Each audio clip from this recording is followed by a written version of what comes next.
Hi, Mish. How are you? Yes. Guild Wars Uno. Not Dos. I have all this shit in here. Let me get rid of all this. There it is. I'm trying to level my Halloween character right now. So I figured I could stream that. Yeah, so here we are.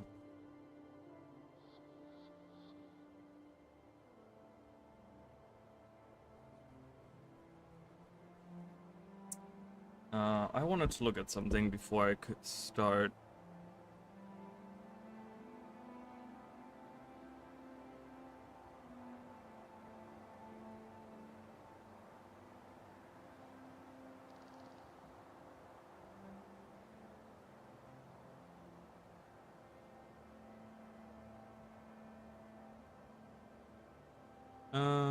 What was I gonna look at? Oh.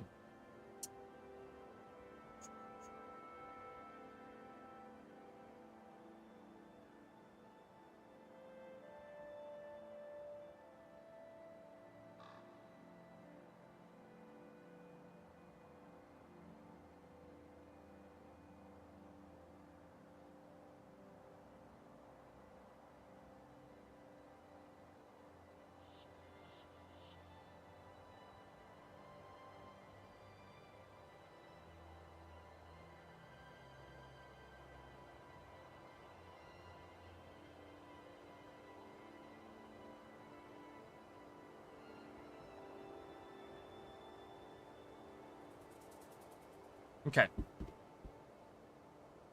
Oh, thanks. This was a shirt. This was a shirt my sister bought me. She went to New Orleans. This is actually, it says New Orleans on it. She went to New Orleans a few years ago, and she bought me the shirt. So, how's the struggle? Well, the struggle is always real. All right, just saying.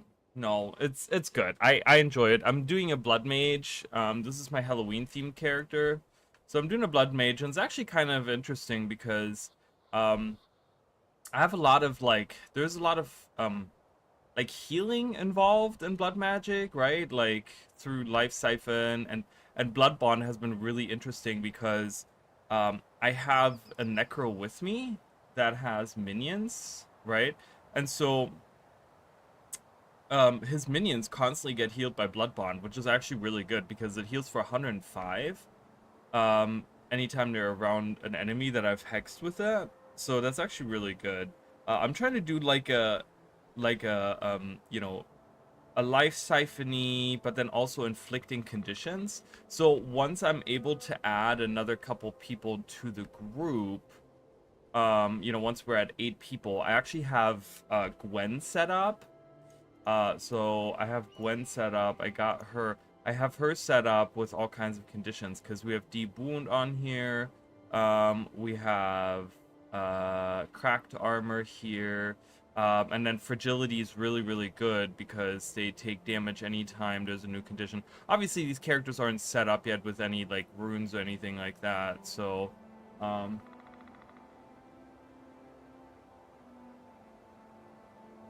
and it's a storage for 20 years now, really.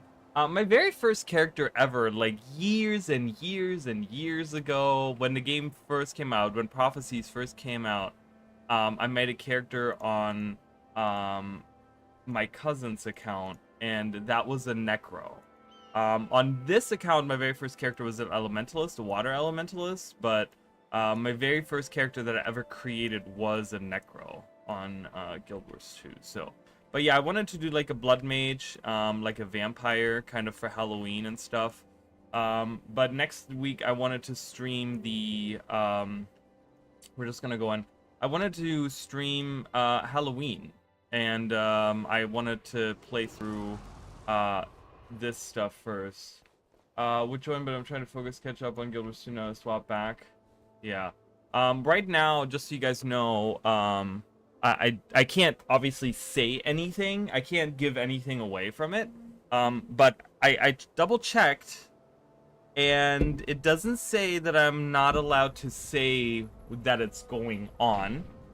So I'm not allowed to share anything from it, but I can share, I think, we do have stage access going on for Visions of Eternity right now for partners.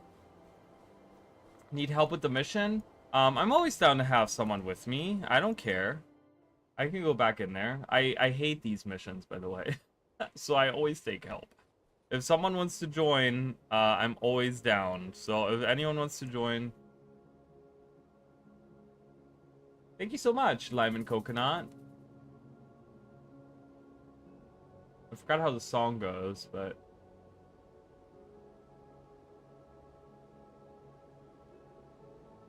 I just actually don't like Guild Wars 1 much. Yeah, I get that. I know it's not your thing. But that's okay. You don't have to. You can just hang out. Just hanging out is enough.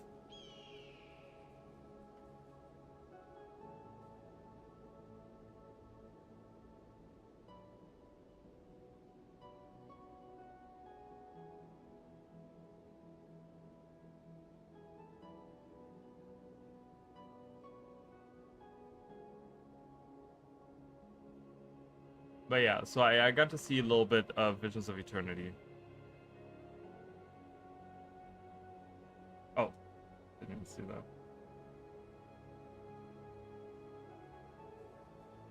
Necromancers, hell yeah. Love that. Why is my character walking so... What's going on? What is going on right now? My character is walking really... Okay, that was strange. I don't know why my character...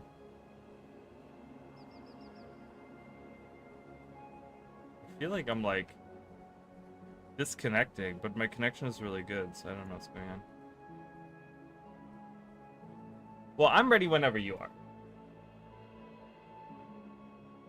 Put the lime in the coconut and drink it all up. Yeah, I just don't remember how the cadence of it goes. Yeah, I don't know why my character is... It feels like he's moving really weird right now. It's like he keeps going backwards a little bit. See, now he's not doing that. See, now he's not doing that. He was doing that in the outpost. I don't know why. Probably because of the dancing. Awesome. Well, thanks for the help. I appreciate it. Ooh, we get to see some really cool other builds. I always love seeing other people's builds and stuff.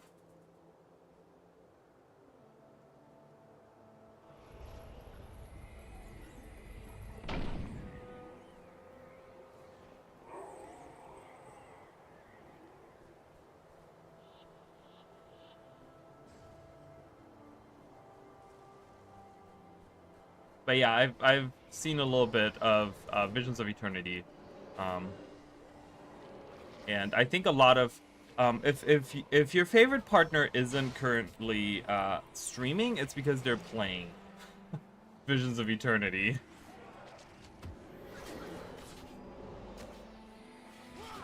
Oh my god, there's so much healing going on. Oh, you have Together as One. Together as One is so powerful. I think I need to sit down. I love that. Whee!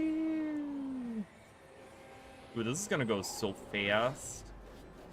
I love that.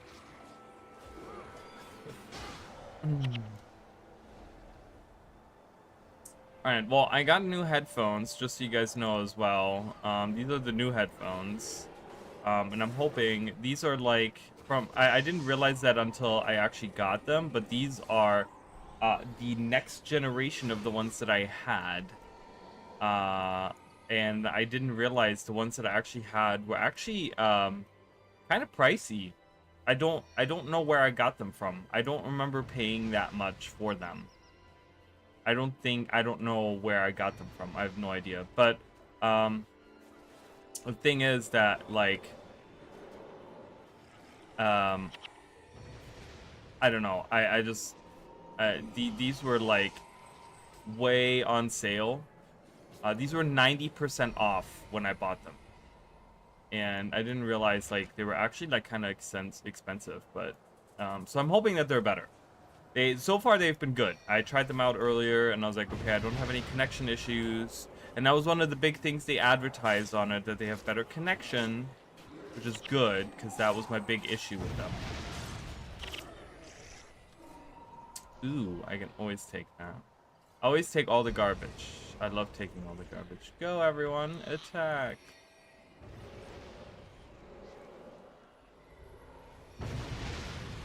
All the conditions.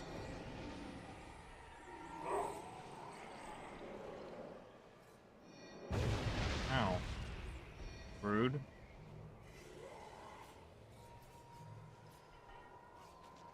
Go, minions. Attack.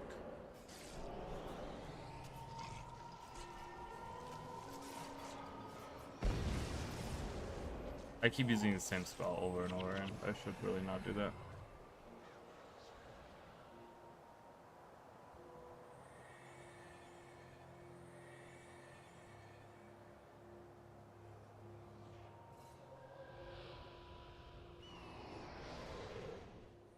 We don't kill the Mesmer boss there. Okay. This one?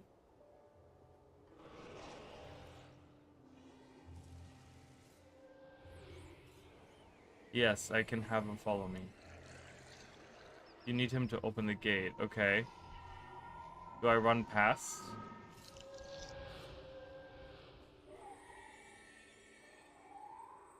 Okay. Sounds good. I'll have him open the gate. You can pull him away, and I'm gonna...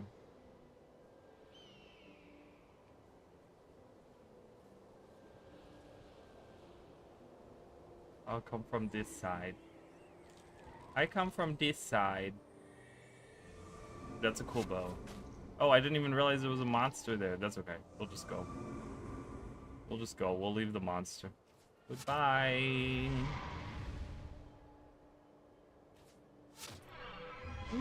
Oh. Did we pull it? I guess we pulled it. Wait, how did that happen? Shouldn't it be focused on the other...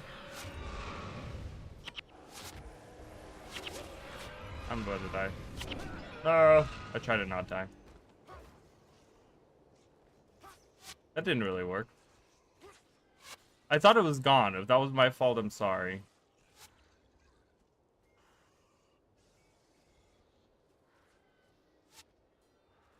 Why do we not kill the Mesmer boss here? Is there a reason for that? There's probably some kind of functionality thing, right? I don't know these missions that well.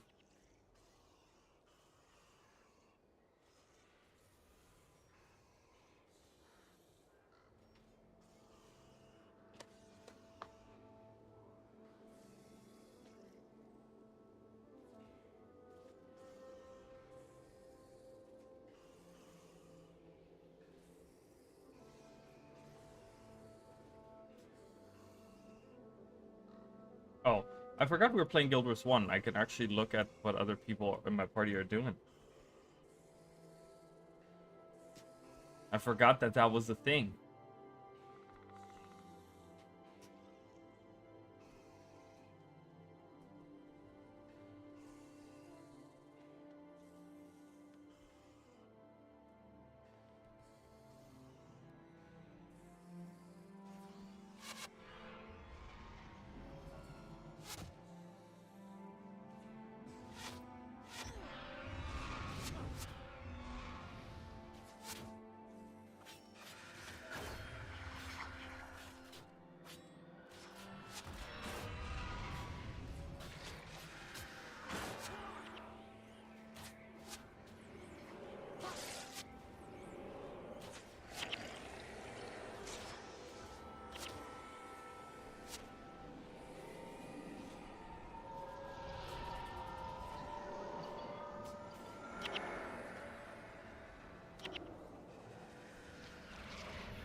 Oh, he's not following me.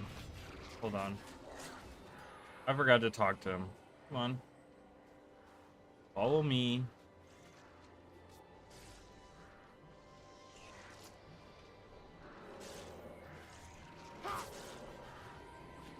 Alright, I can't use these two because conditions so poison and stuff doesn't really work on them.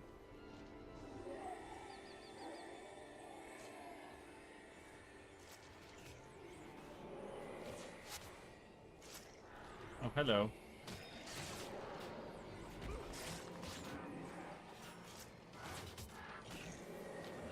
I feel like I'm contributing somewhat with my blood bond. It is helping.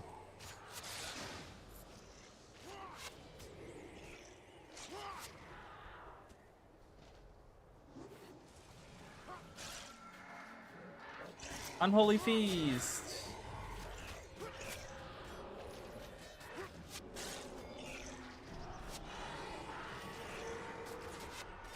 And again, unholy feast.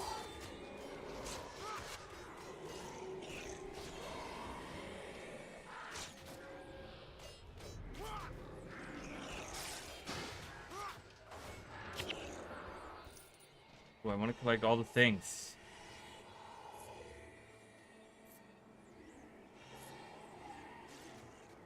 I wish they would add like an auto collector to Guild Wars 1. At least for the bunny.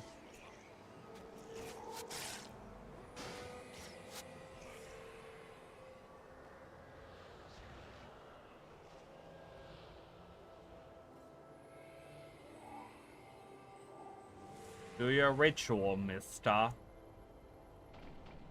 Oi, mister. Do your ritual.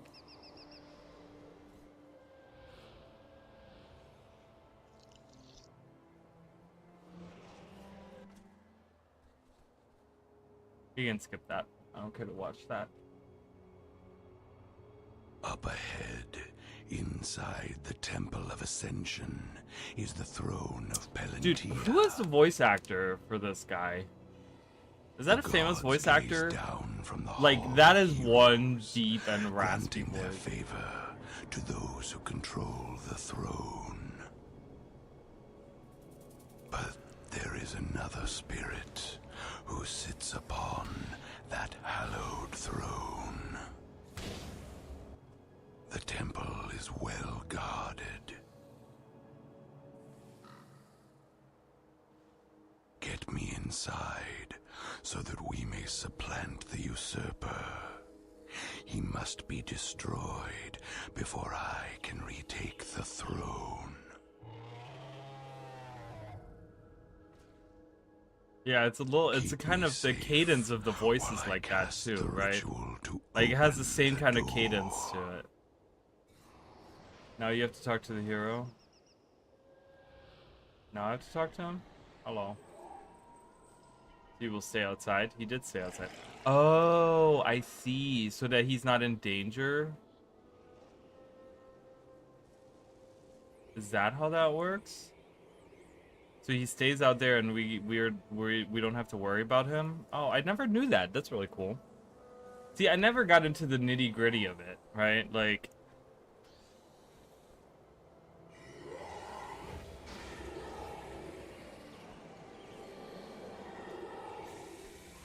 so we technically, I mean, do we technically even have to fight these guys? I mean, I guess we don't, right? But we can still do that anyways, because we're just standing around doing nothing, so.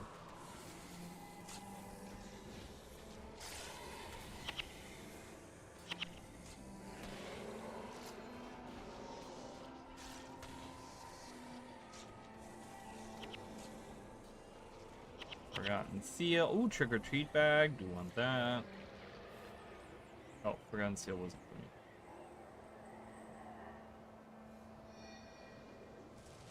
Oh, and then that's how you do the bonus, right? Because he's outside, so he's safe. So we can actually go and get the bonus. Because the bonus is to go, like, across the sands, right? So I know some of this stuff. I don't know all the nitty-gritty of it, but I do know the basics to these missions, so. Because we have to go in here and kill the boss in here.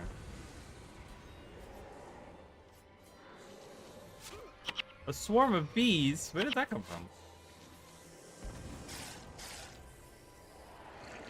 I just realized that there's a swarm of bees, yeah.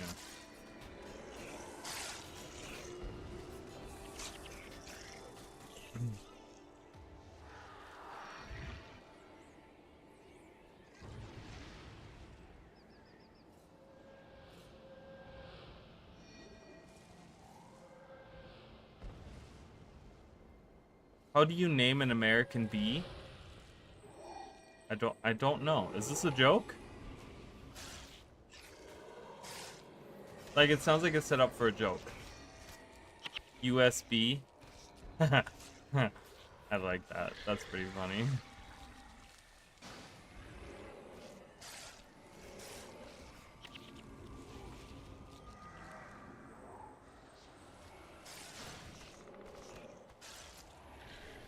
20. Get them. Oh my god, they're already dying so fast. Ooh. Money, money, money.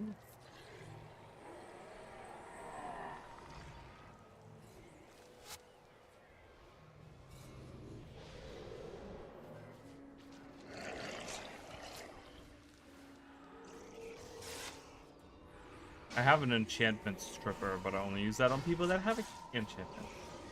Seared arm guard. Alright, cool, thanks. You got the bonus. You get the bonus done.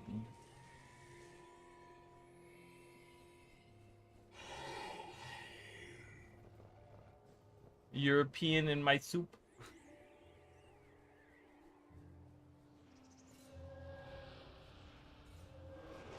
We're running off too.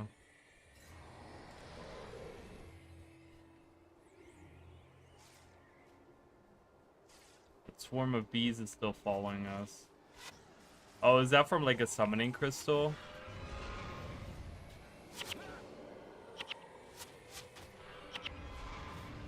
I always hate that they don't have flash on them. I'm just gonna go in here and use unholy feast because it does a ton of damage. It does an okay amount of damage.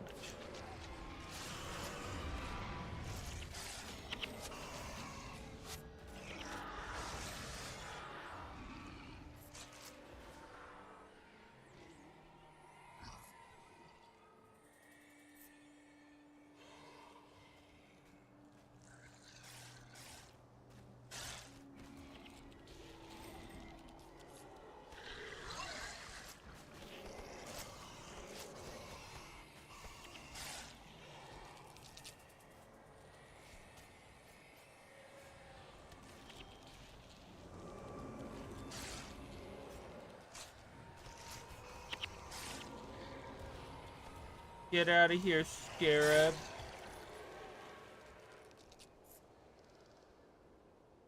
Ooh, we're going. We're going. I think we have a currently goal in mind. What's going on here? I don't know if we're going to a specific location or what.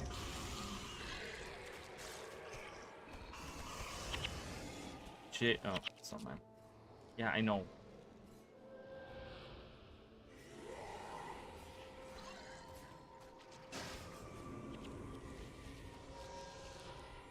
We just explore. I love it.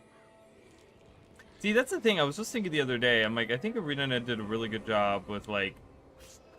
This is like the one MMO that really made a desert feel like a desert, right? Like in Guild Wars 2, I don't think it feels like a desert. I don't think like I played. You know, WoW has like locations that are supposed to be like a desert, and from what I've seen, they don't really feel like a desert. I've played like other MMOs that were supposed to, but like ArenaNet really got the feel down of like what it feels like, what you know, I don't know what it feels like the vastness, the like the isolation. They really got that down. Gotta say. Oh my god, there's like no enemies out here. There's nothing out here.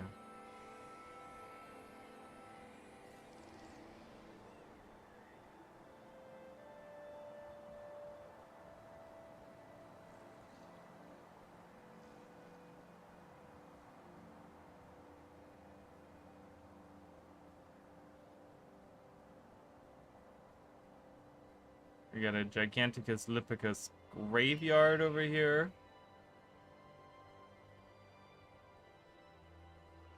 I don't even know, like, if we're comparing it to, like, Guild Wars 2, like, I don't even know exactly where we are right now. Augury Rock is up here, so that kind of tells you.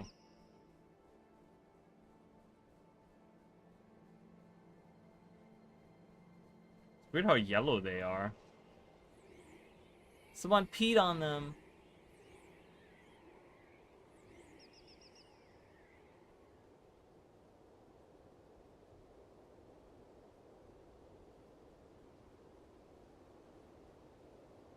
I guess there's like a whole part down here even.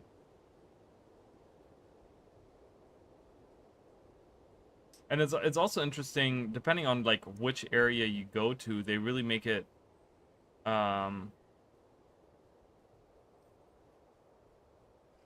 they really make it, I don't know, they make it feel so vast, and then also different areas of the desert feel like different deserts, which is kind of a cool thing, sure.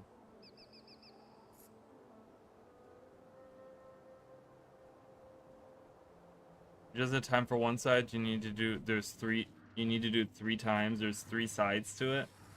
Jeez. We have drawn the attention. Oh my of the god, gods. that's so funny. Let us hope they are pleased.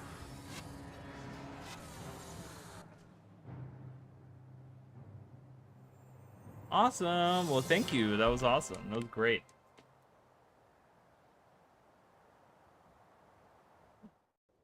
That was so much quicker than what I would have done. I probably would have even lost.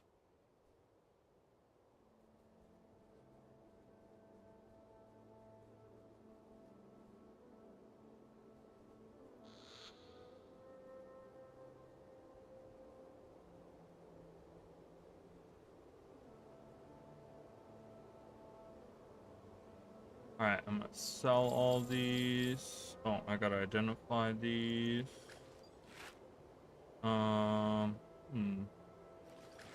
I might keep that.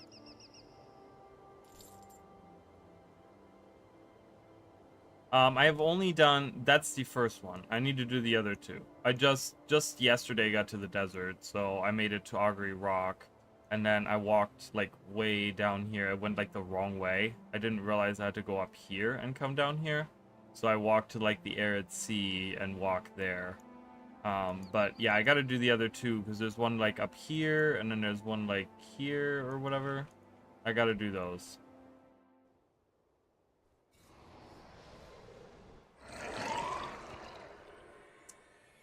Do, do, do, do, do.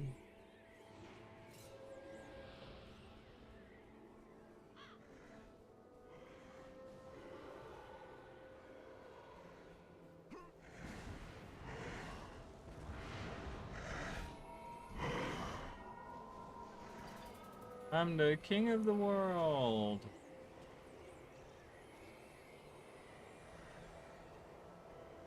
Dude, lemon coconut is gonna get me through all of the desert stuff, which is, I love the desert. Like I said, I really enjoy it, but it is such a drag when you have to like actually do it. Like actually go through and like do all of it. It takes a long time. I'm still gonna die out here. And that's okay.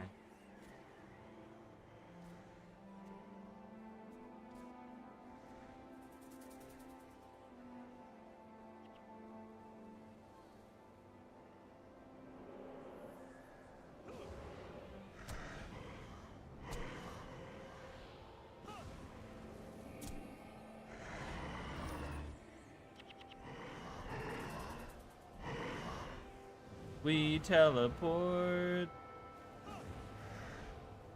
We don't teleport. Diviners Ascend. See, this looks like a whole different desert, but it looks so cool, doesn't it? Oh, I don't know. Something about this, like, desert is just awesome.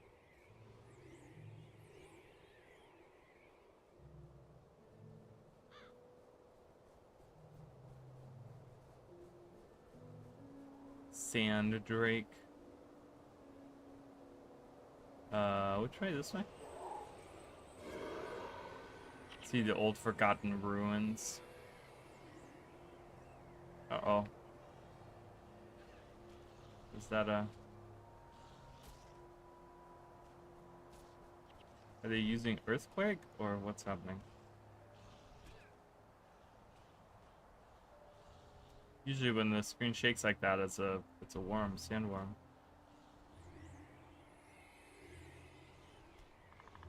There it is. I was about to say.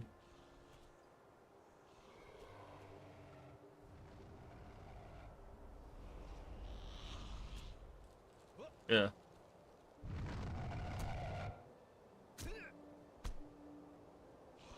god. Let me get some healing there.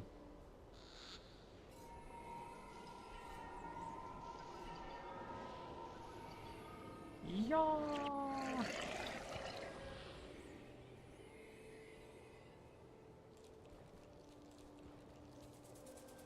Yeah, it's just so cool being here.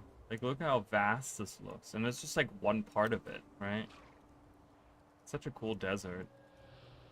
They really did not do it justice in Guild Wars 2 at all. They made a way to, like, there's civilization everywhere and there's people everywhere. Like, here, you really feel like you're out in the middle of nowhere. The only thing you find out here, like, are occasional, like, collectors. But mostly it's ghosts of Ascension and stuff. You don't have full-on outposts with people and stuff. Like, that's just not a thing.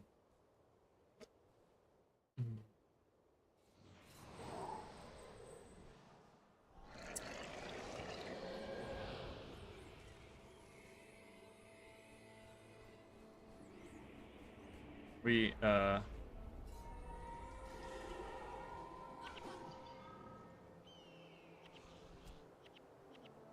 we just going to the other outpost? I think we're just going to the other outpost. I'm excited, you guys.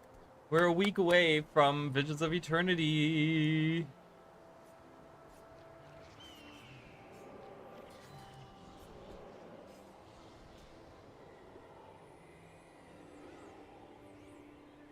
Alright, I ain't got my sea legs yet.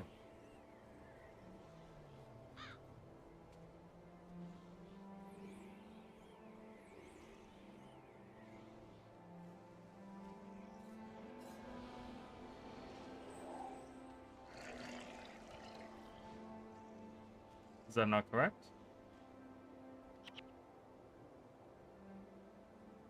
Oh, it didn't. Okay. Weird. It's like the animation didn't pop up, so I didn't know. Weird. Bugged out or something.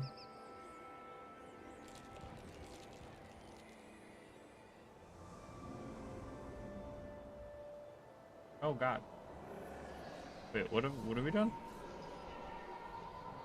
Was that not the way to go? Probably not the way to go. Topaz Crest.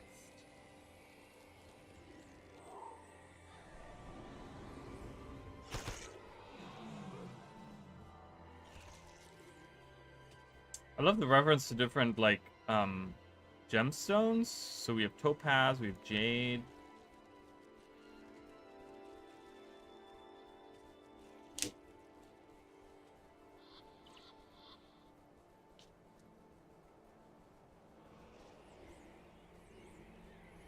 Uh-oh.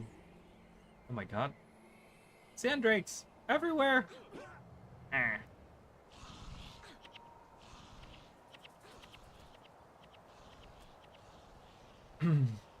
Oh my god, she's so fast. She's like a lightning. Hold on. Hold on, I'm coming. Ah. It's okay. That way I can watch her at least. Look at her run. Meow, meow. We can do like a cinematic thing where we zoom around. Ooh, I like those daggers too. They're cool. Look at that face paint, you guys. Is that a I think that's a Halloween. Oh god. I think that's like a Halloween face painty thing. That's a cool as armor. What is that ranger armor? Is that obsidian armor? I don't know what the ranger obsidian armor looks like. So that is a wild guess on my part.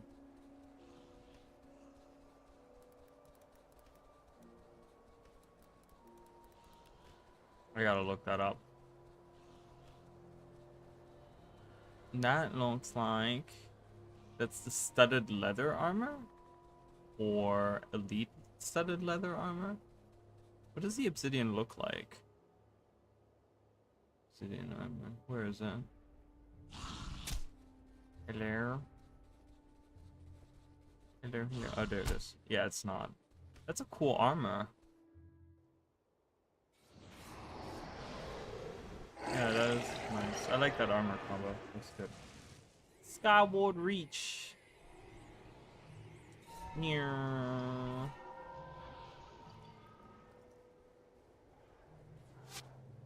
I mean, I don't know. It's I went through. I will say I took about 30 minutes to an hour today, and I went through the maps, and I looked at some stuff. Obviously, I can't talk about it, but I did do that.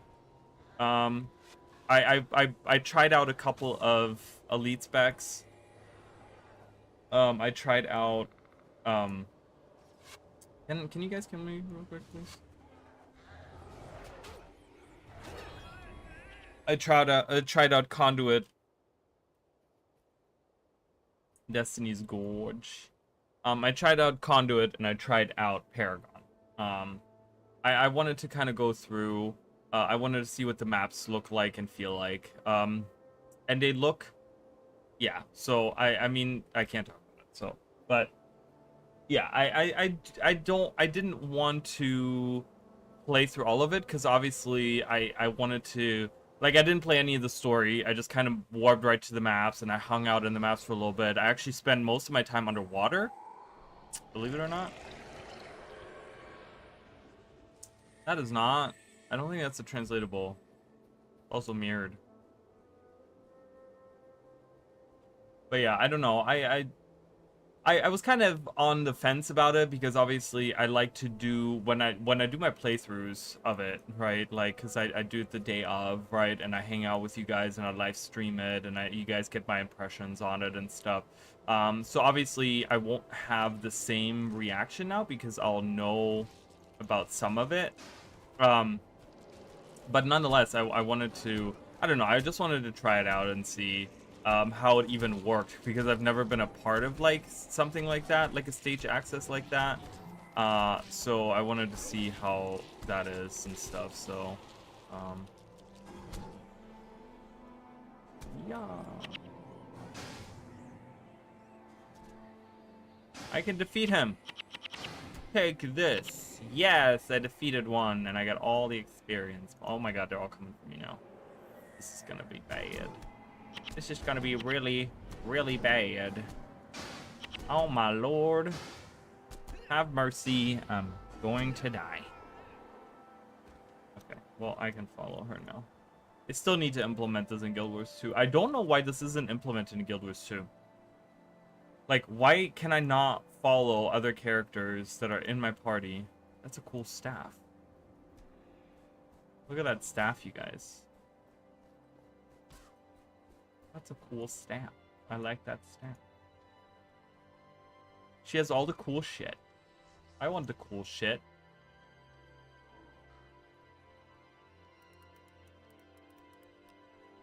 But all I'll say is I think people are gonna really like it.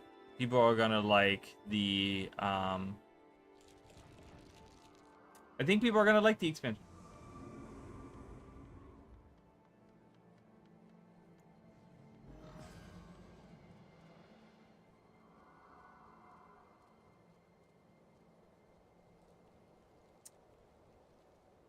There's so many staffs that I've never seen before.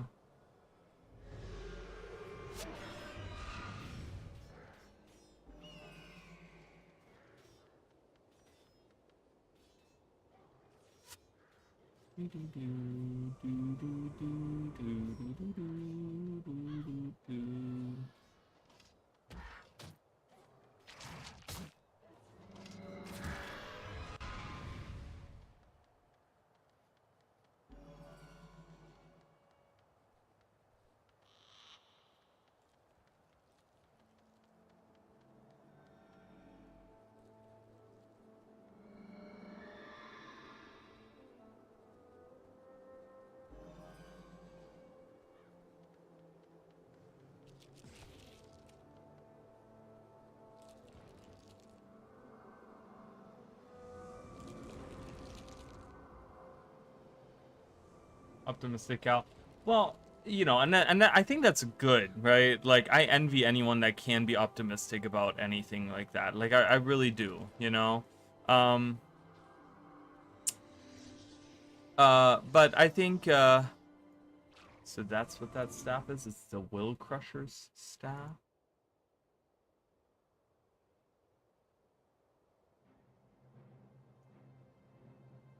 Interesting. Oh, cool. We're here. Awesome. Thank you. I appreciate that. Sorry, I was like off on the doing something else, but I appreciate that. That's so cool. I now have I have access to the other missions now. I love how I died over here, and then I think it's cool. Like I can always be. Want to do the mission? Yeah, sure. I'm in. If you're down to go, I'm ready. I wanna get through this. So I would appreciate that. I'm totally down if you are.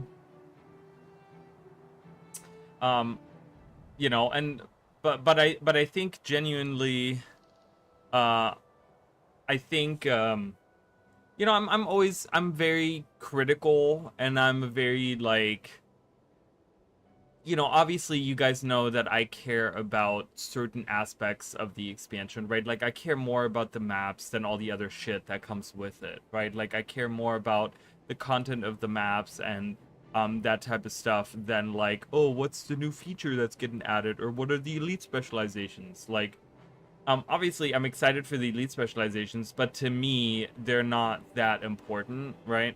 I'm gonna be honest with you guys. I'd rather have new weapons for everyone than new elite specializations. That's the kind of guy I am. Okay. But nonetheless, like I think from what I've seen so far, I think that's gonna be really good. I think one of the important things that I feel like a lot of people haven't really talked about it, and they're kind of missing it. And I kind of mentioned that in today's video as well. Where we reviewed some of the interviews and stuff like that, like specifically the interviews, you know, the not the interviews, but the articles about the press release and stuff, like the press preview. The thing about that is that I think one of the things there is that you know, one of the main features of this expansion, which I think is going to be very, it's a very important thing. It's something that a lot of us have been talking about for years now, right? Is the update to like looking for group, and the update to like raid encounters, to raids, to like all that stuff, right? That's all coming, and I feel like no one is really talking about it because it is happening in the next update, right? That's not coming with the release, right? So I think a lot of us are kind of missing that, because that's an important. God, this voice is so deep and so loud in my ear. But I think a lot of people are kind of, you know, I feel like not enough people are talking about how important that is, how important an update to the looking for group tool is, and specifically having the quick play and having more engagement with the raids and stuff like that. Because for someone like me, for example, having access to raids might actually be something that is that could be that could change like the way that I play the game, right? Like having access to that, having like quick play like that, you know. So that's a very important thing that we need to consider as well, that one of the main features is not coming, you know, with the main release, with the initial release of the game, but it comes with the like quarterly update after that, you know. So and then obviously we have like what do we have one more map or two more maps? How many maps are they adding? I don't even know. Does anyone know how many maps they're doing? Are they doing 4 again, or are they doing 3? New weapons are coming next, I think. Probably even the next expansion. Elite specs take a while, so probably. Yeah, I'm guessing too. I don't think that they're ready to do elite specializations every year until unless they can find a way to make that happen in a way. Where they really have us like, I don't know. Yeah, I don't know. Like, unless they really have us like beta test them, like beta test them.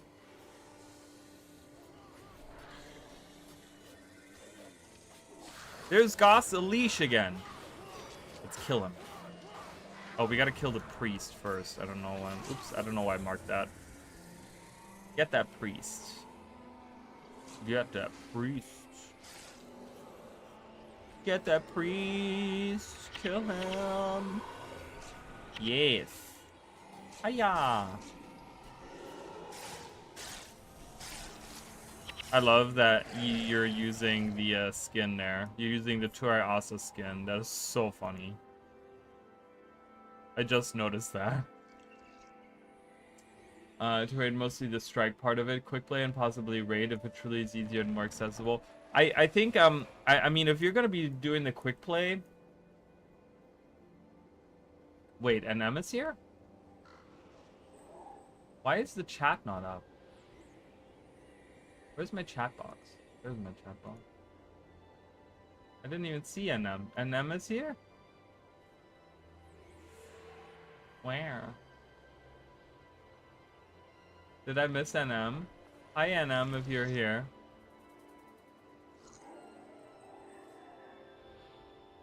Oh, it's weird. It didn't pop up on mode. Hey NM. It didn't pop up in my multi stream, but I see it in my YouTube tab. That's kind of strange.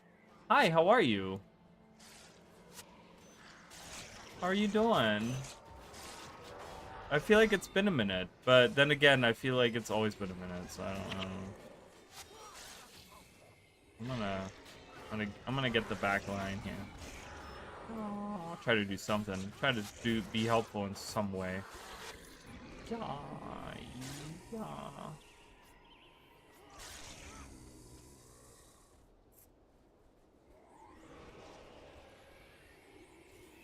Get that enemy priest.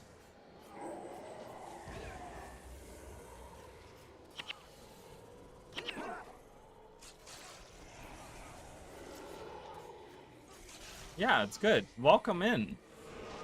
I hope you guys are all doing good. I think I'm getting sick, you guys, and it's not good. I've been taking a lot of medicine today just to get ahead of it. But my throat is on fire today, which is always, that is, when I get sick, when I get like a really bad cold, it always starts with having like a really sore throat, and I've been sleeping all day. Excited about the new expansion? Yeah, so I was just saying that I actually, now as a partner, I actually get like stage access. Oh, I forgot that bag. That's okay. So I was actually playing a little bit of it today. And yeah, I'm excited. I'm very excited. I can't wait for next week. So I can't wait to have everyone experience it, and I'm excited to use the new elite specializations. I haven't tried a lot of them. Now the updated versions of them, but I'm excited for sure.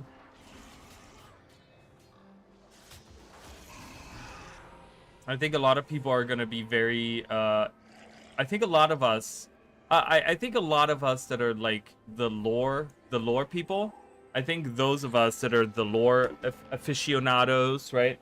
I think we are gonna be very, very excited for this expansion. That's all I'm gonna say. I think we're gonna be very excited with what's going on. So I hope you guys are I hope you guys are excited too.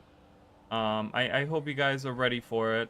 It's always, you know, I say this in all my videos too when I do the coverage of it. I love how like we're like up there. We're like really close by. But I think I think I always say this, right? Like I'm so appreciative that Guild Wars 2 still has updates coming, right? Like the thing is that so many MMOs have come and gone, and so many MMOs have like gone the wrong way too, where they start like becoming like cash grabs or whatever because they're realizing that maybe, you know, whatever, they need to make more money with it or whatever, right? It feels so nice to have like genuinely have ArenaNet keep pretty much the same monetization model. You know, it's for the most part it's been the same, right? Obviously I understand that the expansion have gotten smaller and stuff like that, but still, nonetheless, I really think that you know, I can really appreciate that. What do you think is first and without breaking NDA? I like it. I mean, I will say I only played about 30 minutes to an hour. I played a couple of separate characters. I jumped in, I went through the maps.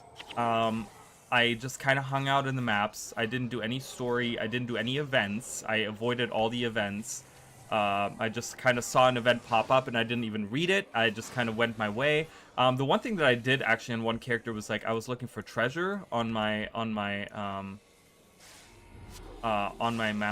So, I think the maps look great, and I'm excited. I like it from what I've seen. I haven't played a lot. I can't obviously completely judge, but I think what I will say is you guys are going to be very like I said, those of you that like the lore, you guys are absolutely going to love what we're going to get in the lore. You guys that like the lore, you guys are going to be excited for what we're going to get in the lore. Because I saw something and I was like, people are going to love this. Hands down. So, I think it's going to be really good.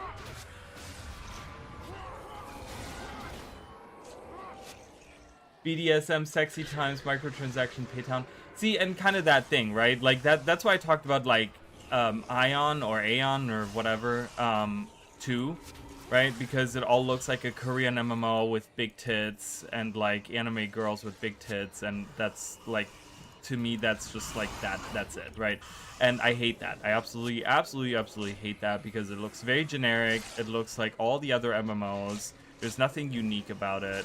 You know, it's all about just like, oh, okay, well, and then we're gonna give you a horrible, you know, we're gonna give you horrible microtransactions that you want to do. I guess we got both of them. Cool, awesome. Hell yeah, I love that. Under the scrutiny of the gods, your souls. And so I don't know. Yeah, that's why I love that Guild Wars and Guild Wars 2 are still around.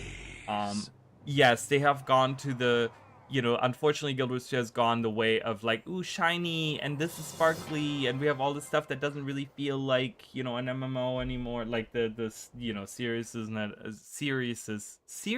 Jesus, I can't even say it, of it is kind of gone, you know, whatever. And, you know, I get all that, you know, some people might not be okay with that, but I get that they need to make money too, you know, that sex sells and stuff like that. But I also feel like that they, you know, I feel like they're still different enough from what other MMOs have been doing, and I'm just grateful that we're getting more chapters in Guild Wars, and that we're getting these last few expansions have focused on these questions that have persisted in the lore for a long time, and we're focusing on those things, right? Like I said, I always loved the Elder Dragon Saga. I've always been a big fan of it. I know there was a lot of people that were sick and tired of it, and they didn't want to see it anymore, and they didn't want to deal with it anymore, and they were just over it. And I get that, right? I totally get that. But to me, I always enjoyed it. I loved seeing the journey that Oreen took, and I was very invested in all of that, and I really wanted to see how all of that ended, just because it was such a big part of my life for so long, right? And I wanted to see it. But after that, I really was like, okay, what are they going to do now? And I think the subject matters that they've tackled are great. They haven't done the best execution on them, and I think they really need to figure out how they can stick the landing on these expansions, because the initial release is always really good, and then after that, they become kind of shit. I think a lot of us have kind of come to that same conclusion. But I'm just grateful that I can still play Guild Wars and Guild Wars 2, and specifically with Guild Wars 2, get more content, right? Every year, get annual releases that are still coming out, you know. Their most recent map playthrough of the first map was excellent. The maps in the video looks beautiful. Looks beautiful, unlike the images they released before, which didn't do it justice. And that's always the problem, right? Like, that's why I've been saying that they need to use their partners a lot more, because when they did Secrets of the Obscure and they had Weeping Willow and Aurora Peachy run through and do their little map preview and stuff like that, I think that got a lot of people way more hyped than anything that ArenaNet ever did. And I think that they should do that more often. There's like, they've added so many people. You guys, I don't know if you guys pay attention to the amount of people that are in the partner program, but I was a part of a giant batch of people that were added to the partner program. There was a lot of us that were added to it. There was about 50 of us that were added in, to the point where they don't even have the website updated on the partner program website, that you can look. You guys can look that up yourself. You can actually go onto the ArenaNet partner program website, and you can see all the people that are partners. And that website hasn't even updated because there's been so many people that they added.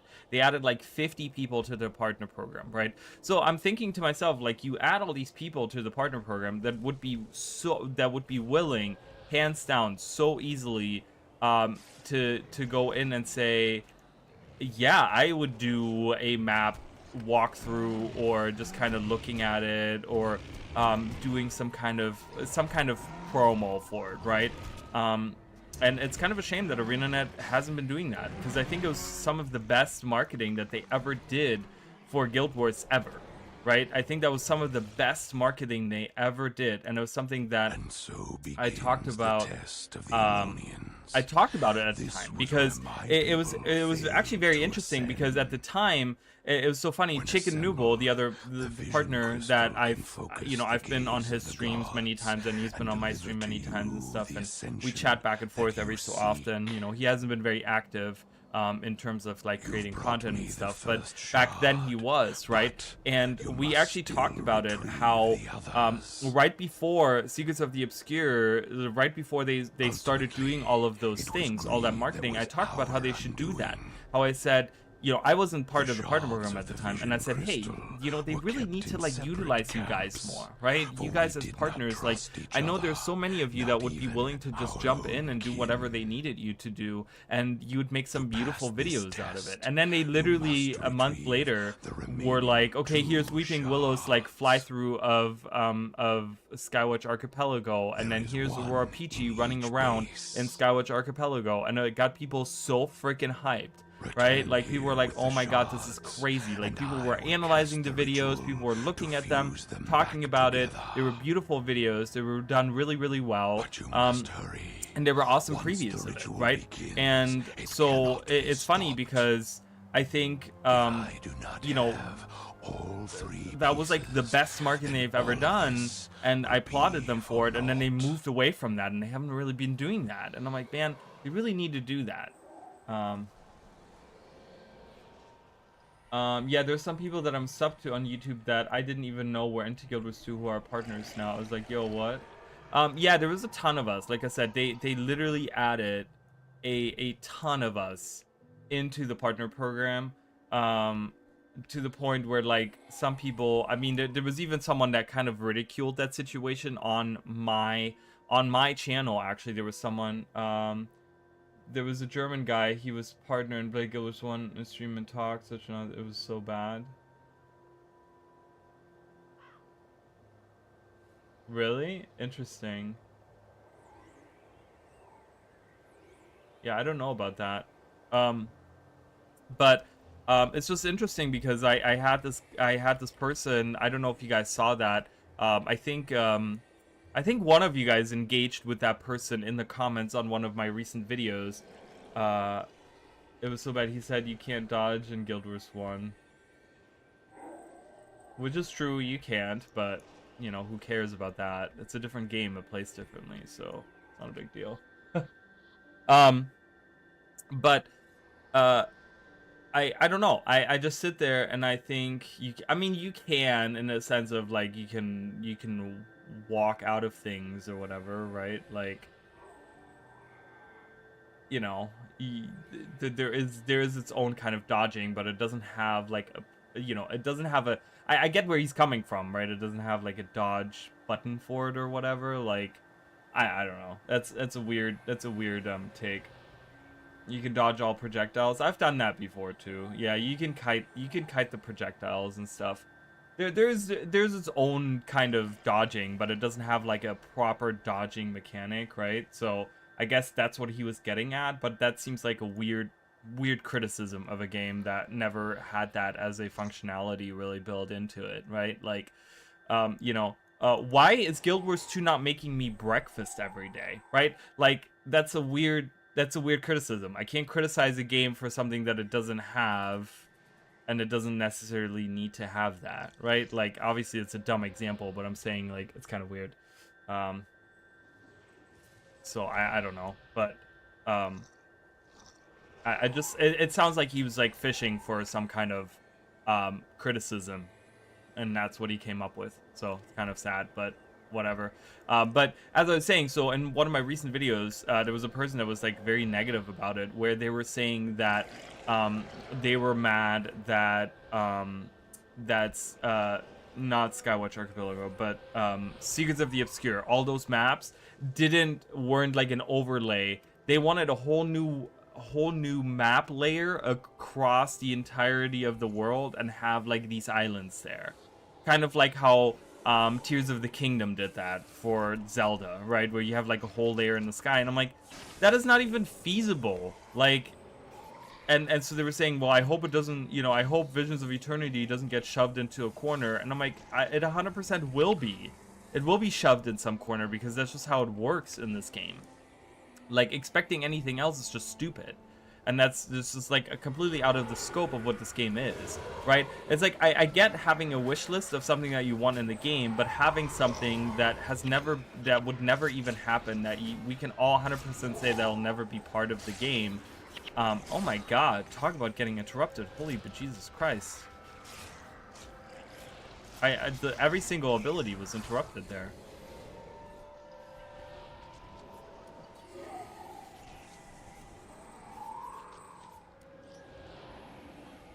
There's a button that zooms to a specific corner. Well, I don't think that was necessarily what the criticism was. The criticism was that they wanted something where it was like this massive new area that you would get on top, like it's a layer on top of Tyria, right? Where you have like sky islands now above Tyria, right? And that's just like that would never happen. That might happen in Guild Wars 3, but that's not going to happen in Guild Wars something like Guild Wars 2. Like, Guild Wars 2 is not set up to be that way, to function that way. It is not a true open world game, right? It's not like Tears of the Kingdom, right? It's not like a Skyrim where you can just like put an island into the sky and be like, all right, here it is. You have a whole new expansion up there. Like, that's not how that works, right? And expecting something like that is just stupid, because that shows me that you know nothing about the game and how the game works and how the engine works, right? That's like definitely a limitation in the engine too. So anyways, it was just like silly, and then this person wanted to just go off and be like, oh yeah, they add anyone as partners, they're so desperate, they're adding like anyone to it and blah blah blah. And like, they mentioned a couple of names, and I'd never heard the names, right? So I actually went, and like I said, you guys can go in it's one of my recent videos where they talked about that. It was I believe it was on the Where's Castora video that I made. I think that's where the discussion was with that person. But and they kind of just like they were like, oh yeah, they make anyone partner, and including this and this person. And I was like, and I'd never heard of these people. So I actually went on I went onto their YouTube pages, and I was like, I don't understand what the problem is. They make Guild Wars content, and they make good Guild Wars content. What is the problem? Do they all need to have like, do we all need to have over 100,000 subscribers in order to become partner? Because Guild Wars 2 isn't that popular in the content creation space. So what's the I'll grab that vision crystal. What's the criticism there? Like, that doesn't even make sense, right? It's just, I don't know. It seems like there's some people that just want to be assholes for the sake of being like just belittling the game or whatever. I don't know, but simple solution to this problem already exists. It's just, I think it's like, they're asking for a different game. You're asking for a different game at that point. That's not how Guild Wars works, right? Like, oh, it was shoved into a corner of Tyria, and it wasn't like an overlaid on. Like, I'm like, what? You're talking about like something like Tears of the Kingdom, and it's like, And I'm gonna be honest with you guys, Tears of the Kingdom didn't even do that great of a job, okay? Like, you know, so it was just like, I don't know. It was just weird to me. I don't know. It was just weird. And I don't really care. I was like, okay, I'm done engaging with this person. Obviously, they're just wanting to be an asshole, and it's fine. Some people just wake up and they choose to be an asshole, and that's okay. You can be. That's, you know, it's your choice. It's your choice as a human to wake up in the morning and say, I'm gonna be an asshole, and that's fine. But I don't need to engage with that. I don't need to. And oh, look, we get a fiery dragon sword. You know, that's a choice that you make, and that's okay. I mean, some of what he wants does exist. Just gotta get to a season 4 with all the floating Inquest Islands where you fight a wyvern. But yeah, I don't know. I mean, I guess, right? But I guess he was just looking to have this whole new world or whatever. It just sounded, the way that he worded it, it sounded like he just wanted something completely different that doesn't exist. Like, we know that these are mini expansions. If you're expecting something that's larger than something like Path of Fire, you need a reality check.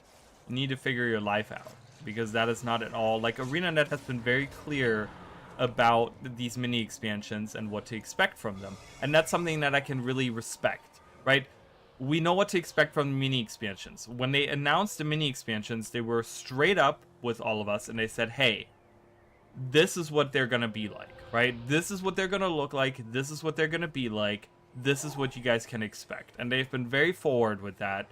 And they could have been like, oh yeah, you know, they could have done like Icebird Saga, where they're like, oh yeah, we're gonna give you guys the same content that you guys got in Heart of Thorns, but now it's gonna be on an annual basis, and you're only gonna pay $25 for it. But they're gonna be just as large and big as before. They could have done all that, right? They could have told us that, and they could have completely lied to us. And then we would have been like, well, these aren't as big as like Heart of Thorns and Path of Fire, right? Like, let's be real. They kind of did that with Icebird Saga. They sold Icebird Saga as this like expansion level features, right? Remember that? And we didn't get any of that. So they could have done all of that, and they didn't. And it's, you know, I mean,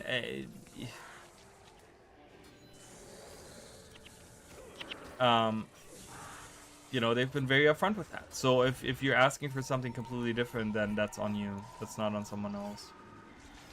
Many people confuse personal preferences and opinions as legitimate criticism. Some people might be an issue of identifying the true issue or expressing their criticism correctly, and that's fair, right? But then, you know, and that's okay. I mean, if he had just gone into the discussion with like, you know, oh, you know, I was expecting this, and I wish it would have looked like that, and I would have been like, you know, I get that. But he went into it being very like accusatory and being kind of not derogatory, but just kind of like he wasn't being very nice about it, right? And it was kind of like, you know, like I said, once it got to the point where he was talking like, oh, they're making like they barely have any partners left, and you know, and these people that are partners, you know, are kind of like you know, he was making it sound like they weren't like good at like making content or whatever, right? Again, I don't know exactly what the wording was, but it just, you know, I'm like, man, you know, this, you didn't need to do all of that, and it's just, it's fine, whatever, you know, it is what it is.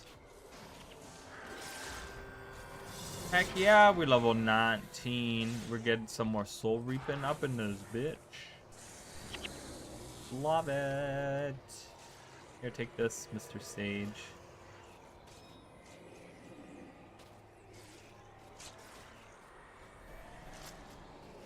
Oh, I guess we could just end it. I don't know why I'm... Sorry, I didn't realize. I was like, ooh, I'm fighting. I'm doing a thing.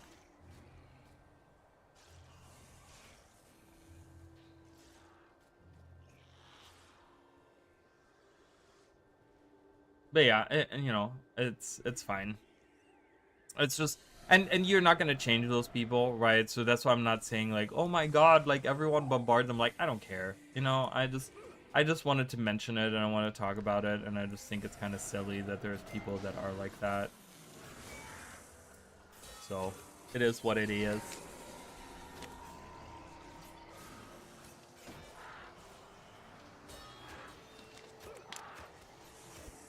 It is what it is.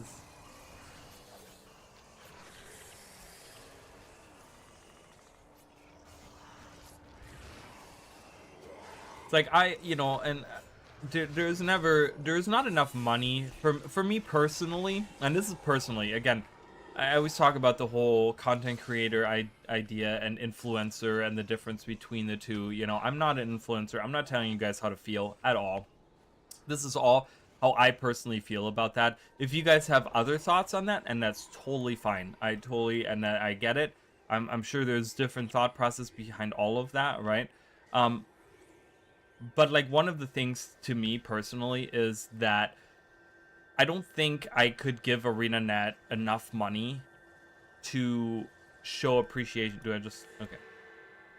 To show appreciation for the amount of game time and fun and experiences and just that type of stuff I got out of both Guild Wars 1 and Guild Wars 2. Like, I don't think I could give them enough money, because the Guild Wars franchise has been a huge part of my life for so long. We did it! Thank you so much, Lime. I appreciate that. Yay! And we got the bonus too. I appreciate that so much.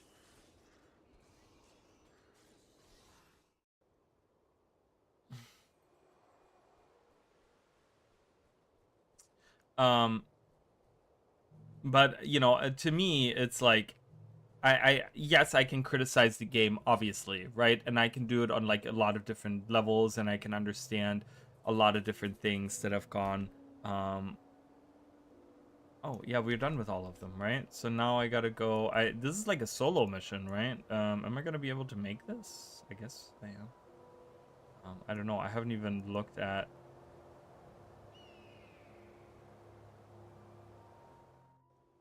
This is like a solo thing, right? Well, thank you, Lime. Need the last 2 outposts. Oh, I probably do-ish. Let me just do this real quick. Let's just finish this real quick. I hope I can do this real quick.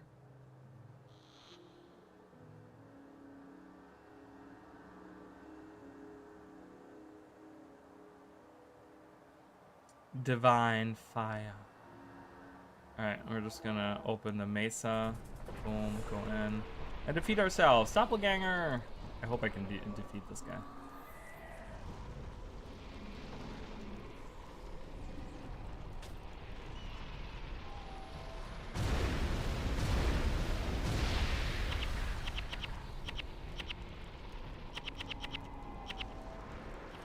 Oh, I did it! Hell yeah. I was like, I'm gonna die. I muted you. No, that's okay. I'm coming back. I just wanted to finish that. I want to make sure that I could get that. All right, cool. I'm here.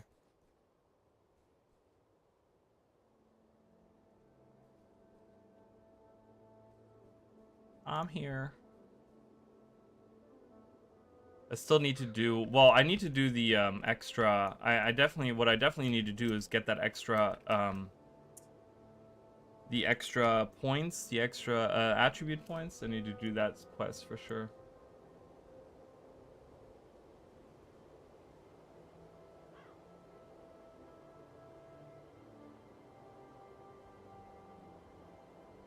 So, but we can do whatever. I don't care. I'm level 20 now, which is nice.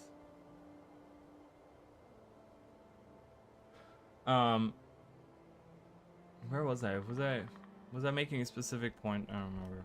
But oh yeah, so I don't know. I've gotten so much enjoyment, and obviously, like I said, people might feel different ways about it, right? But to me personally, second class, but you can just go temple and buy all the classes. It's a fast. Yeah, that's what I'm gonna do. I'm not gonna do the second class quests, which are really cool, but I don't really care for that. Definitely not. So,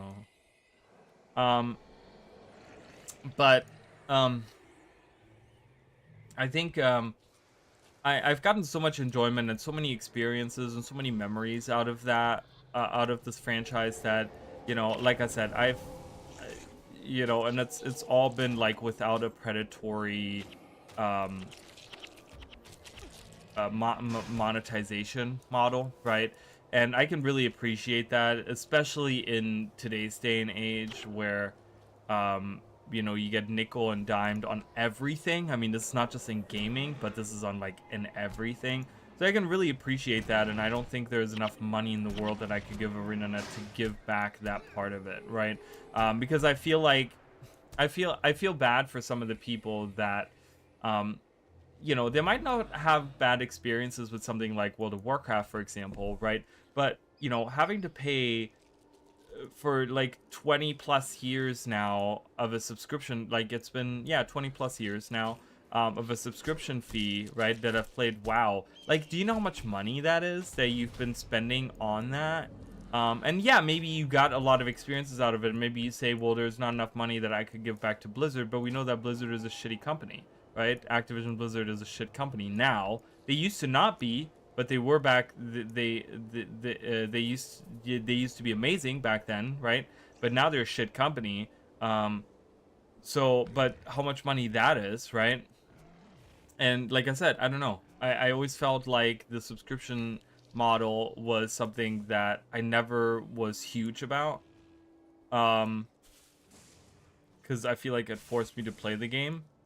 And so I feel like I've had better experiences in Guild Wars 2 because of the way that the monetization was, and there wasn't a subscription fee. Because I wasn't forced to play the game because I paid a subscription for that month, but it's because I could play it at my own leisure whenever I felt like it, whenever I wanted to. Right? And that's really cool to me.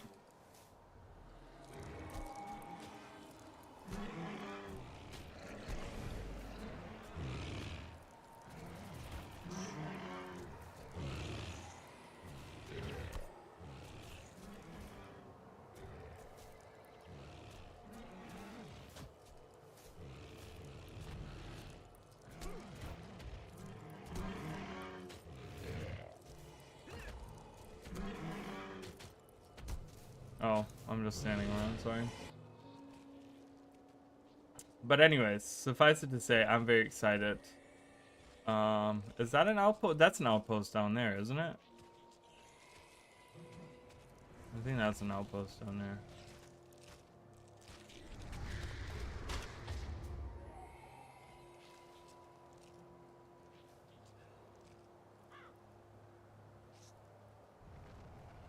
And like I said, some people might say that, no,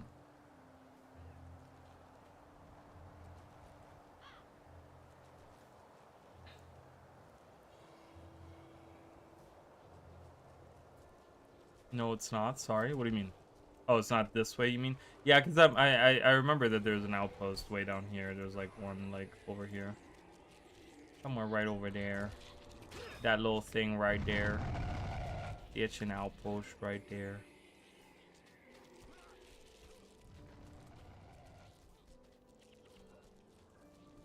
And I can't wait to see what Guild Wars 3 is gonna be.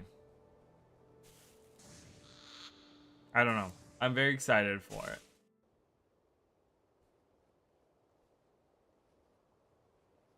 I can't wait because once Guild Wars 3 gets like announced and we get like pictures or concept art, like, and we can kind of piece together what's going on with it. Oh, that would be so good. Awesome. We got Heroes Audience. I think in Guild Wars 2, this is where the Squid hang out, right? I think this is the part where the Squid hang out with all the like statue parts in Guild Wars 2. They have like the scaffolding around like one of these statue pieces. I think that's where that is. Elona Reach.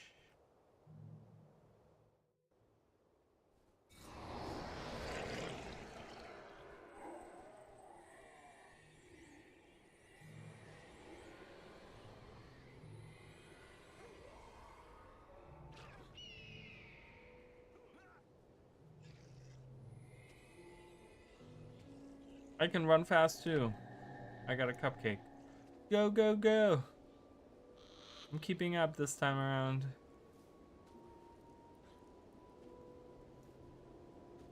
swallowing. Love it.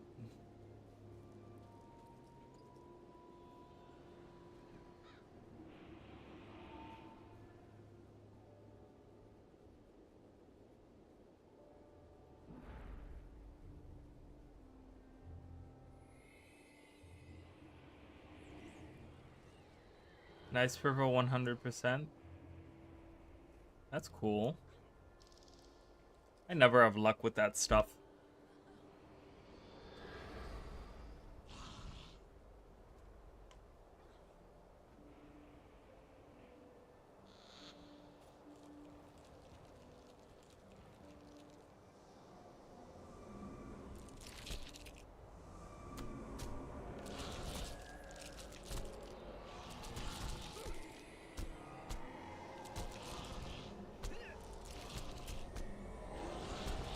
No.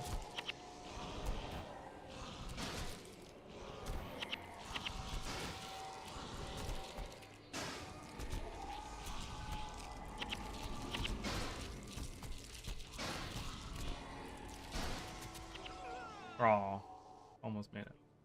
Salt flats.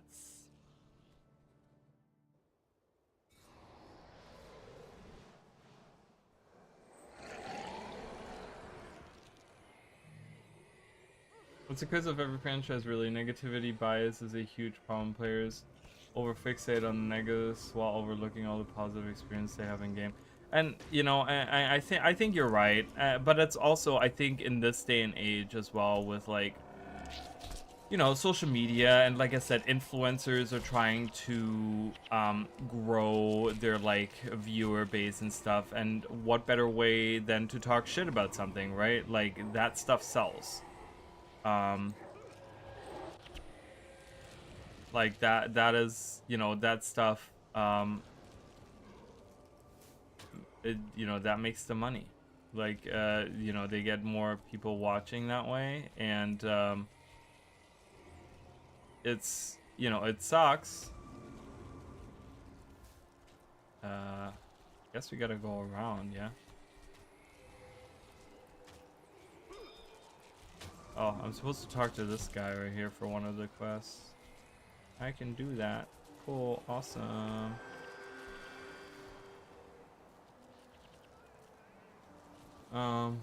Post on the good aspects, especially on the forums. Yeah, for sure, definitely.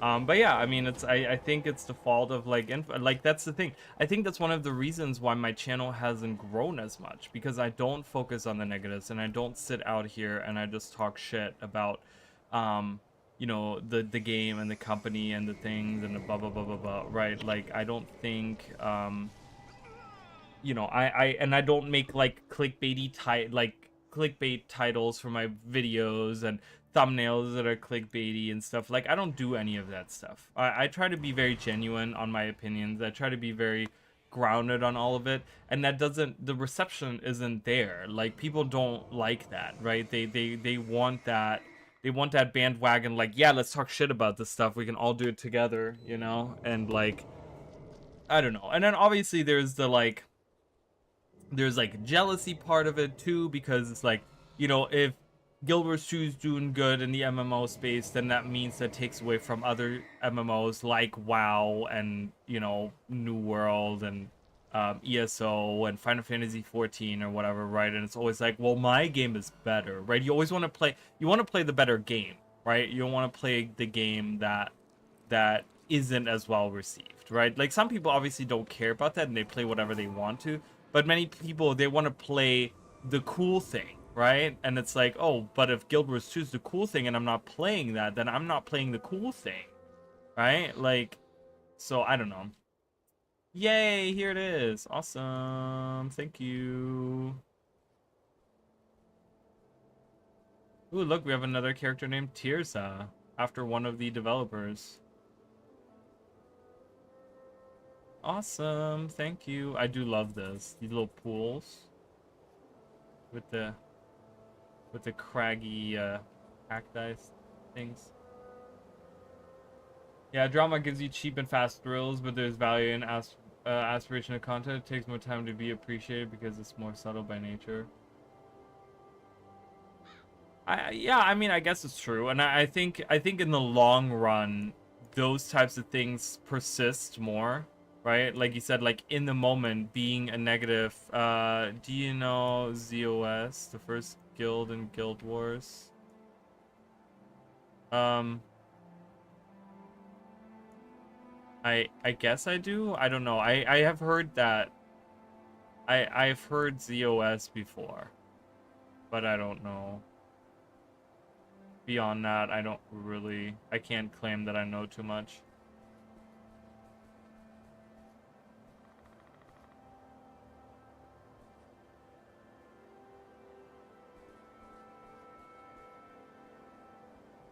So I try to stick with my niche that I do, right? Like I try to do with Gale Gray. I I didn't know she was in that guild, so I know just the name of it, I guess.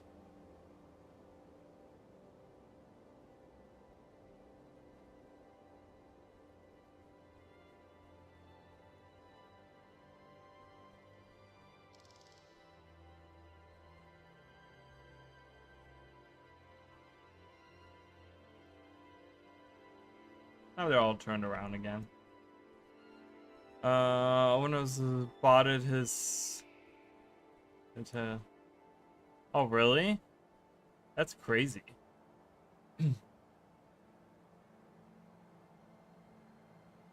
Legendary defender, legendary defender of Ascalon title in Guild Wars 1, and I saw him doing that and I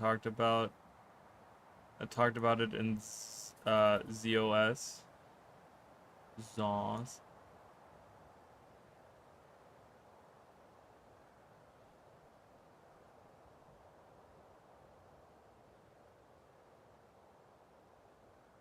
That's crazy. They didn't make him a member or kicked him.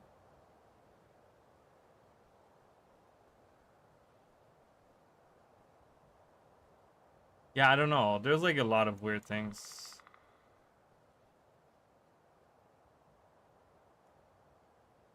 So ArenaNet members allowed to bot in Guild Wars 1. That's why Guild Wars 1 sucks. The botting sucks for sure. No support. Yeah, I mean that's the thing. It's an abandoned game, right? We can't expect to get anything out of these things anymore, unfortunately. Ooh, I have a fire magic rune. I'll take that.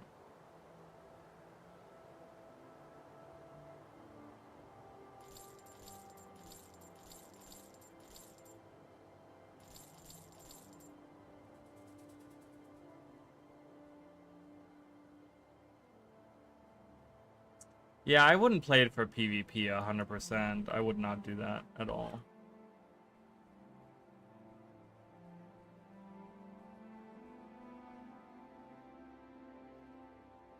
For story, it's okay, but the rest here is not playable. Yeah, PvP, I don't think I would play it for PvP. PvP, when you play a game for PvP,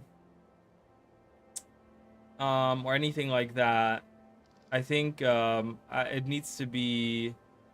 That's why you can't buy black dye or sigils. Yeah, they bought the traders. Yeah, I think when it comes to something like that, like we know there's no active support for Guild Wars 1, and I think they're very lenient on the things that happen in Guild Wars 1 because they don't really care. Right? They're at the point where they don't really care. They have enough going on with Guild Wars 2, and they can barely maintain Guild Wars 2. So I don't think they would ever pay attention really to what's going on in Guild Wars 1. But you know.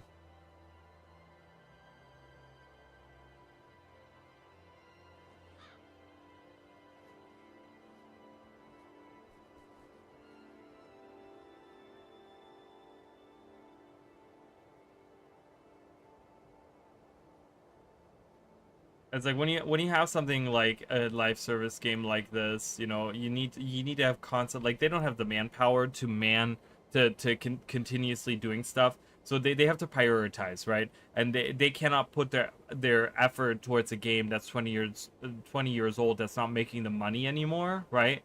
Like they have to put their effort into um something that actually you know, is making the money, and that's something that, you know, if they had the budget of like, you know, Activision Blizzard and stuff like that, it probably they would be supporting Guild Wars 1, and they probably wouldn't be allowing botters, and they probably would be working on those types of things, but that's just not the reality of it, you know. We're lucky that Guild Wars 1 is online, and that's all we got. Many bot accounts the last years. Yeah, I think that's probably a big thing that's happening now too. Well, thank you so much. I appreciate your help. I really, really appreciate it. That was super helpful. That was amazing. Guild Wars on PvP is pretty good. The issue there is not enough active real players at the moment. Nothing wrong with its design. Oh yeah, of course. I think it's designed really well. I loved many part.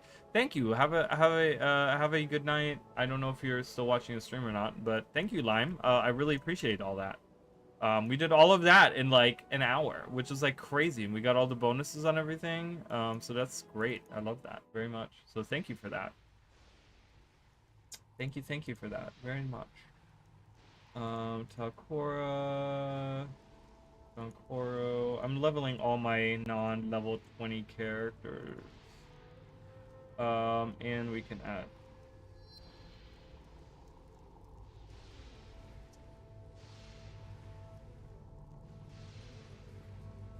Okay, well, thank you so much, Lime. I appreciate that.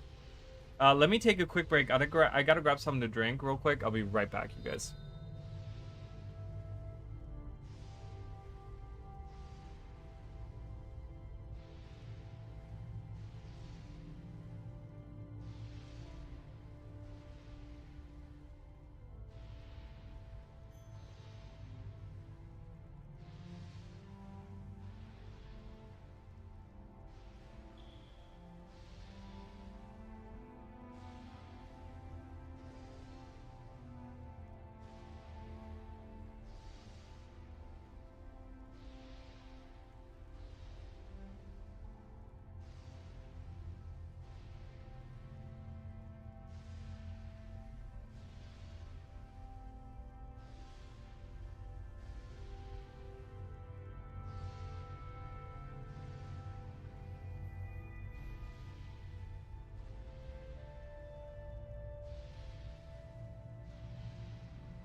Ooh, sorry, I'm back.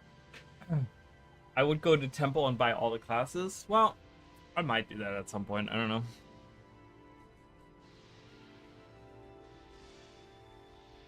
Maybe I'll do that at some point. I don't know.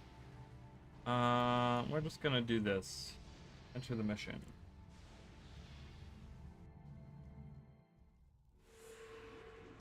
The Dragon's Lair.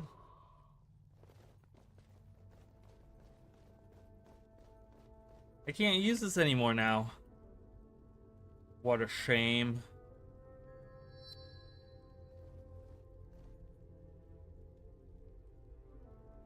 Moving everything over.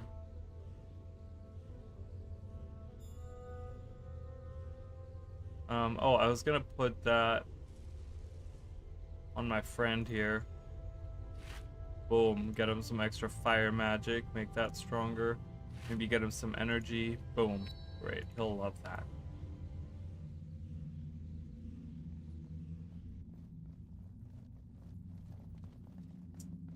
Alright, here we go.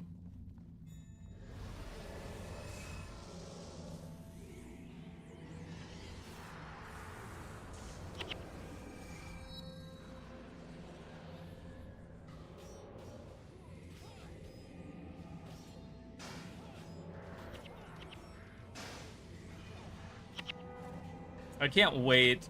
So when the expansion releases next week, right? Like that means for me personally, I'm probably gonna have to do a lot of lore videos and stuff.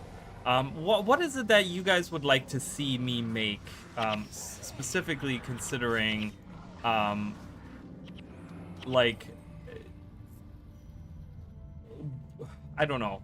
I don't know if you guys want to see, because I did with Secrets of the Obscure, I did a review of the initial, or not a review, but I did like a synopsis of the story, and I made it kind of like, you know, funny. I guess I try to be funny with it. Would you guys like to see that? I don't know. I'm kind of trying to see what the community is looking for, specifically my community of people that, you know, watch my channel a lot. I don't know if there's something that specific, like, man, I really, you know, I want like a summary of this, or I want to, you know, I want a summary of like all the different lore that we got, or like, you know, it's just, I'm kind of looking to the community to see like what it is that you guys want me to, and I'll probably pose that question as well on the Discord, and so people can kind of ask that question on Discord as well, or whatever, or can answer on Discord as well. Because I'm trying to kind of see what I want to put my effort into when it comes to making content, specifically like what people want to see.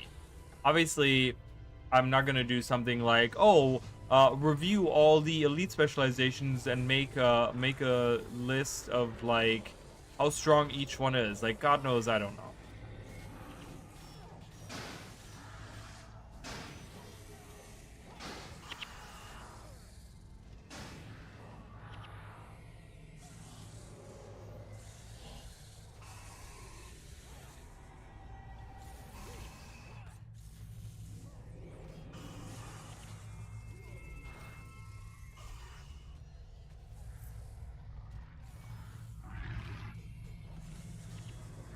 I always love this floor in here.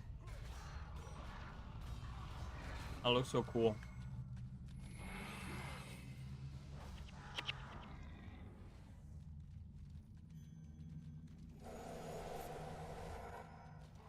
You know, I really like that they changed Glenn's lair in Guild Wars 2. And I like to think that, you know, Glenn's lair is like, to me, in my mind, Glenn's lair is like this malleable thing, right? Where because she creates it, right? Like, Glenn's lair is contained in like a single grain of sand. And so I like to think that I don't know, that she can like modify it however she wants to make it look, right? And so it looks like this in Guild Wars 1 because this is very reminiscent of Kralkatorrik, and so maybe that has to do with like the idea that she maybe never really looked into changing it from when she was you know, like Kralkatorrik's like scion and champion or whatever. But then after like Blast was born, which is like baby in Guild Wars 1,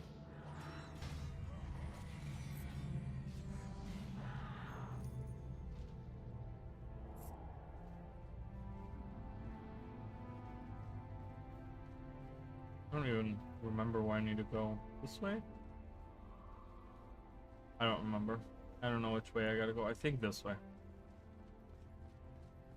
It's been a minute since I've done this, though. I think I have to go to the right, don't I?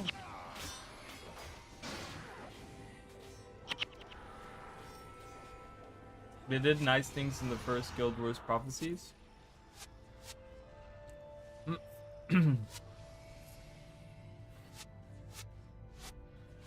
What do you mean what do you mean specifically by that?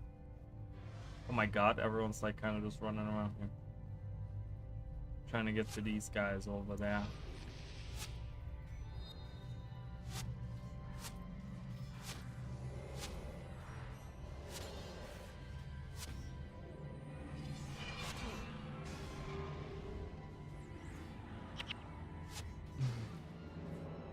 Because I think they did nice things in all of Guild Wars.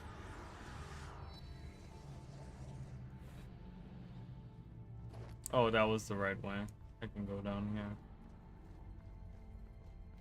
They did so many different bonuses. Oh yeah, I know, they kind of mainstreamed that later on. They were like, oh yeah, just do them really fast. And like on completion time, right? With Nightfall, they got a little bit more creative, but in Factions, it was all about just like, yeah, just do it really fast, and then you'll get a better bonus, right? It's just like, oh, that's pretty lazy.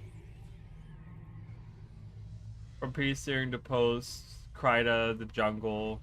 Yeah, the environments are great, too. I always loved how, and I hated it in Guild Wars 2, how, like, Kryta in Guild Wars 1 was, like, this jungle with a swamp. Like, on inland, it was more swampy. But then on the outside, it was more, like, this beachy, area, and I really, really like that. The Shiver Peaks, Desert, that mission, the Shiver Peaks, the Fire Island. Yeah, the environments were great in this game for sure. They did a really good job. But this is very like mid 2000s. You can look at this and you can really tell that this was made in like the mid 2000s. I think there's a lot of specifically in the character design. You can see a lot of influence from like games that came out around that time. Last Quest of Prophecies, the Titan Quest. Yeah, the Titan Quest is great. I think I did that on stream. Didn't I do that on stream before? I think before before Jane the Wilds came out, we did the Titan Quest actually on stream on my main character.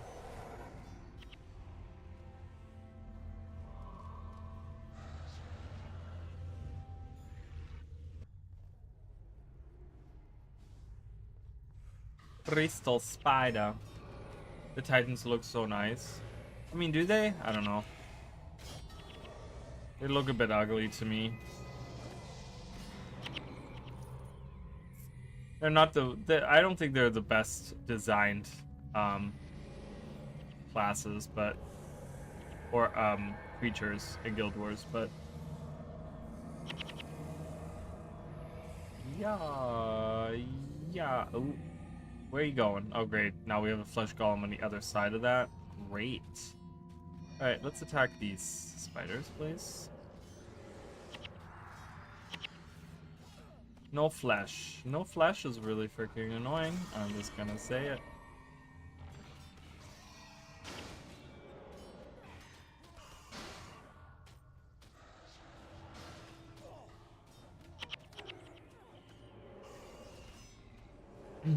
It's a nice PvP game.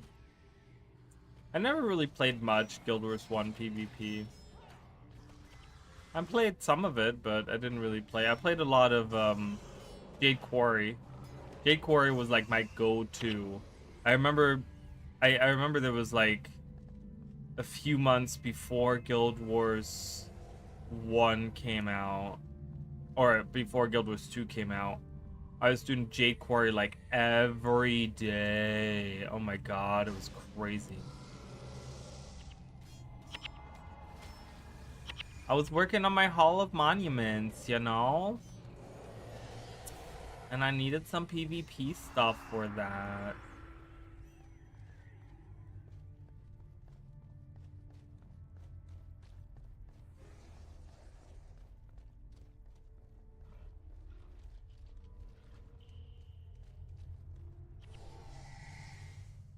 Yeah, I wouldn't expect too much out of PvP in Guild Wars 3. I'm gonna be honest.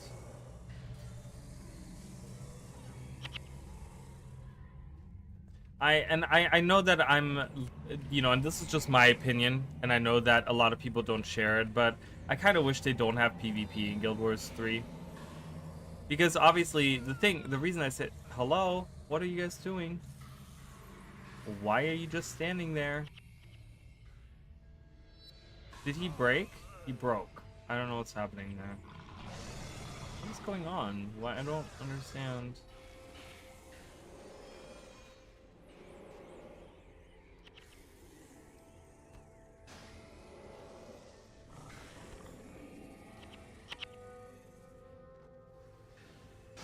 Great, he died, so the flesh golem became an enemy. Love that.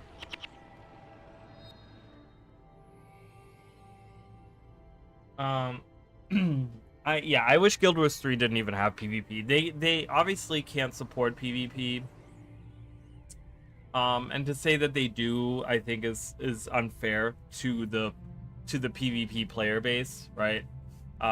So I think with Guild Wars 3, they should focus on what they do best, which is the open world experience. They might do a world versus world mode, something like that. I think that would be fine for Guild Wars 3, but I think having PvP is just not there, right? It was nice, give the people a huge PvE content to learn the game, but most don't play PvP, even as endgame. It gives the franchise such a unique aesthetic. Which part? What gives it a unique aesthetic? So they made new endgame content.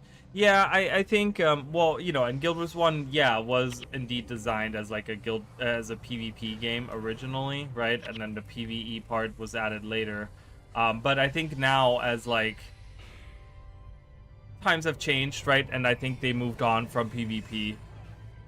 And I think the team at ArenaNet, they're not really about PvP anymore. And so I think that that's how they should treat the next game, right? It's like, I think they need to just be done with PvP. I just don't think that it's fair to say, oh yeah, we're gonna do all these different things, we're gonna have PvP and all this stuff, when we know they can't maintain it. They don't do a good job with it, and they need to just be honest about that, right? And it's fine. It's fine to accept your failures and accept that maybe there's some things that you could have done better, but you also need to understand where your limitations are, and I think ArenaNet is limited in the way that they can do a decent PvP game, you know?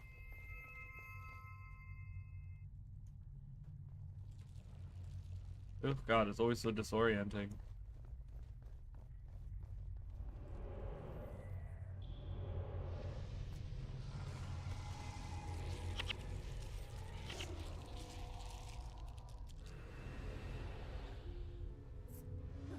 No, well, I'm not talking about Guild Wars 1. I'm talking about Guild Wars 2. They did a really nice job. Well, no, they definitely did. Guild Wars 1 PvP is really good.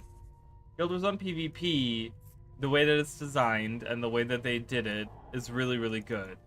But I'm talking about Guild Wars 2. Guild Wars 2 they really dropped the ball on it, right?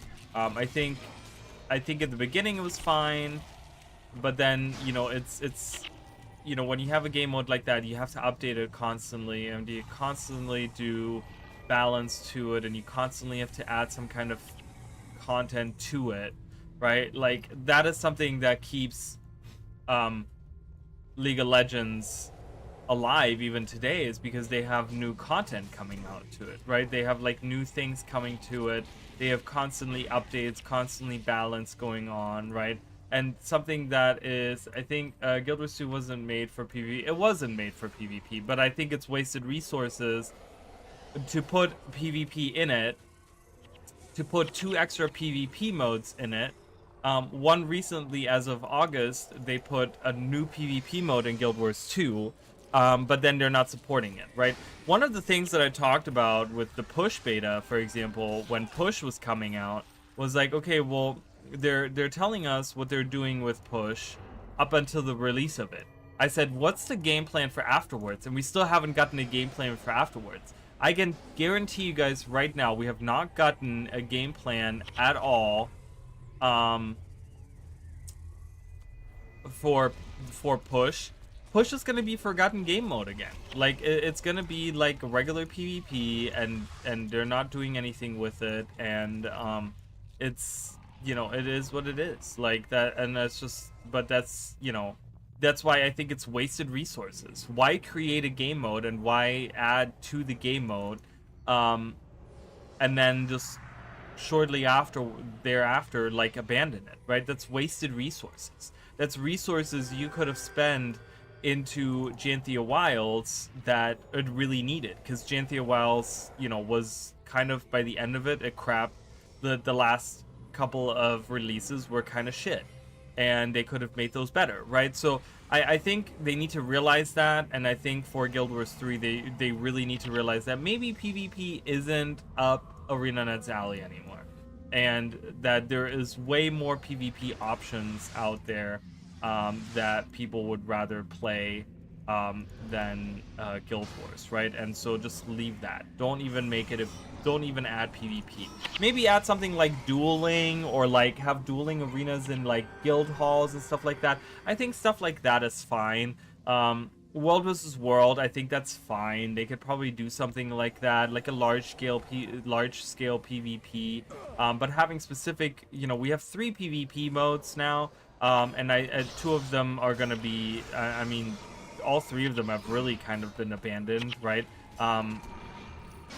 I don't think they're gonna add really anything. They didn't say anything up until they told us all these things that's gonna happen with push, up till the release of push. But I don't think they have anything planned past that, and I think it's just gonna become a forgotten game mode.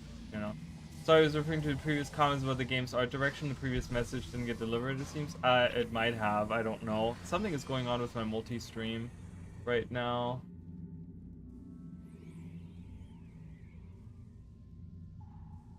Yeah, I see it actually. I don't know why. I don't know why my multi-stream is skipping out on half of the messages. I don't understand. The art design of Guild Wars is amazing. They really respected Daniel Docio's, I don't know how to pronounce that, but concept arts, and they tried to emulate it. It gives the franchise a unique aesthetic. It does. He does a really great job. I think his art is some of the most amazing stuff out there, for sure. 100%. I love his art. It's really, really good. I gotta go. Hold on. I gotta ban someone. I gotta ban a person. Well, it's not a person. It's a bot. So.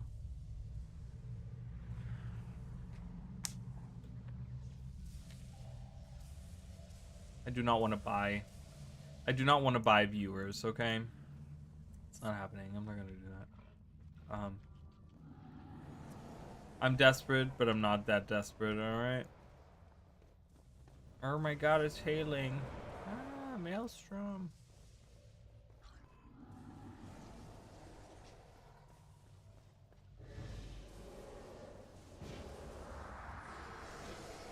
But yeah, I don't know. I'm just saying, like, I think Guild Wars 3 will be a better game overall if they decide not to have PvP in it. That's my opinion on it. That's an opinion that's just based off of the evidence that I've seen now with Guild Wars 2 and where ArenaNet as a company is headed, and with how they've been treating the game. I think it's going to be a better game overall. Not having PvP. Multiple PvP game modes are unnecessary, but PvP is not a bad thing to have in an MMO. It's everlasting content if it's fun. Yeah, but you gotta consider it has to be updated all the time, right? And that's why Stronghold sucks right now, is because they haven't updated it, right? Conquest, people are holding on to dear life for, but honestly, it's just a shit show, right? Like, and it hasn't been supported the way that it needs to be supported to be a fun experience. It could be so much better, right? Think about how much better PvP could be if they had the resources to actually support it properly. Especially Stronghold and Push could be really, really cool game modes, right? Like if they're properly supported and they see like balance to it, and they see additions made to it and stuff like that, but they just don't have the manpower. And I don't trust the ArenaNet of today. I don't trust them to make a good PvP experience. So why waste the resources on something like that when you're gonna abandon it shortly after anyways, right? Like that's what I don't. That's what I don't keep. That's why I don't understand that. If ArenaNet had given us a game plan of like, hey, this is up until the release of Push, and then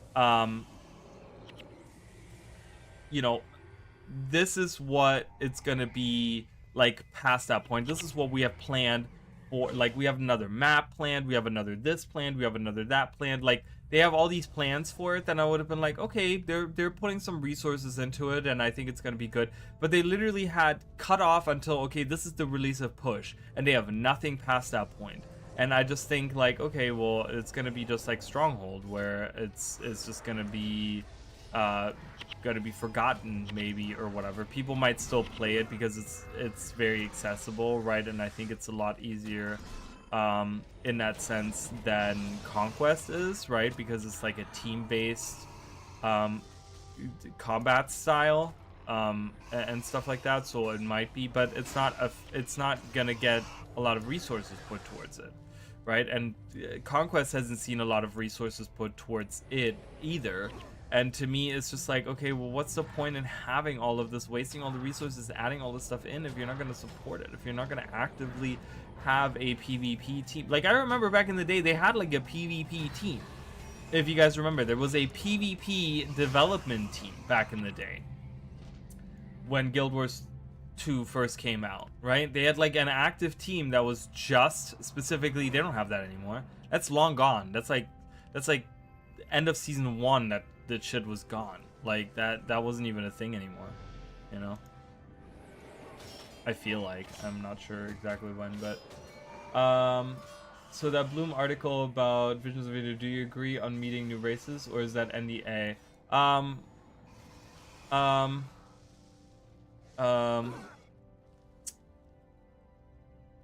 So I don't know. I don't know about new races. New species? I mean, new races, maybe. I don't know. I don't know if you could call it new races. I think new races makes it too specific of a term, but we'll see definitely some new creatures.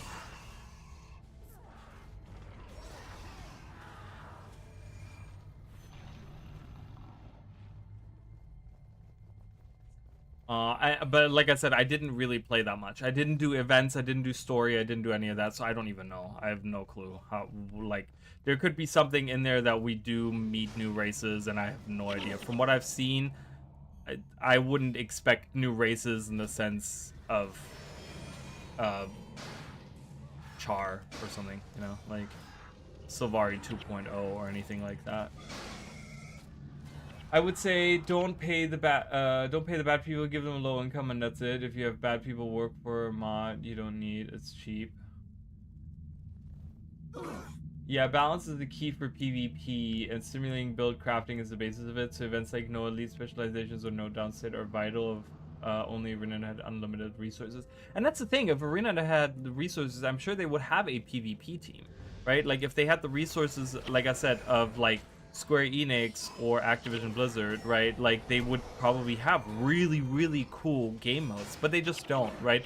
And I think they need to, and that's what I was trying to say earlier, is like they need to realize that that is a limitation of what their company can do, and I think their company just cannot support something like that, and that's okay, right? But I'd rather have them make the experience of what they're already focusing on, which is the PvE side of it, right, much better by utilizing the resources that they're putting into PvP, right? Like the push beta, they worked on the whole duration of GNT Wilds coming out. I'd rather have those same developers that were working on the push beta work on GNT Wilds, the actual expansion of GNT Wilds, and Visions of Eternity, and strengthen those releases and make those even better than release this mode that they have no plans on, you know, as far as we know, they have no plans of supporting it in any shape or form, right? To me, that's just a waste of resources there. You know what I mean? Different type of Norn confirmed then? Yes, exactly, 100%. You guys are gonna see tropical Norn. Are you ready for it? Are you ready for tropical Norn? Like they're made out of fruit. They're like pineapple Norn. Hi! It's Glyn, you guys. Hello. Um, should we do the bonus? I'm gonna do the bonus. I'm gonna kill Glenn.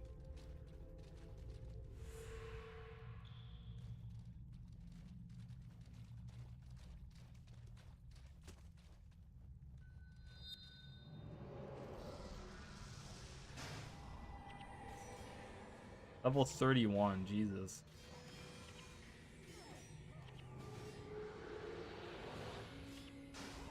Oh, she doesn't have an enchantment on. I thought she had some kind of enchantment she puts on herself.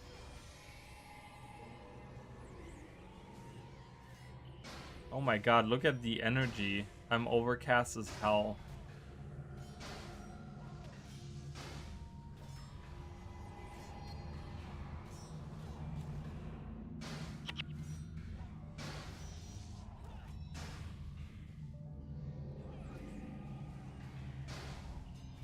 I have no energy.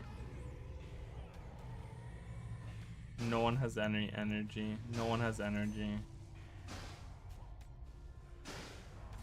Dragon Egg, help!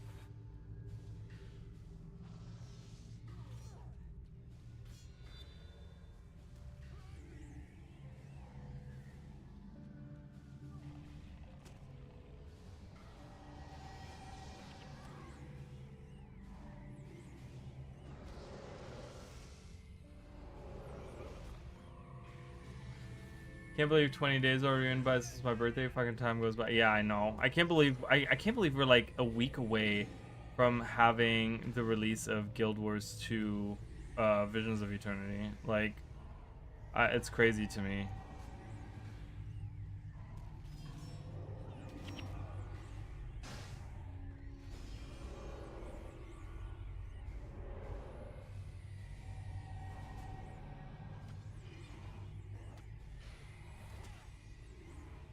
Is that like, I don't know. I'm trying to defeat her and I can't. That's probably a bad idea. I'm gonna have to redo the whole mission because I don't think I can defeat her.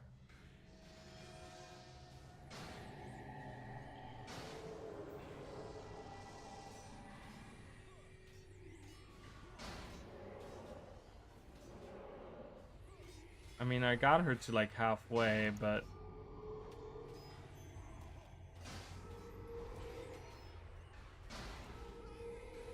I can't do any damage. It sucks.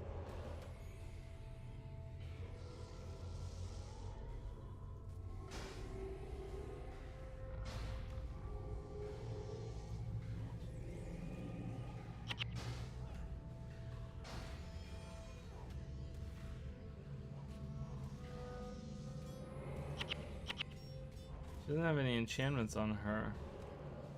Not that I see, but she's regenerating health nonetheless, which sucks.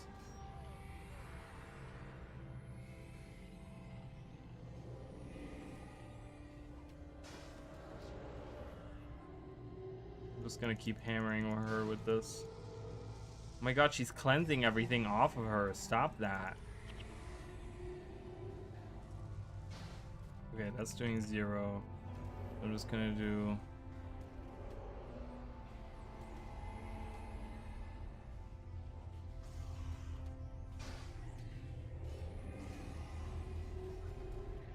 Oh, come on.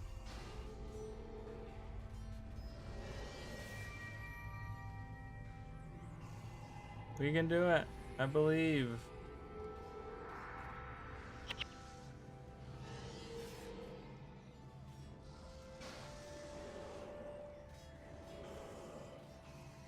What about capitalizing on player-generated content? Monthly PvP balance modifiers from players.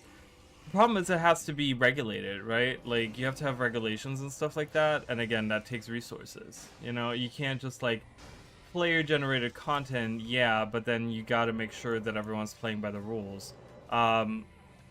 You know, I guess it's fine to an extent, but you always have to have someone in there from the company making sure that everything is up to snuff, right? Because if you're not doing that, then it gets to the point where, you know, like we just talked about earlier, if there's like botting involved or something like that, right, then people will say, oh, well, ArenaNet allows botting in their game because they're supporting this this PvP tournament that has all kinds of bots going on, right? So it has to have like regulations and supervision in there from the company itself, because they have to make sure that it's all to company standards, right? You have to have someone on the payroll that is gonna monitor that, because the players don't lose anything in that, right? They don't have any obligation to making sure that the company is represented well, right? They don't care. And they're gonna be like, well, ArenaNet doesn't pay my bills. It's my viewers that pay my bills, right? If we're going with someone that, you know, is a content creator or whatever at that. Yeah, go away, Glid. What do you want from me? Stop it. Stop it, Glid. Go somewhere else. It's time for you to die, Glid.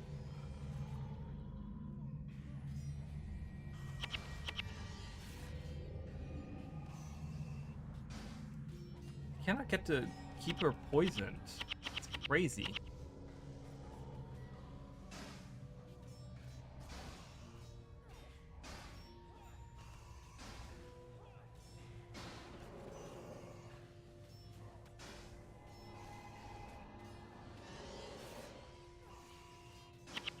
So I don't mind the idea, but again, that does take resources from the company still, right?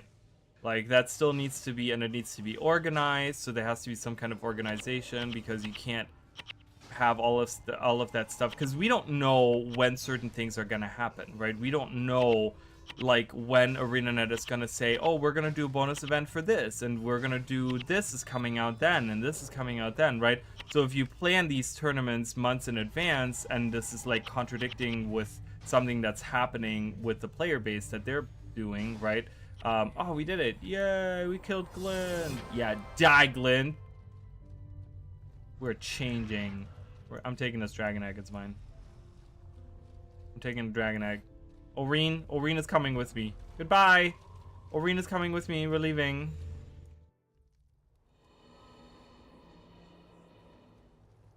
Ooh, look, guys. It's Halloween. Spooky. Look at this skull.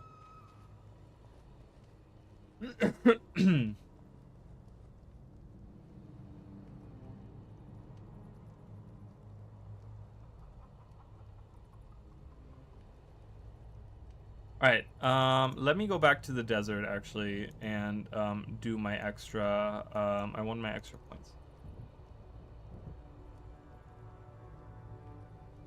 You could do an event and sell a signature skin for $800 like an LOL. I mean, they could do that, but I think a lot of people wouldn't be okay with that.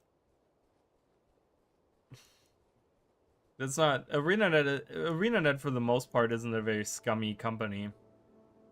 It's one of the reasons why I support them, you know? And that sounds kind of scummy to me. Selling a skin for $800. No thanks. We did get some levels, didn't we? Inspiration, divine favor, inspiration. Ooh, what's that? Perfect. Fire magic. What's that? Awesome. Everyone's leveling up. Alright, I think I kind of know where this quest is. I know it was just a joke, but I'm saying, like, you know, ArenaNet would never do something like that, I don't think.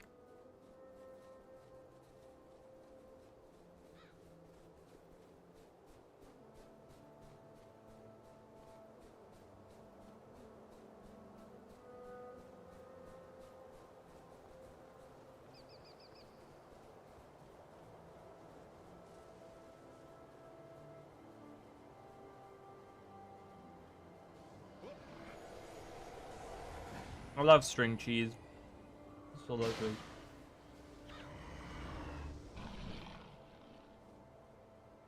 I also think, what, you know, speaking of, like, is it up here or is it down below? I don't remember where the character is.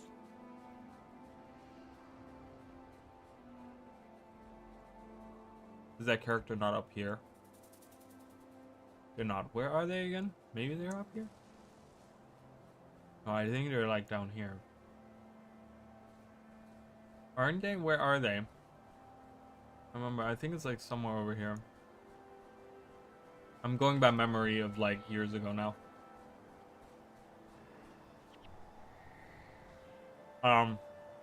But I think nowadays there's so many really good PvP games out there too that like we didn't really have that back in the day, right? We didn't have PvP games. Like really good standalone PvP games weren't a thing. So it worked for Guild Wars 1, right? But I think now we have so many games that are just designed to be PvP games, right? That it's hard to compete in that space anyways. Pure PvP games are always going to outdo PvE games that also have a PvP mode, right? I think for the most part, at least.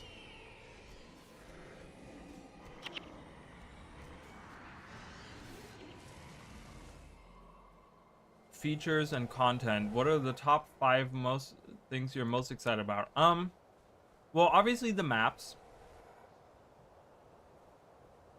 I mean, I don't know. It's very basic, right? I'm excited for the maps. I'm excited for some of the elite specializations. Not all of them, but some of them are I'm very excited about. Like Paragon, I've wanted in the game for a long time, and I think the way they designed Paragon, with the active playstyle that it's getting is going to be very exciting. Yeah, I knew that was going to happen.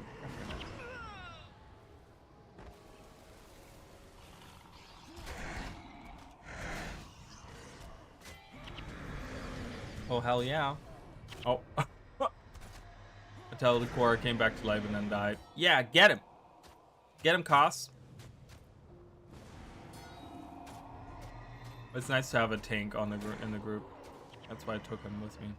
I can. So maps, elite specializations, the story, the lore, right? I don't know if that is that 2 separate things or is that one thing? Because I feel like the story and the lore are like separate in my mind a little bit. And what's one other feature? Oh, the skins. I will say I did look at the legendaries. I did look at the legendaries that are coming. Okay, I didn't look at all of them. I looked at some of the legendaries that are coming into the game, and I'm excited for them. I think they look really cool. There was one in particular that I looked at, and I really liked it. And I was like, that's pretty cool. I like that.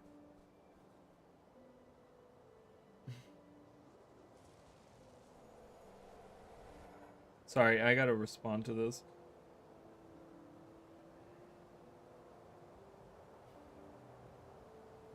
Oops.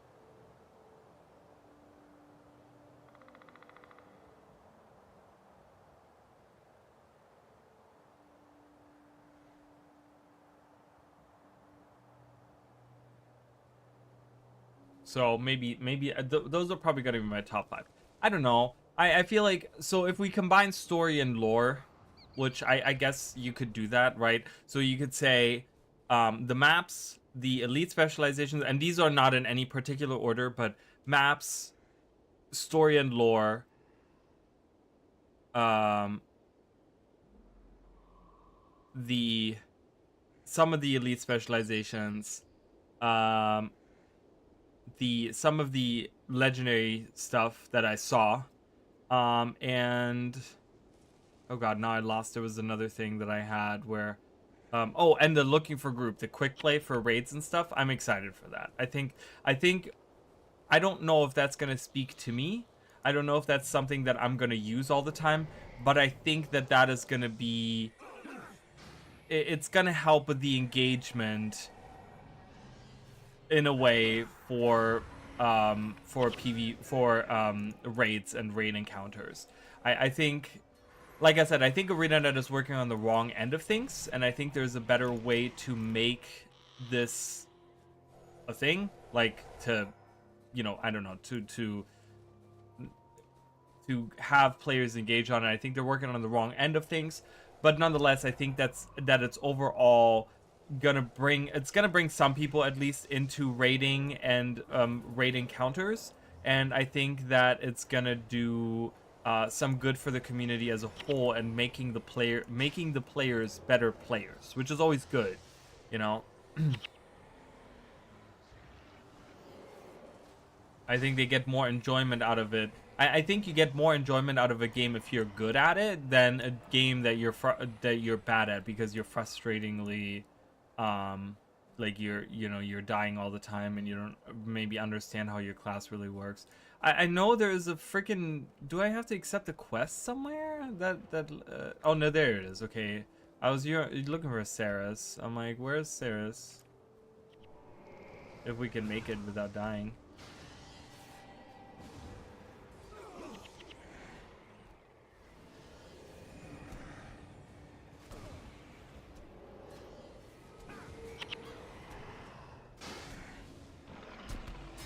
For me, I'll say most excited about Elite Specializations, Raid looking for Ruby Vamp, Homestead templates, new maps, and lastly, new story content.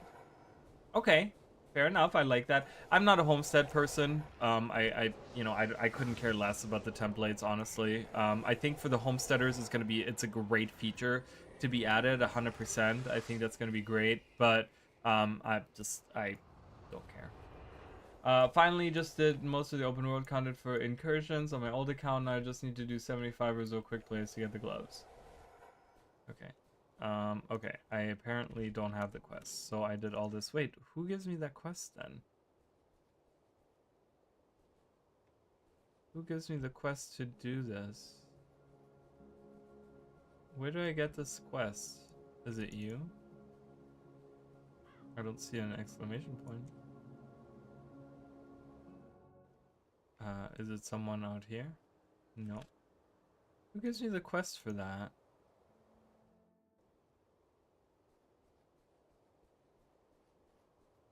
The quest to get the extra attribute points. Isn't there a quest? Where do I get that quest? I don't remember. It's been so long. Probably narrow that down to about 60 total if I do quick play weekly each week. In the northeast, little outpost, Destiny's Gorge. And here. You. No. You. And now Phipps. No.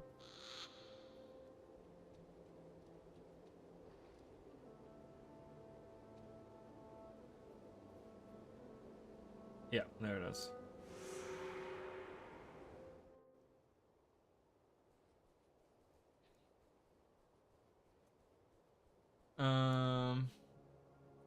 Yeah, Mars, I think Visions of Eternity Experience has a lot to offer.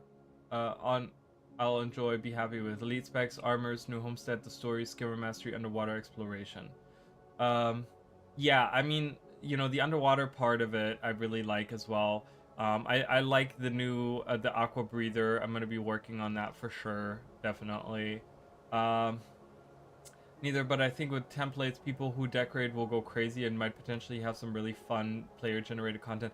There's also, and I can't ever pronounce it, but there's an ArenaNet partner out there, and it's like Redditch or something. I don't know how to pronounce that, and I'm probably mispronouncing that, but he's gone through and he made like websites where you can share all of this stuff. I don't remember exactly what the website is, but I think he's working. I don't know if he already has a website or not, but oh, I'm by myself. That's not good. I just realized that. Jesus. He is I think he's creating a website for that, where you can go in and you can share like your templates and stuff, and that's going to be very interesting. I think having a website where you can share your templates is going to be really good, and it's going to land really well with people. I think it's going to make people want to really work on that and kind of compare it. It'd be really cool to have contests as well. It'd be really cool if people, if you know, I don't know if ArenaNet would even host something like that, but to have content or have like some kind of event where um, they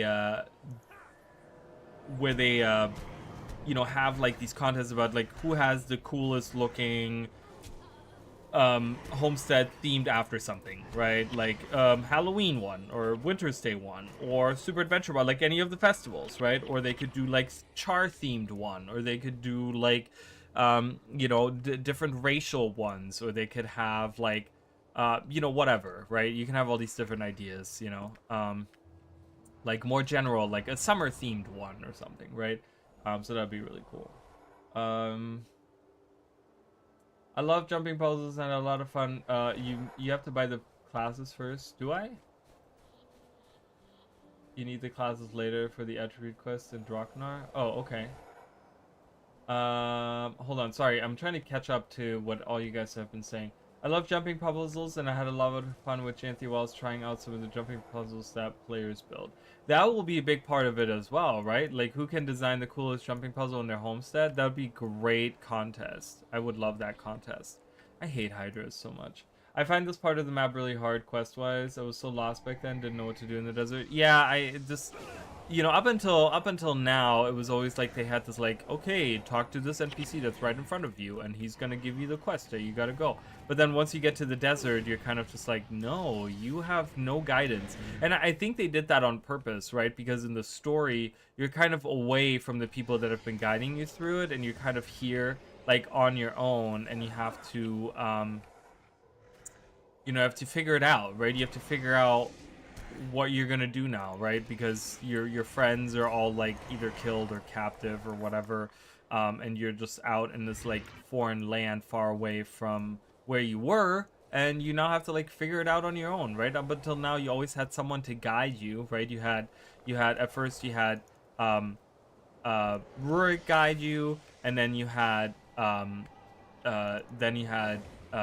Hableon guide you a little bit, and the White Mantle, and then once you got to the jungle, it was Evenia that was guiding you, and then now you're just like, okay, I don't know anymore, right? And it's just like kind of like you're you know, not just that you're ascending, but you're also kind of learning to be your own character, kind of, in the world of Guild Wars, which is kind of cool.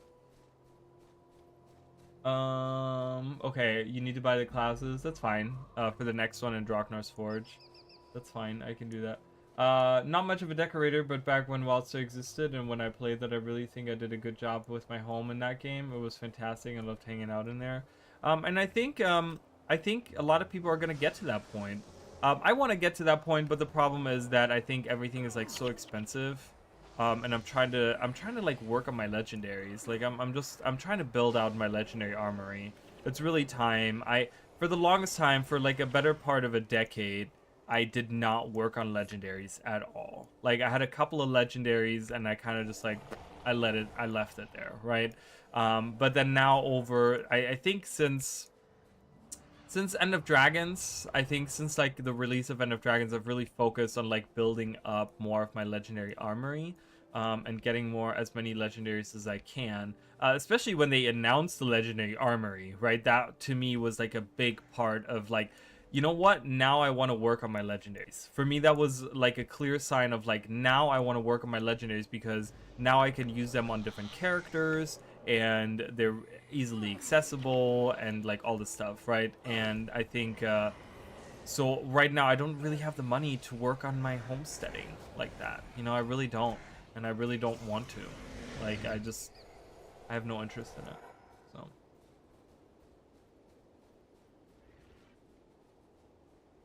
So at some point, like once I've built out my legendary armory to the point where I have like all the weapons that I want, and they haven't really been, you know, there's not a lot that maybe I would want. I think I might work on that, right? Like I think that'll be a point where I'm like, you know what, let me invest in the homesteading. And you guys might see actually like homesteading streams. I might do a stream where I like decorate my homestead with you guys, and we can kind of like chat and hang out and stuff, you know. I'll probably do that, but that is probably not happening anytime soon. You know, that'll probably be happening. Depending on how fast I can get my other legendaries done. I'm working on a ton of them right now. Right now I'm working on Conflux. Definitely need Conflux. I don't have any legendary rings. I'm probably going to work on the legendary ring that's coming with Visions of Eternity. Like I said, I did see the one of the weapons, and I might work on that weapon because I really like that weapon. It looks really, really cool to me. So I might work on that. I don't know. We'll see. So even with all the current quality of life with the legendary armor, still think it's not enough for me. If they added the feature where legendary gear level scales, so I could just make new characters. That is something that I, you know, you mentioned that the other day. I think I feel like you've mentioned that the other day, and I really agree on that. I agree on that, and I think I would love to see that as well. So these guys just leveled up both, which is great. Love that. Love it. We're getting to level 20 now. I agree with you. I think that would be really, really cool to have scaling on legendary armor. Equip it at any level, and you know, it scales with whatever level you are. That would be really, really cool. I think I would absolutely love that. If they could add something like that, it would be cool. I would definitely start grabbing legendary armor if they did that. Yeah, I don't know. I just, for the convenience, I have so many characters. And I really want to just, you know, I want to work on that. I want to work on getting more armor because I just have so many characters, and I'm always like, new elite specializations are coming out, which means there's new builds that I want to try, which means I need new armor and blah blah blah blah blah, right? So I'll work on getting the Aqua Breather and new ring for sure, though. Yeah, the Aqua Breather, I like the idea of having the fins grow on your body. I feel like there's some kind of really cool fashion you can do with that as well. I've always wanted to make a character that is solely focused on underwater combat. I know that that's silly, but I have so many characters where I think that it would be really cool to have a character that just focuses on underwater combat. And so have like the fashion be around that, have the weapons be designed around that, like, hey, you're just underwater, right? And like, I think that would be really, really cool. I would love that, for sure. So my friend argues with me on the armor weapon level scaling because of the power creep problem, but we already have power creep. What do you mean? Yeah, I don't get that. I don't get that argument. Like, power creep already exists anyways. Like, level 80s are not restricted to not going into those maps. You still have, we just talked about it today, right? Where people go into the low level maps and they try to do their weeklies by defeating the Svanir, and they're level 80 characters, and they go in there with their raid gear and destroy everything, right? You already have that happening anyways, and it's not being, you know, with the way that the weeklies are, and with the way that the weekly is set up. Who was that? Oh, that was you know, it's not being, it's being, people are being steered towards doing that anyways, right? So it's kind of like, I'm like, that's, you know, I think it goes back to the thing that we've been talking about so much, is that they just need to update core, right? I think they just need to update the core experience and make it difficult, because now, even when I'm a level 1 elementalist, the content is just not hard anymore, right? Like, it's just not, because of power creep that has happened, right? And I think everyone would just have a better experience. Even people that have a level 80 character would just have a better experience going to lower level maps if there was actually some updates that are done to the core maps, right? And I think that just goes back to the whole idea of like return to tier A expansion that we've talked about, you know? So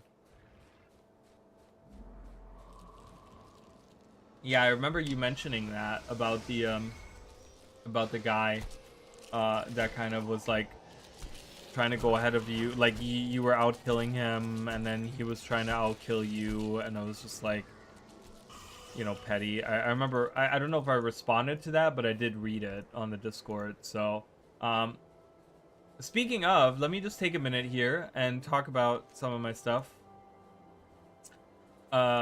So if you guys want to support the channel, I would really appreciate it. There's a bunch of links down below. On Twitch, it's in my about section. On YouTube, it's in my description. There's links to support me if you guys want to support me in any shape or form. There's many different ways to do it. You can become members on YouTube. You can subscribe on Twitch. You can even use your Amazon Prime subscription if you want to do that, if you have that available, right? There's if you're new to Guild Wars 2 or want to try it out, there's a free-to-play link down below that helps me out a ton, as well as if you're looking to buy something like Visions of Eternity or any of the other expansions. There's another link down below, both of which are sponsored by ArenaNet. As I mentioned, we do have a Discord server if you guys want to join. There's not a lot of people in there, but we're chatting a ton. We're talking about the new expansion. We're talking about all kinds of things happening. If you guys want to join and hang out and participate in that, and also obviously you get notified. There's a channel there that notifies you whenever I go live or when I post a video. So if you guys want to be up to date on everything that I'm doing, that is the best way to do that. And yeah, all that is down in the description down below. So I would appreciate any and all of that very much. What if they added a hard mode option where the game downscales you even more, but you get more rewards if you have that option? I would love that. I would love a hard mode in Guild Wars 2. I think that would be... I think I would like that a lot. Having something having something that would optionally make it hard.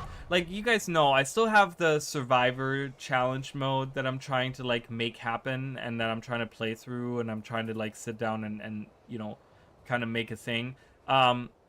You know, and that's kind of the same idea there, right? Is like I'm playing through the game on a harder difficulty scale because it has been power crept so much. And I would love that. I would love for them to say, you know, hey, we're gonna, like, anytime you enter a map, you're gonna be lowered to the lowest level of that map, right? So if I'm in Queensday, I'm always level 1. Like, that would be crazy to me. I think that'd be really interesting and really fun. Or something like that, right? Like, I'm just spitballing here, but it would be really cool. I think it would be, you know, you go to like Kessex Hills and you're always a level 15, even if you go to like a level 25 part of it, right? So okay, boom, we have an extra attribute points here. Boom. All right, so we did that.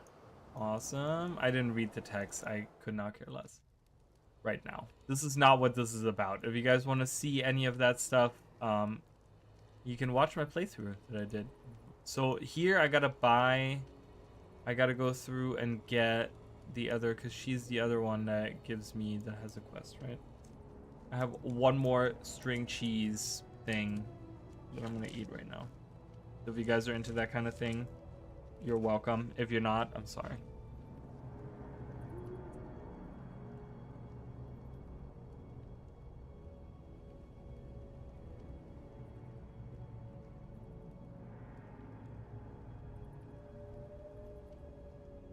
Travel to all the different places. All right. Seeker's Passage, Destiny's Gorge. All right, Seeker's Passage, I have that. Okay, Destiny's Gorge. Lime helped us with all of this, so we already have all this unlocked. Heroes Audience.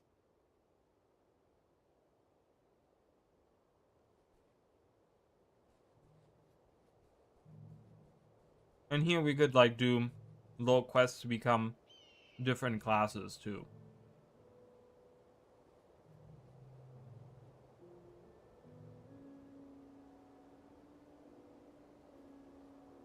I think, right? I think maybe over here.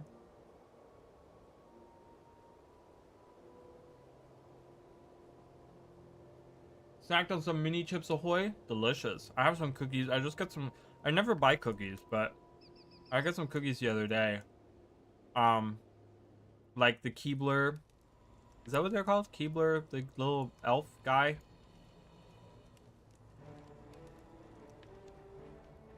The like fudge stripes. They're really good. Um, I don't like PvP, but I still think they should add an open world duel option. Oh, 100%. 100%. I think a dual option would be really, really cool. I think that it would be really fun because I think the idea behind it is that I think what that would do for the Guild Wars community is it would better the Guild Wars community because you can duel your friends, right? And you could say, hey, let me duel this, right? And you can kind of work on your build and see where you're at, right? On like a friendly, like on a thing where like, okay, if you lose, it's fine, whatever, no one cares. But you can look at what your build is lacking. I don't know. I would like a dual option for sure. You basically ask someone if they want to duel, and if they accept the pop-up prompt, you get a little zone you both can fight each other in. And of course, you can set it in the options to auto-ignore such requests. That way, you never see them, and you can just play around as normal. Yeah, I like it. I think that would be really cool having that as an option. And I think I think that's a great idea. I also like the idea of having open world duels. I suggested that on the official forums to get so many negative comments. That was the day I realized that the official forums is a dark place indeed. So, okay, so let me ask you then, what was the response? What was it about? Did I accept it? Does she have a thing here? Probably not, right? I think the idea is that I need to change my class.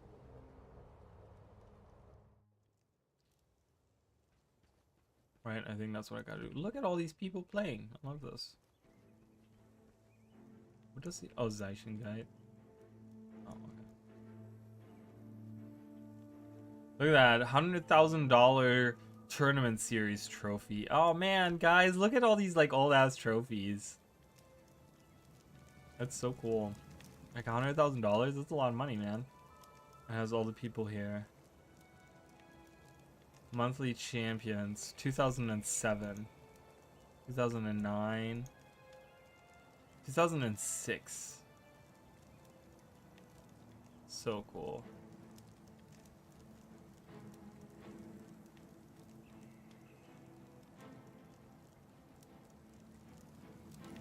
They could easily add all the costume brawl progress towards PvP dueling instead of needing to get into the costume tonics. Perhaps. I would like them to do something completely different though. Or heck, even allow some PvP progress with dueling. It could be separate achievements, I guess. Yeah, I would love a separate achievements, I think, on that. I'm gonna do Ritualist. Why not? Boom. Alright. I don't want to spend any more money if I don't need to. Lens Arch. Ooh, guys, look. We're gonna be doing Halloween next week. That's kind of why I'm playing this, just so you guys know. So we're gonna be doing Halloween in Guild Wars 1. I'm gonna go through and I'm gonna do the Sorcerers of Keswick. We're gonna be doing the Countess of Hakewood. There's a really cool story about Hakewood as well. I kind of want to talk about that a little bit. There's gonna be some stuff we're gonna be doing, but I need to play through the story first in order to do that. So that's what we're doing right now. That's what we're doing right now. All right, does she have this quest available now? I don't know. Can't see from here.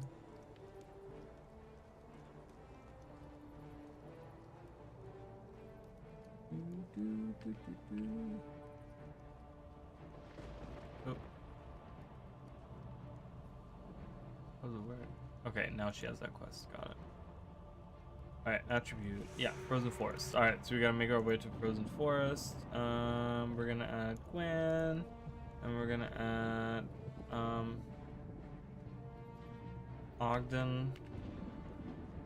Ogden doesn't even have a build set up. No, that's fine. We'll do Vec. Oh no, I have Milani.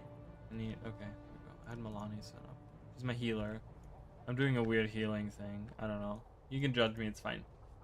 Killed such and such class in 5 seconds. What achievements do you guys have for well, obviously, like, you know, they could do it like World vs. World. So they could do like you know, in World vs. World you have like defend something so many times, and they have these like long achievements that go like where you have to defend an object 1,000 times, right? But they have the like different tiers where it's like 10, 50, 100, 500, 1,000, 1,500, 2000, right? Like that. So you could have something where you like, you know, defeat a class 100 times, and you can have like different stages to that, right? So every class 100 times, and then you get like a title at the end of that, right? Something like that. I could see that 100%. I could see maybe, you know,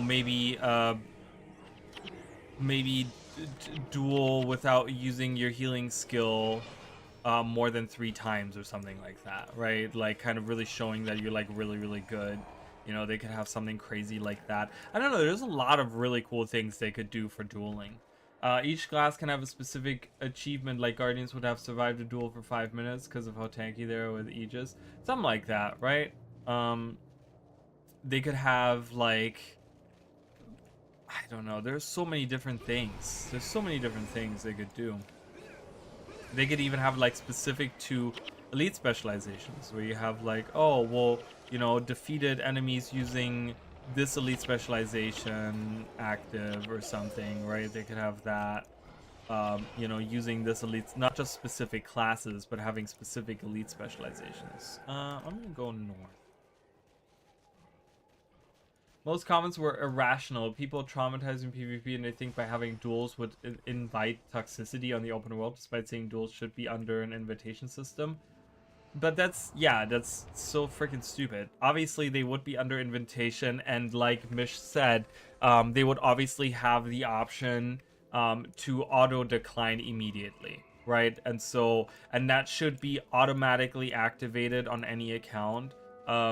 And you know, if people wanted to activate that themselves, they could, or maybe not, because some people might not even ever know that that's an option, so they might never realize that dueling is an option or whatever.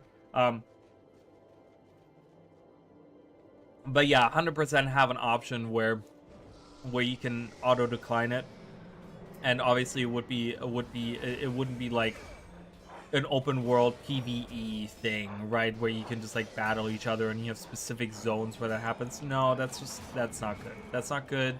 That's not Guild Wars, you know. But having something that's invitation only, like, heck yeah, why not? We have that right now, right? We have that set up in our guild halls where you can where you have arenas in guild halls. So I'm like, that's just so, ugh, that's so stupid. That's really silly, and it's just, ugh, whatever. Stupid as hell. People are dumb. So scythe mastery.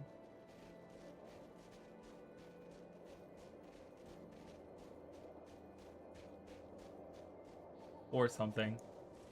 Or something. That's like my go-to. I always say that in all my videos. Or something. Because I have all these other ideas. And my previous again, so fucking sensitive. Alright, let's try this again. Okay, I was gonna say, I'm like, or something. I don't know if, you know, I was like, is that towards me? Because I say that all the time. Or something like that.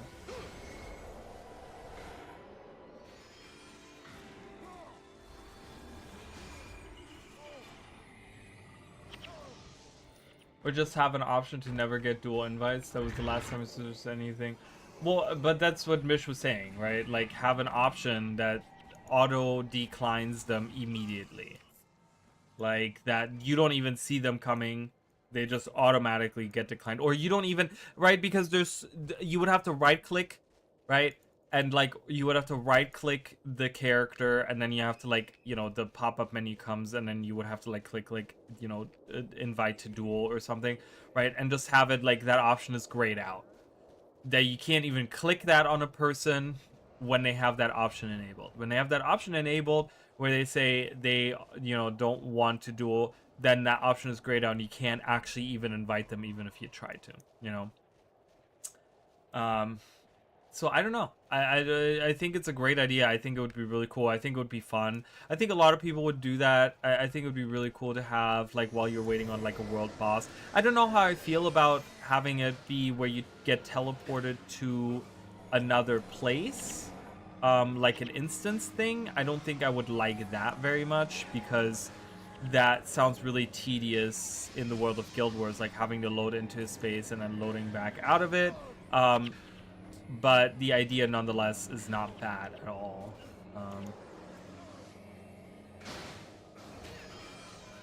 Oh my god, we're getting like attacked right now. Oh my god. Okay, well, we're gonna get revived right here, it's just fine. Defeat 500 other players as a troubadour and you earn the title. I sing, you die. I just spelled die that way. Oh, because you weren't allowed to. That means defeat, if you know what I mean. Yeah, I got you. I understand. Ice Dome is a dangerous place. I need to be careful here.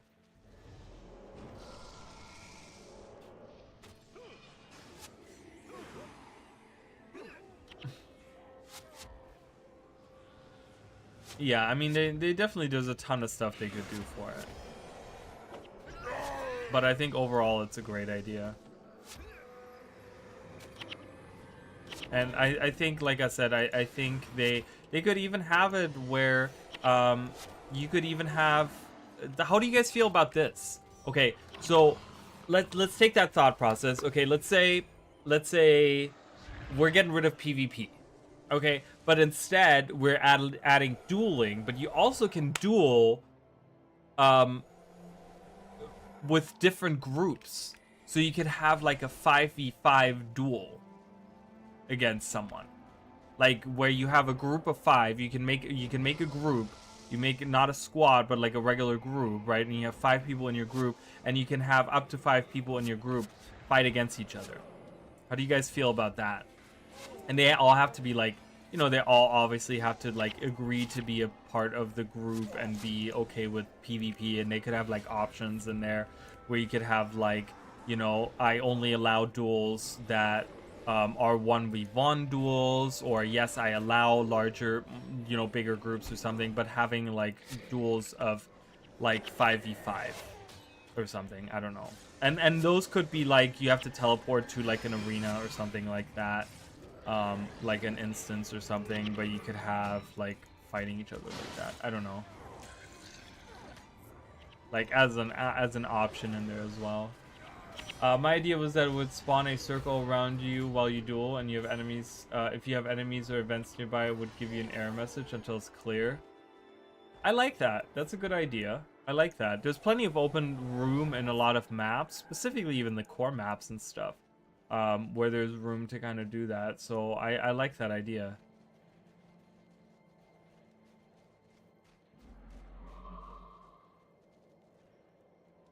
That's how ESO does it, NM? Oh, okay, that's interesting. It's like an invisible circle barrier. Well, I wouldn't want to make it invisible. I would want people to know exactly where the arena is, right? And how far they can step outside of anything.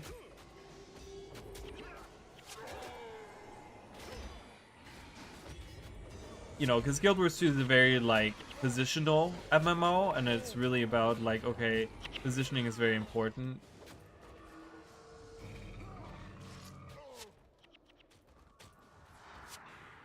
Oh, come on. You have been playing for 3 hours. Please take a break. Don't tell me what to do. Do you want me to play your game or not?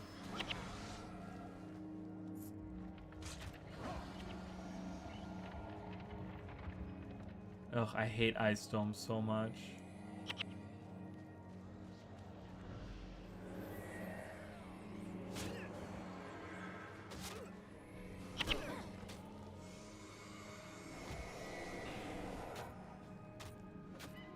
I didn't mean to use that ability.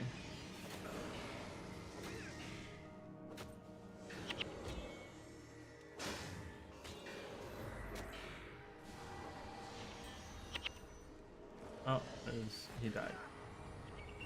Yeah, so it's a big flag you put down, and the outer room is like a faint circle, barely perceivable, it's obvious. That's what I mean. Oh, I got you. Okay. Well, invisible to me means that you can't see it, right? So you mean like it's a see-through. At the end of the duel, it would show each player's build, so it can teach players other classes. Yeah, you could like have like an inspect thing. Like you could have like a, you know, like a, yeah, like a, you know, like a score, you know, who killed how many times and who did how much damage, and you can look at each build, right? That way you can make a positive learning experience. Well, 100%. And that's what it should be, right? It should be about having fun and having, you know, and helping each other out and kind of demonstrating like why, you know, maybe the build that I have is better for, you know, whatever, right? Because of this and this reason, you know, I don't know, but I agree. I think it's a good idea. I don't know. Like I said, the Guild Wars community is such a strange community, because sometimes the Guild Wars community, you know, it's like when you have an idea and it's just fashionable to hate on something, you know, and so the Guild Wars community, especially on the forums, they take that to heart, and they're just like, nope, we're gonna hate on that, and that's not a good thing, and it becomes this like train wreck of a thing, which is just sad, you know, but that's just how they are sometimes. That's just how they are.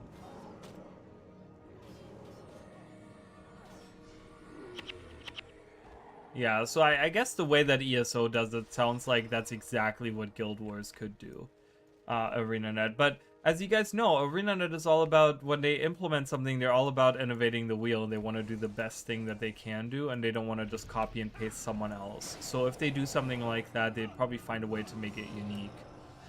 You know, like I said, so I probably feel like they would do something where you can have like multiple people in there, and you could make it like, they probably find a way to monetize it as well. So maybe have it where instead of just having the flag with an invisible circle around it, they might have like an actual arena, right? They could have like, because we have the little, you know, ArenaNet has the little like arena thing, right? And we have that like circle in like Lion's Arch or whatever, that's based off of the logo, and they use that in a lot of different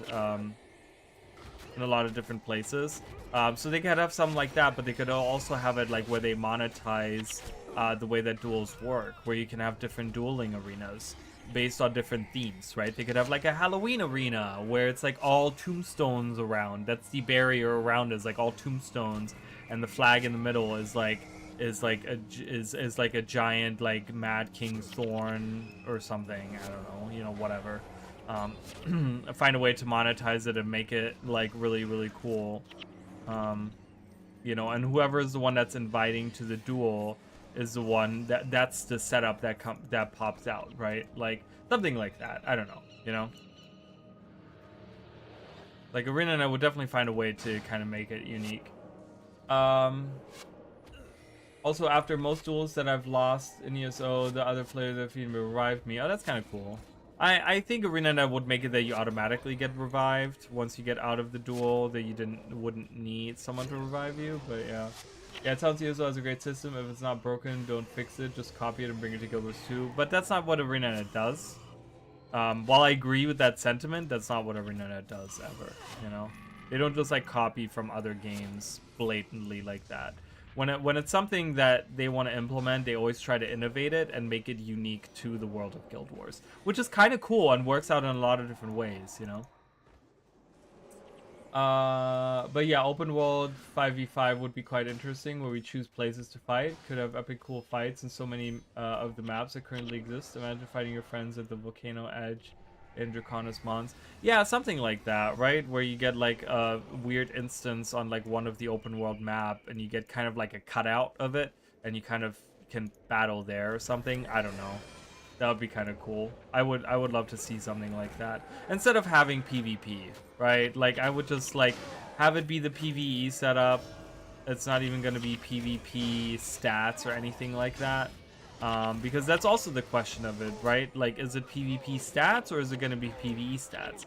And I think it should just be PvE stats, which are like kind of way crazier than PvP, you know, in a lot of different ways. So, Frozen Forest, here we come.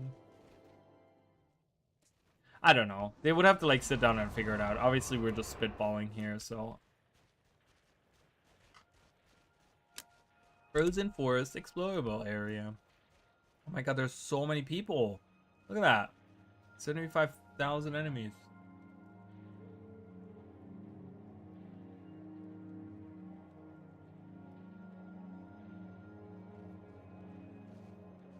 Alright, I'm gonna take a short break, you guys. I gotta use the restroom, and I'll be right back. Oops, sorry. I'll be right back, you guys.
I mean, the PvP separation already exists. When you queue a duel, you just automatically switch to the PvP gear setup.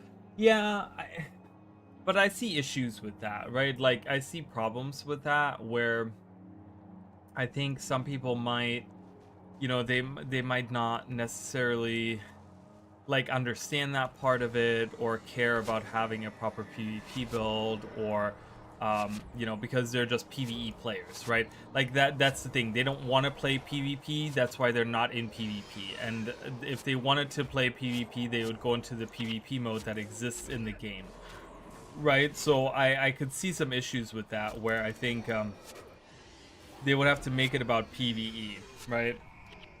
I think. Sorry guys, I'm just taking some more medication here. Everyone's so strong around here. So I don't think that that's necessarily an issue. I just think that the problem is that, you know, the audience that you're trying to, like, who's that really for, right? If they want to do PvP, they can just go into PvP and do that, right? If they want to fight someone or whatever, right? So I don't know. I could see some clashing going on there with that. Alright, these guys are wandering around. I'm just gonna... Where am I going? Oh, I gotta go north. But I don't think there's a path out of here. I think I have to go this way and then turn left after the bridge. I think I have to turn left the bridge and then go around this way. Yeah, Guild Wars 3 could be just full-on World vs. World PvE versus PvP. Basically, like New World have areas that have wars, but you can avoid them or you'll be warned you're entering such an area, so you can just go elsewhere and do your usual PvE story stuff and ignore the war zones. I mean, I guess.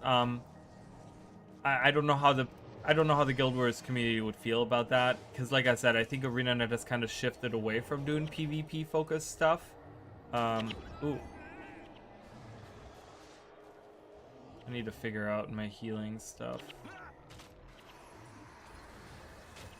I think I need to put more emphasis on the healing. I need to change some of my builds around, I think. I don't know, but it really depends on what Guild Wars 3 is going to be turning out to be, what type of game it's going to be, right? Like, I think that, you know, I don't know. They could take Guild Wars 3 in like a billion different ways, and we would, you know, they could do it however, so we have no idea.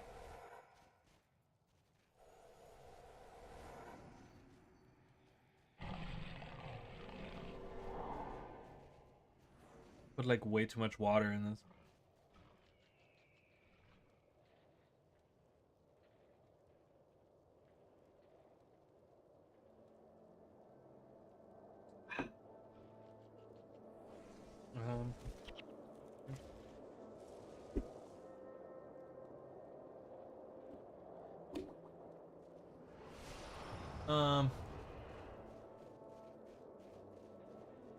Yeah, it's just funny how someone who isn't into PvP comes up with stuff like this, because for someone not into PvP, that's the easier way to implement it. Harmless PvPers enjoy it, and PvEers can just ignore it. I suppose, yeah. I mean, I don't know. There's different ways that you can tackle something like that. I think there's like been different ideas about it. So yeah, I don't know. You can take that a million different ways. I don't know what Guild Wars 3. I just like the idea of having dueling in general. Like just as a you know, as a thought, like I just really enjoy having dueling in the game. I think would be really cool. That's something I've been looking forward to for a while. It's interesting because I feel like I was playing before Guild Wars 2 came out. There might have been an MMO that I was playing where dueling was a thing and I would duel people. I don't remember what it was though. And so I kind of had that like mindset a little bit of like having duels, and then they're like, oh yeah, duels are not gonna be a thing in Guild Wars 2, and I was like, oh, okay. So I don't know.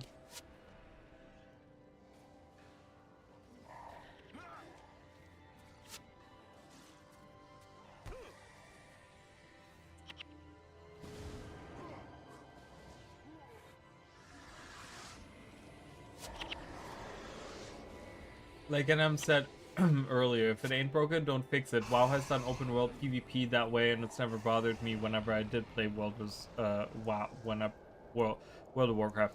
Um, but yeah, and I don't think that that's necessarily the point of it.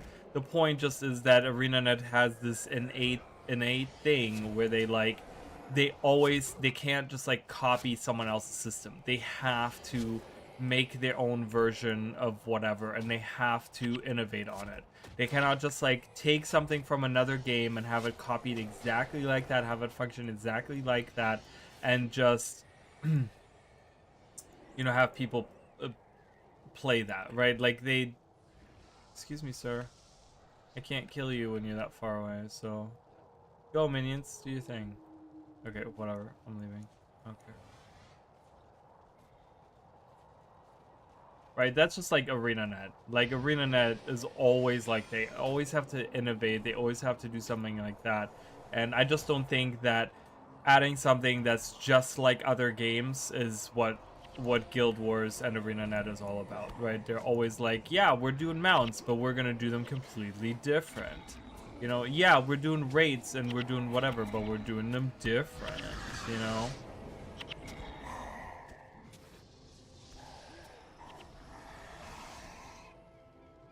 I don't know.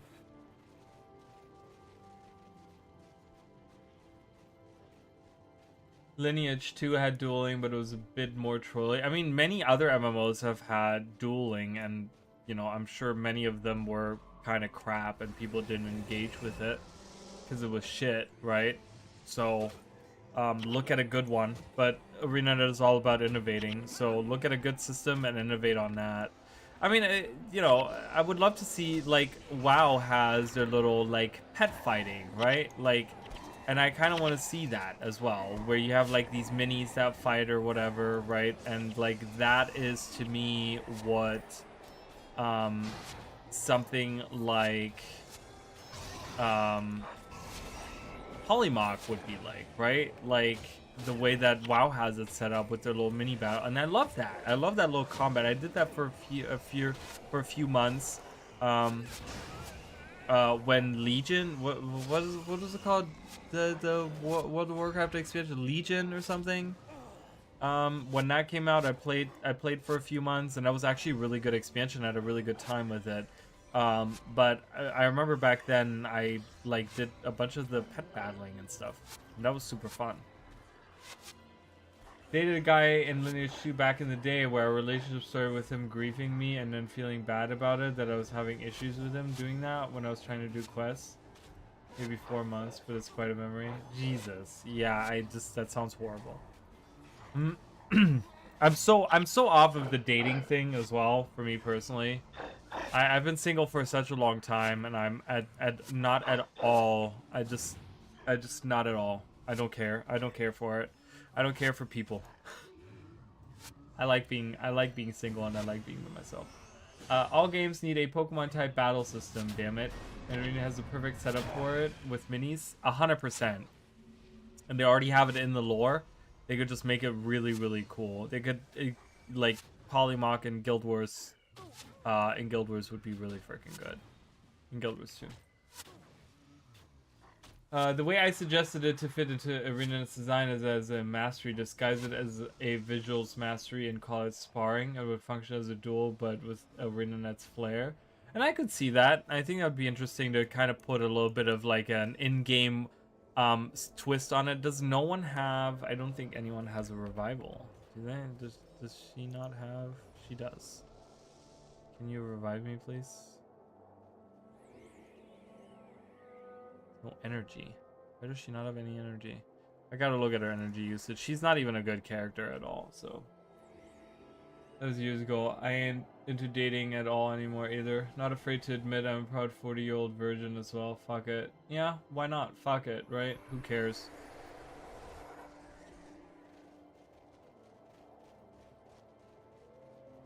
I'm right there with you.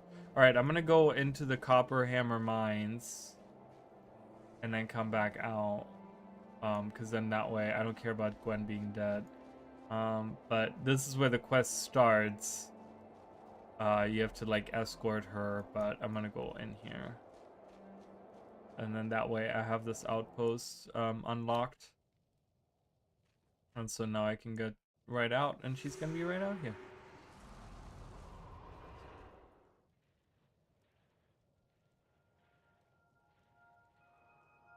Yeah, love is not what it once was, and I think I don't know. I just the way that I like to date and the way that I like to do my relationships, I guess is too old school for how people do it nowadays, and I don't care for it. So and it's fine.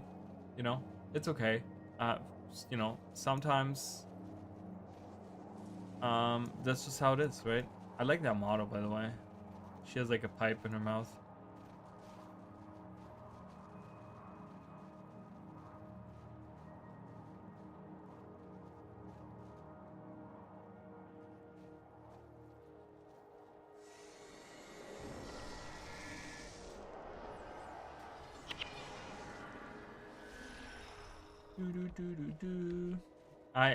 For me personally, I've kind of shifted the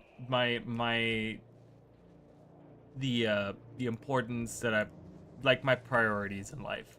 And my priorities in life have shifted away from trying to find a relationship or trying to find someone, because it's so much effort and it just never pans out. So nope, it's a swipe right, swipe left, snappy, quick world now. Love me now. No, stop, just go. Yeah, and it's like no one is faithful anymore. I mean, I work with a bunch of people that constantly cheat on their significant other, like constantly. And they do it openly. And you know, it's really funny because I'm the type of person, you guys know, like I don't care. There's way too many enemies here. Where did all these enemies come from? This is insane. But you guys know, I call out people at my job all the time. There was a guy the other day where he was talking about like this dating, and I literally was like, don't you have a girlfriend you've been with for a long time? And he's like, yeah. And I was like, okay, then why don't you go love on your girlfriend instead of doing what you're doing right now? And he just kind of looked at me, and I was like, I don't get it, right? Like, I literally stood there and I was like, I just don't understand where you guys are coming from with behaving like that at all. I don't get it.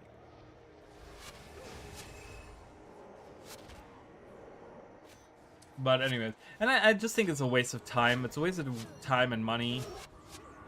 You know, I don't get out of it what I put into it, and why would I? Oh my god, rubber banding. Holy crap. Holy crap. So, and that's okay. I'm happy. You know, I'm content. I don't know if I'm happy. Like, I'm not happy in life, but that's because of life and not because I'm single. But I'm content in life. And that's something that I think a lot of people can't say. You know, I work on myself every day. I work on my goals every day. You know, I have aspirations. I have things that I want to do. And love isn't one of those. And that's okay.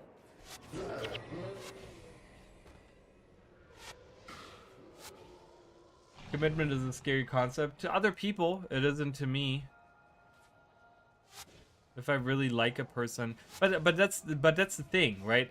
Commitment is a scary concept, and that's fine and all. But then why are you going into committed relationships if you're so scared of it?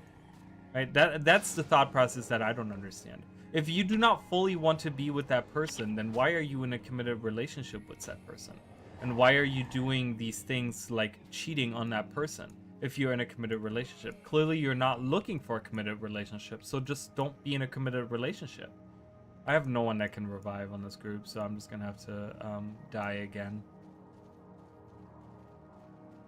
Right? Like, that's the part that I don't understand. It's like, if you are with a person in a committed relationship, then be in that committed relationship. That's fine. No, like, that's okay. And if you don't want to be in a committed relationship, that's okay too. If you want to be a little whore, that's fine. But don't be in a committed relationship and cheat on the other person. And like, you know, you can't have the best of both worlds. Like, I don't understand. I don't get that that mindset at all. And I see so many people in my life do it all the time. Right? To the point where when I see the opposite of it, when I see people that are not like that, I'm impressed. Which is weird because that should be the norm. But I'm impressed when I see people that are not like that. Right? But I'm like, why are you in a committed relationship and you actively go around cheating on that person? Then you don't want to be with that person solely. So why? I don't get that. I don't understand that at all. Proud of my younger bro though, because he finds very decent girls out there and is actually giving it a go, a try. Introduces us to them, and when it's time, and I'm good at reading people. So far so good with current one. That's good. You know, and I'm sure, you know, I'm sure there's other people out there that have like, you know, normal dating lives or whatever. But from what I've seen in the area that I live in the people that are around me, that I've been in this area for 17 years now, and it's just awful. It's just awful, and I can't do it. I can't do it because I feel like I can't trust anyone at all, and it's like just so you guys understand, I've only been in one relationship in my life that lasted 8 months. And yeah, and just, you know, it ended pretty horribly. That's it. And I've never been with another person. And you know, and I'm now, and I tried, trust me, I tried all the different things. But I'm at the point now where I don't even miss it. Because I have people that come up to me and they're just like, oh, maybe you should do this. I'm like, I don't want to though. Like, I'm at the point where I don't want it. I don't need it. I don't want it. Like, it's fine. It's good, you know? He's in his 20s, so that's good. Sounds like he's doing the right thing.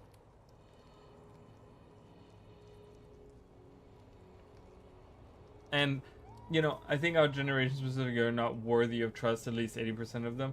Well, but that's the thing, though, is like, I just think that, you know, social media is a big part of it, right? Where you're so connected with all these other people, and it's so easy to just, like, not be committed to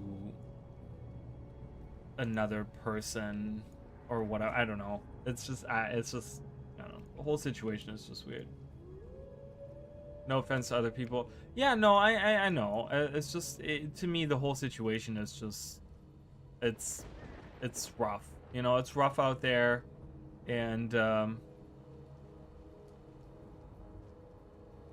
don't know. I don't even know where I'm going with that, but I think I need to talk to this guy, right?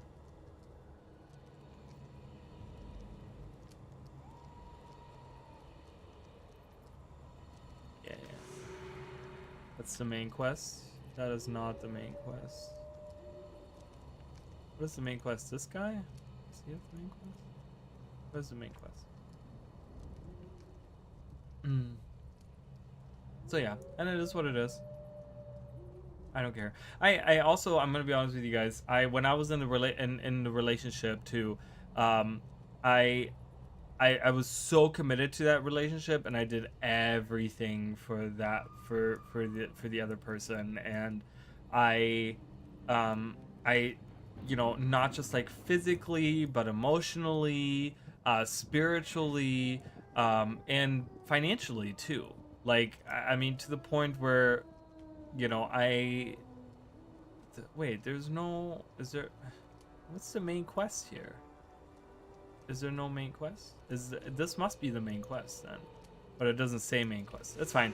We're just gonna go do that quest. I don't know. I'm hoping that it's gonna bring me to where I need to go. My dad and mom are divorced in concept, still living together, and he gets hit on out in the world more than I do, and he's in his 60s. Wow, that's impressive. I don't ever get hit on. I don't ever.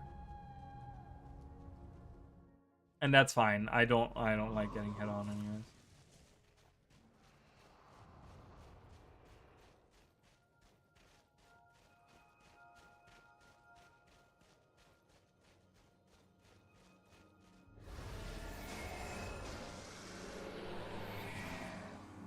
But yeah, and you know, I've learned that I like spending money on myself more than on other people. Because it felt so good in the moment to be spending money on someone else and being like, hey, you know, not just like in in the presents that I bought, but also in the way that I supported the other person, right? And I was like, you know, I'm here for you. I got you and whatever you need, and like, you know, all this stuff. And honestly, even after the breakup, even after they broke up with me, they lived here for another month for free. While they were dating some like other people, while they were seeing other people on dates. But that's the kind of person that I am, you know. I'm just that good of a person, so.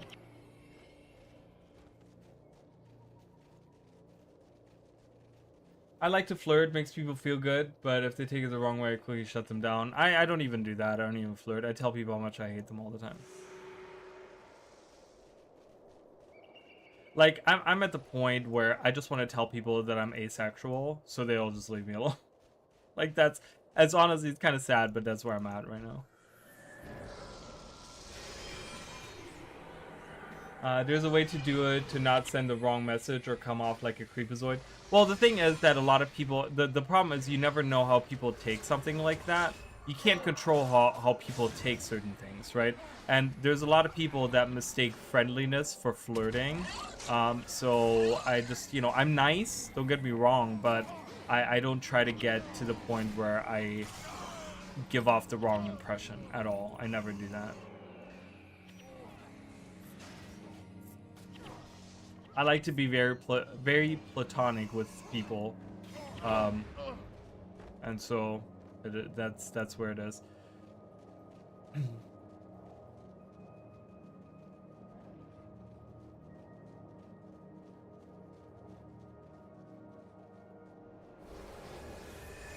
Yo. Oh, I gotta look at my elite skill too. There was a specific one that I wanted to get. Let me look at it.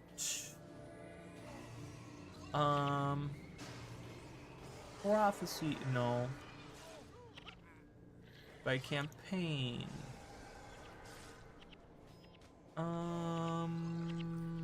Necromancer.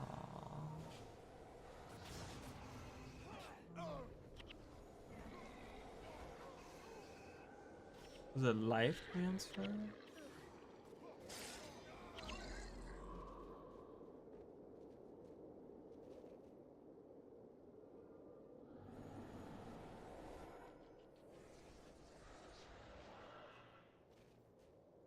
Order of the Vampire would really fit, right? Soul Leech is pretty good too in specific situations.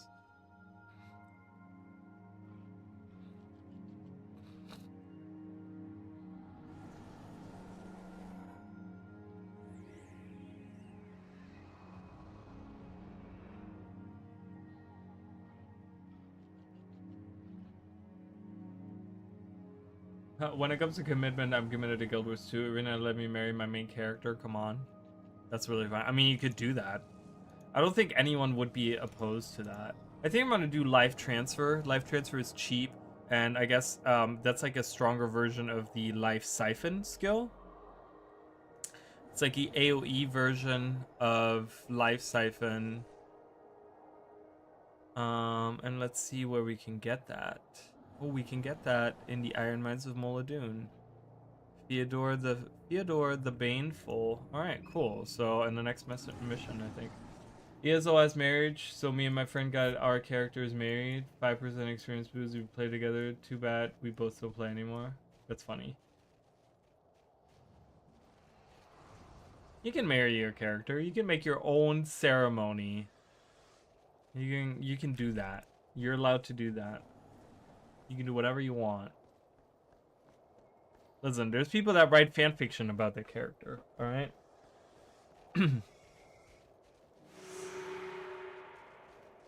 Oh no, this is Ice Caves of Sorrows. This is not the Iron Mines. The Iron Mines is the mission after that, I think.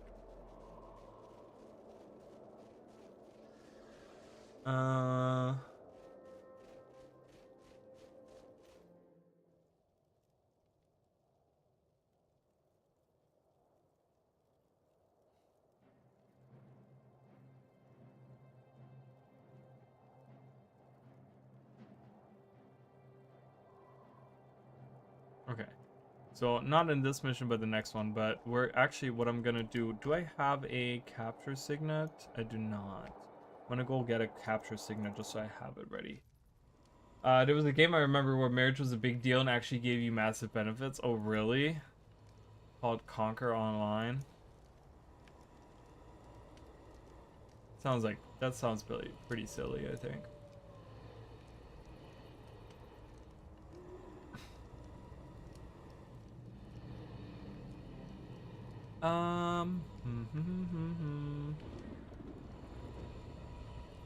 A skills person. There has to be a skills person.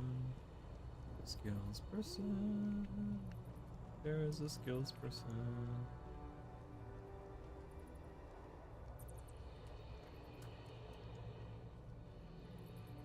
30% boost to currency found in game loot drops experience.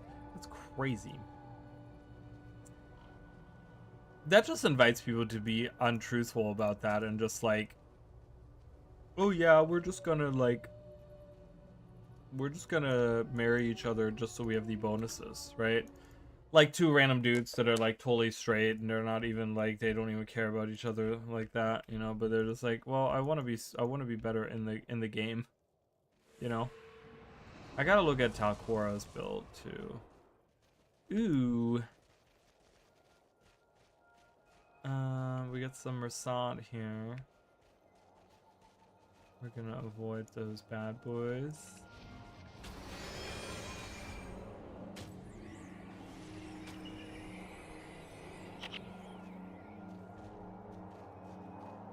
Lots of men married to each other, straight as hell. Yeah, exactly. For sure. I mean, obviously, for a bonus like that, who wouldn't want to do that?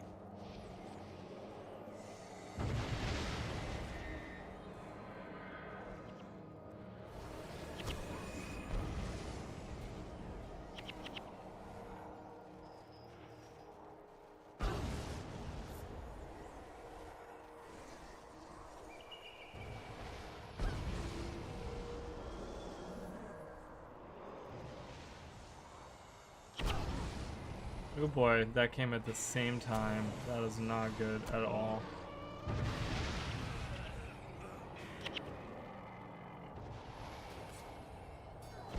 I need you guys to get out of that, please. Flesh Golem, turn into an enemy.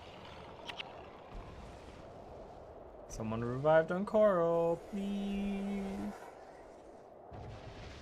Roleplay the whole lesbian thing. Oh, Jesus. Where? Oh.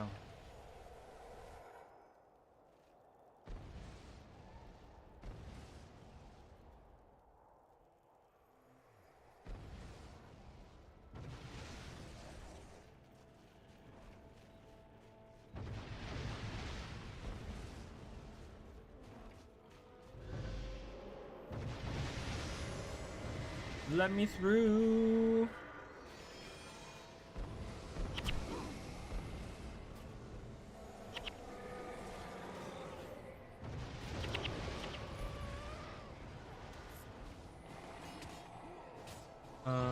Yeah, I'm gonna go down here and do this. I need to go down here anyways, I forgot.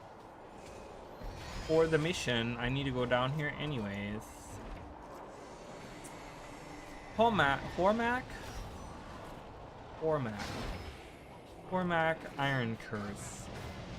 I love the naming of the bosses in Guild Wars 1. I really wish they tried to do something like that in season 3. And that never really stuck, but I wish they would continue, they would go back to something like that. I mean, I want them to do bounties anyways, and that was kind of the bounty system was like that. So there are adventures. I didn't look at it, but I saw on the press release, on the press thing, there are adventures on the map. I don't know what the adventures are, but I want them to kind of go back to like the regular way that they did events. Or adventures, not events. I mean events too, but adventures. I want them to go back to like the old school adventure style.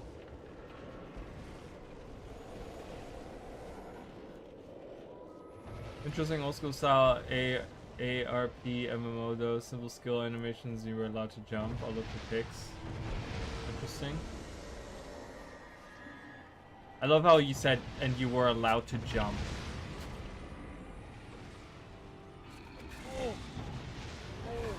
Like Guild Wars 2, Guild Wars doesn't allow you to, Guild Wars 1 doesn't allow you to jump. You're not allowed to jump.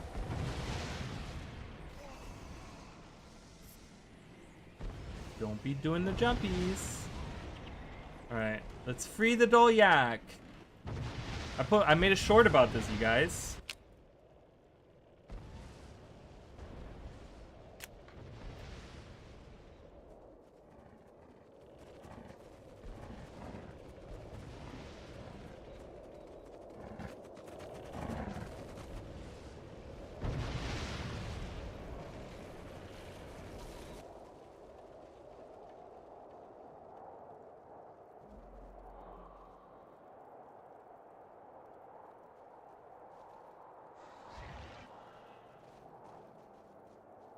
I assume you're under NDA, so you don't have to answer this, but on the most recent map flythrough, I noticed some odd statues sprinkled around the map. Some seem to be floating, they seem like seers. Are they indeed interesting like that, or are there interesting lore runes in the new map?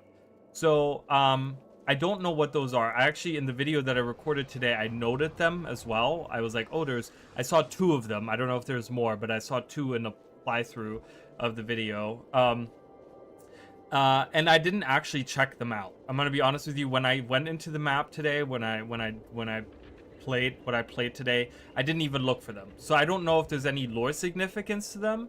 But my feeling is that they have something to do with the lore. From what I can gather, they have something to do with what we're gonna be encountering in the maps.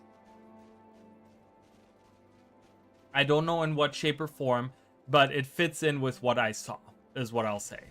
So I'm guessing, I don't know if there's going to be an achievement to them or something. I don't know, but there's some kind of significance to it. I will say that's my feeling to it, based off of what I saw. I think there's something that is kind of connected to what's going on. So, definitely those I think are going to be important in some shape or form.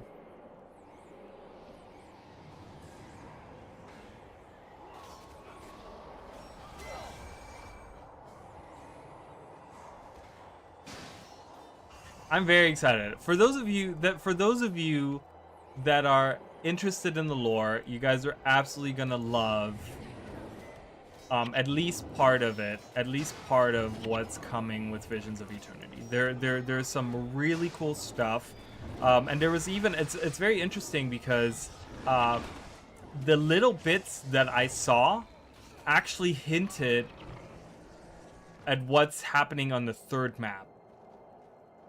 That's what's so cool about that too. Do I need to blast open this door? I think I do, right? How do I do that again? Do I get like a... Do I get a powder keg or something? Do I get a powder keg up here or something? Or do I... Oh, I think I go... Oh, I go in here, I think. Yeah, I go up here. So, for those of you that are interested in lore, I'm just saying, look out. We're gonna get some good stuff. We're gonna get some good stuff.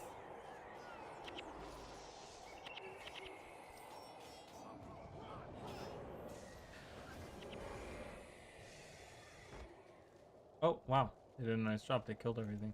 Are these lower levels? Are these like not fully level 20s? Because they're dropping. No, they're level 20s. Okay.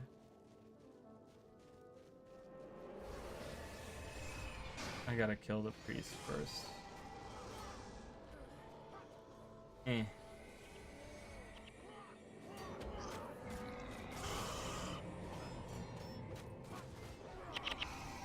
Ooh. Dead and then, okay, this is not open either. Okay, there is a powder keg.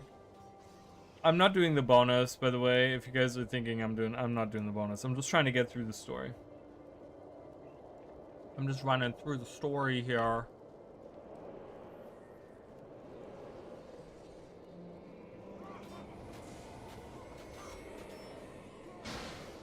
Yeah, but I hope you guys will join me next week. I think there's a lot of really interesting stuff.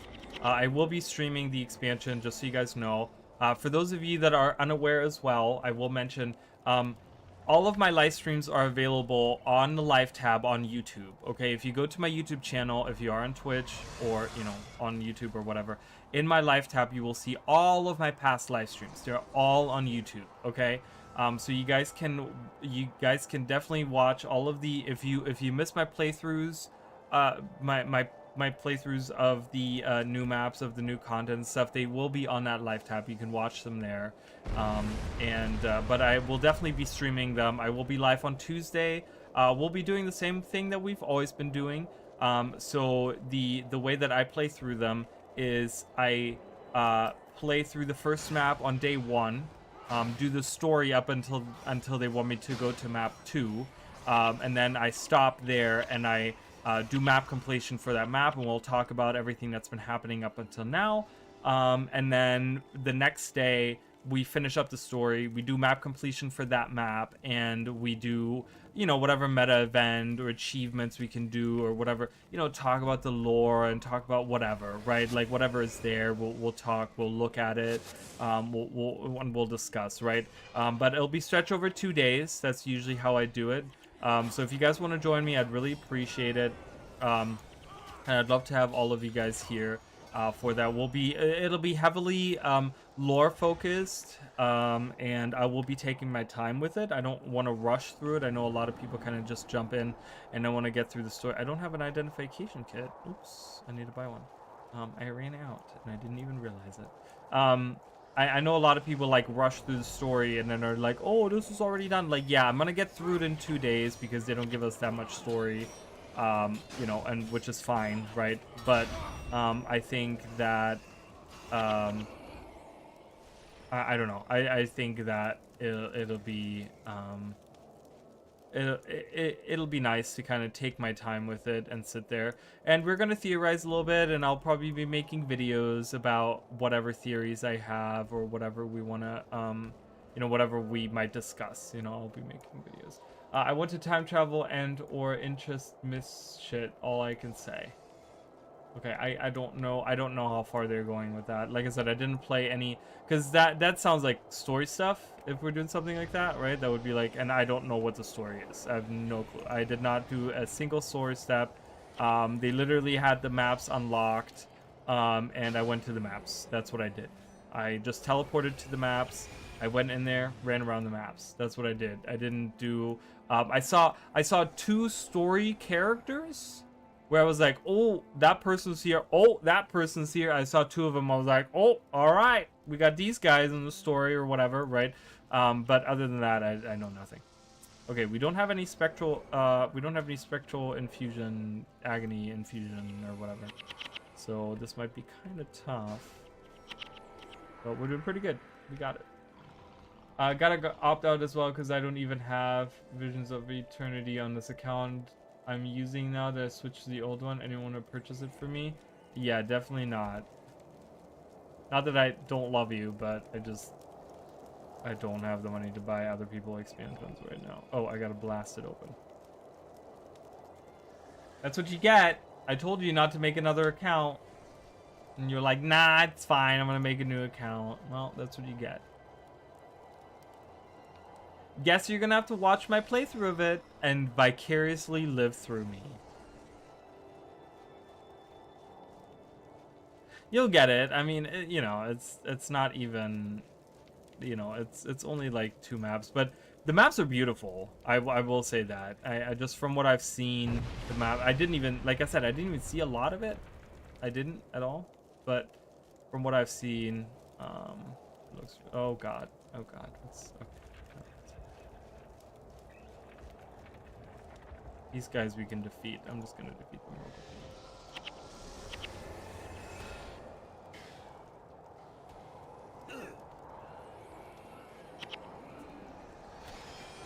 Wow, they all just died so easily. Oh wait, for November to roll by, which I only need 3 days. Oh well, that's true. Yeah, that's true. And purchase it again for the old account. I guess you could do that, right? I guess my sister has been playing. I don't know if she's been playing the story, but for her birthday, I got her both Secrets of the Obscure and Gianthia Wilds. I don't know if she's been playing the story or not, but at least I'll get full access to the vault on both accounts, eh? I mean, I guess, but you don't get access to the new stuff that you need the expansion for, right? There are certain things that you get from it. There'll be certain skins in the vault and stuff that you can't get because you don't have access to that expansion.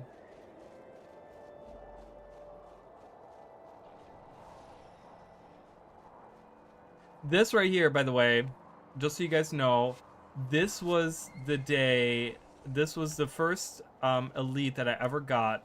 I don't know if it's this guy. Does he use Water Trident? Yeah, so he uses Water Trident. This guy right here, when he gets, this was the very first time that I ever captured an elite skill. Was I came here, I let the Mersat through, they killed him, and I just captured Water Trident from him, which was my very first elite that I ever captured was from this guy.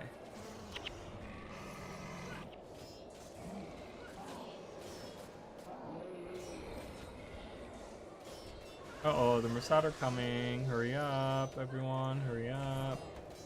Do the thing, please. Let's run. Let's go. We gotta go. Until next expansion comes, then I won't. Because I'm done doing that. I'm just gonna focus on one account from... Yeah, I mean, you really have to. Like I said, I told you straight away, I'm like, I have one account, and that's what I'm focusing on. I don't want to spend money on 2 accounts. I don't have that money or time to split between 2 accounts. I really don't. At all, you know? So... I have way too many characters on my one account. I have way too many things unlocked on my one account. Like, I'm not gonna start my legendary journey again and start playing through all of that again. Like, I'm not doing that, you know?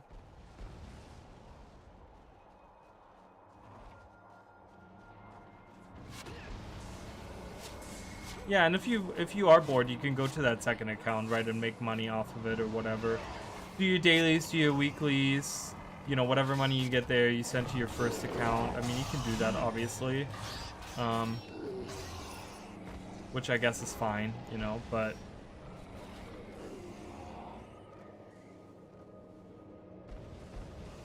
I have a second account, too, that has... I'm pretty sure my second account has...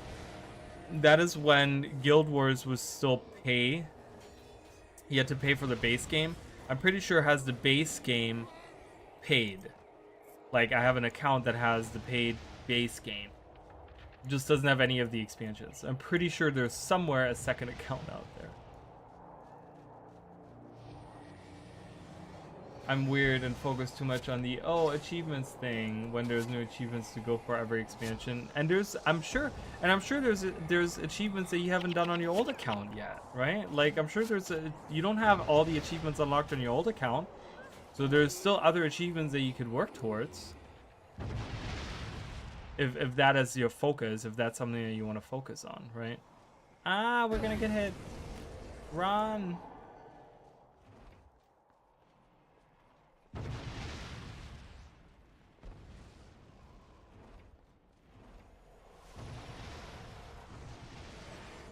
I can get that feeling from that. Oh, of course. Yeah, definitely. I got to do some achievements anyways. I talked about that. I need to go through and kind of finish up some of these, some of the Season 3, Heart of Thorns, like all of those achievements. There's a bunch of achievements I haven't done yet. Season 4. Icefoot Saga has a bunch that I haven't done yet. End of Dragons has a ton, I think, that I haven't done at all. Whoa, hello. Where are you coming from? Darda. Look, it's Darda, you guys. We don't need to play Guild Wars 2. We have Darda right here. This is Darda, the Mersat. Darda, the Mersat, right here, guys. You're welcome. Spoilers. Spoilers for Visions of Eternity. Darda is right there. Ah, we got hit. Run.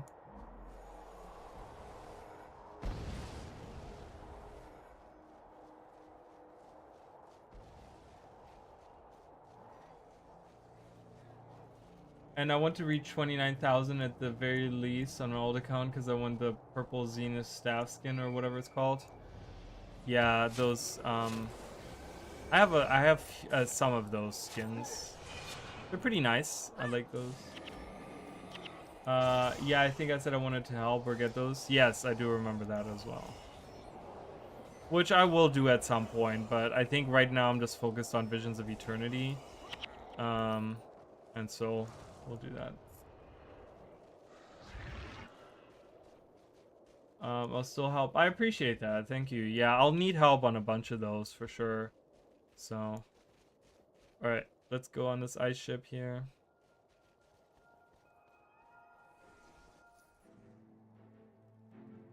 I always love this. Like, these are like really cool looking ships.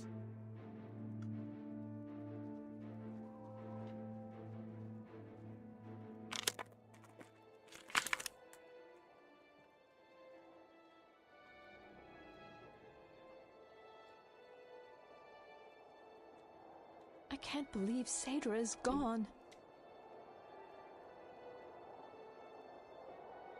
If the old gods still exist, then hear me now. Saedra should not have died. It wasn't her time. But she gave her life so that the rest of us could live on. Now I put you on warning, you gods who abandoned Tyria so long ago. When my time comes, and I arrive in the mists, I best not find that she's been mistreated. Or as Balthazar as my witness, I will make all of you pay! Dude, I love End of Avenia. us all. I love Avenia. Avenia is one of the coolest Now we characters. settle our account with the Mersat. For every drop of our blood they have spilled, we will take 2 from them.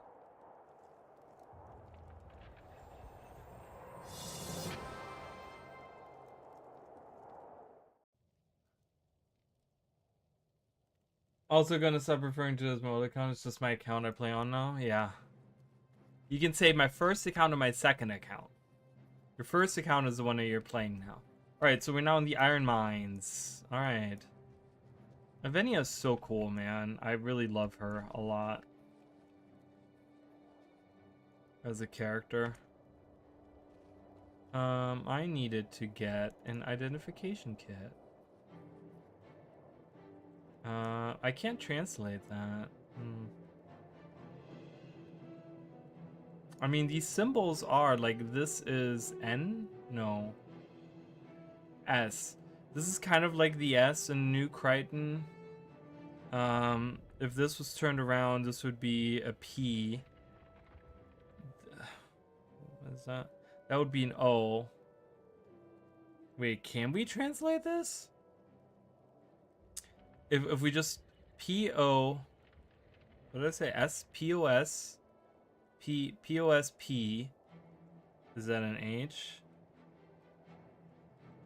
Doesn't look like an H. I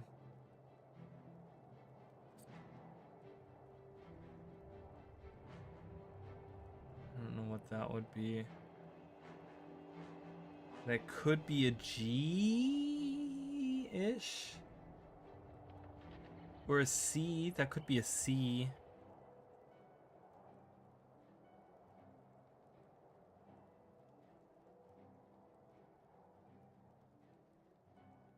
That could be a U, maybe? I don't know.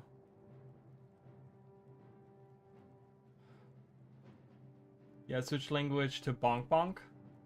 What?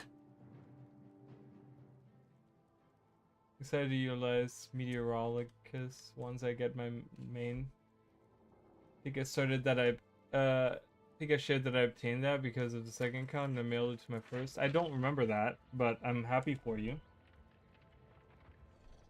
So I'll be able to use Scepter Dagger on my Ellie since Legendary Dagger as well. I have a Legendary Dagger. I have the Claw of the CORSAIR, but I do want to get Incinerator. I love Incinerator, and I've always wanted to get it, but I never did. So I want to get Incinerator at some point, for sure. Okay, hold on. Let me try to translate this. So, what did I say?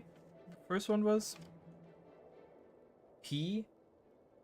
Well, yeah, P. So P O S P, maybe H.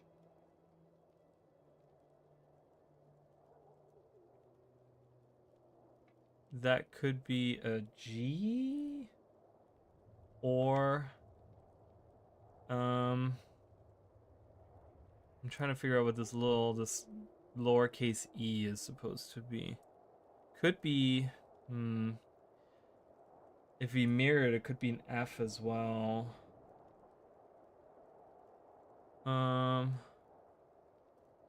C? I did say C, didn't I? Yeah, earlier. I don't know. This one right here, this one I don't know. And this one right here could be either an N or an S, or an I. I mean, N or an I.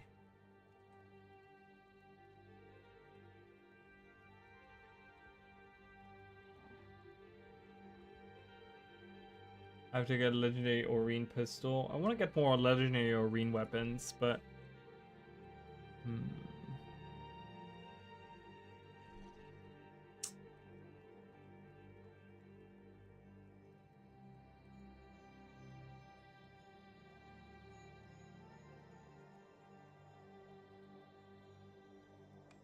yeah, I don't think this is translatable, guys. None of the letters that I put together are making any sense. This is just mirrored on that side. They all say the same thing. Interesting. I don't know. I tried, you guys. I swear. I swear I did. I want to hang out with the Dolyak. Let me in there. Hi, guys.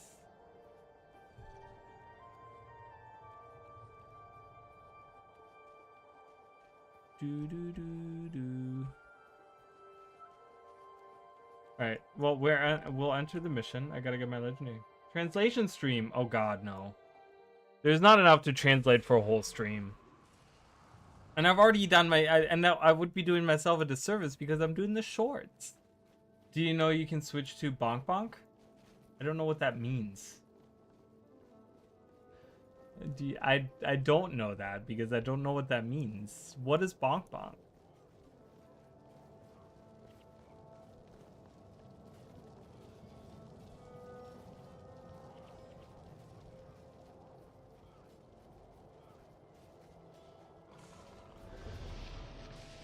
Any options?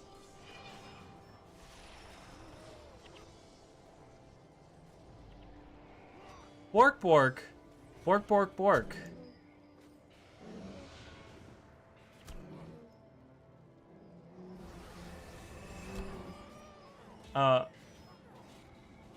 White Mantle Zealot. Acolyte Sasuke. Taukura. Gui. It's Gui. It's Gui. And this is Ulies. That is so weird. It's Bork Bork Bork. I don't know what that means. What does Bork Bork Bork means? I love how like Bork Bork Bork is like that, and you go on Bork Bork Bork, and it's actually Burk Burk Burk. White Mantle Salat? Is that what it said? I didn't read it. Oh man. That is weird. What kind of language is this? When was this added? Oh my god, experience.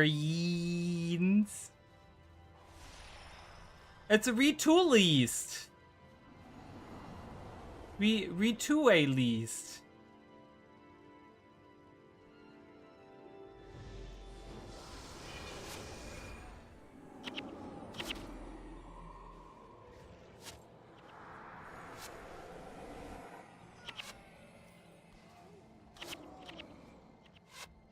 Gold Queens.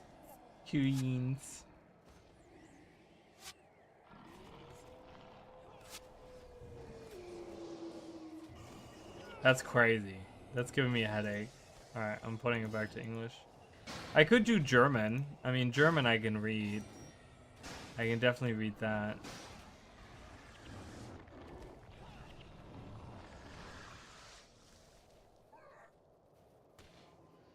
The names are completely unchanged. Almost. Acolyte has changed a little bit because that's how you spell Acolyte.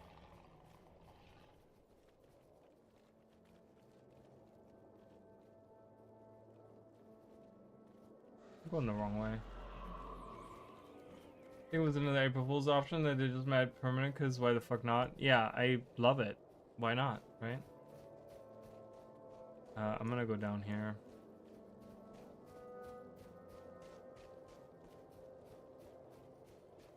Yeah, I can read all that.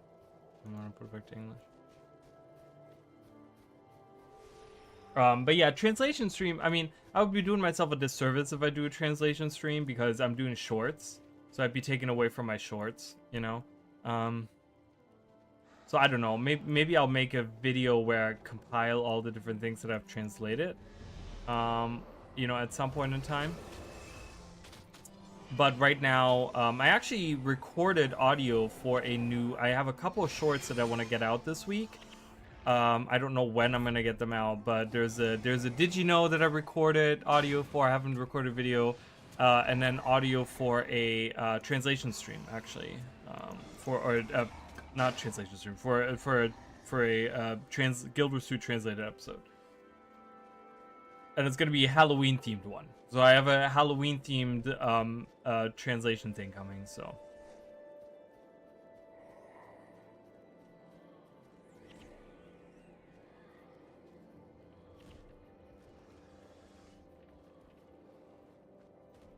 The minions are all going to fight over there. That's fine.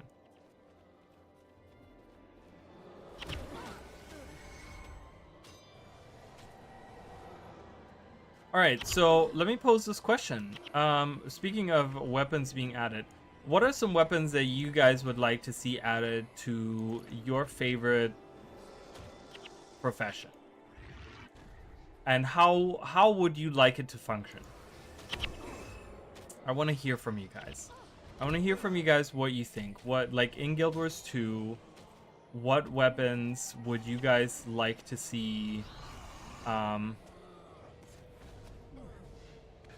being added? And how would they function, and what would they do, and what problem would they solve, or what niche would they fill, or why do you think you want that? Like I said before, I think if I had to choose something, it wouldn't be my favorite. I mean, it wouldn't be like my main profession, but I would love to see a on-land trident added to Revenant that is being used as a caster weapon, kind of like how it works underwater, because I want them to have like a 1200 range power damage weapon that feels really good. And so I would want that. That would be my wish. I would love to see that. I would love to see the way that they has like these orbs that you shoot out underwater with the trident. I love that idea. They could even make it a hybrid weapon by having it function exactly the same way that it functions underwater, where based on which legend you have, these skills do different things. So, you know, when you're in Shiro, you inflict vulnerability, and when you're in Malix, your abilities inflict torment, and then that way you can have it as a versatile weapon. You know, when you're in Ventari, it could cause, you know, it could have regeneration or healing or something on it, right? Even giving you option of having a long-range healing weapon, or something like that, right? I don't know, but that's kind of what I would like to see. I would love to see a really cool long-range caster weapon for the Revenant. I think it would feel like this idea of like a Rift Mage, like a Mist Rift Mage kind of thing. This non-elemental mage, kind of like, it's not, because, you know, some people might say, well, you know, Mesmer kind of fills that spot, but it really doesn't, right? Like, both Mesmer has chaos magic that it utilizes, and then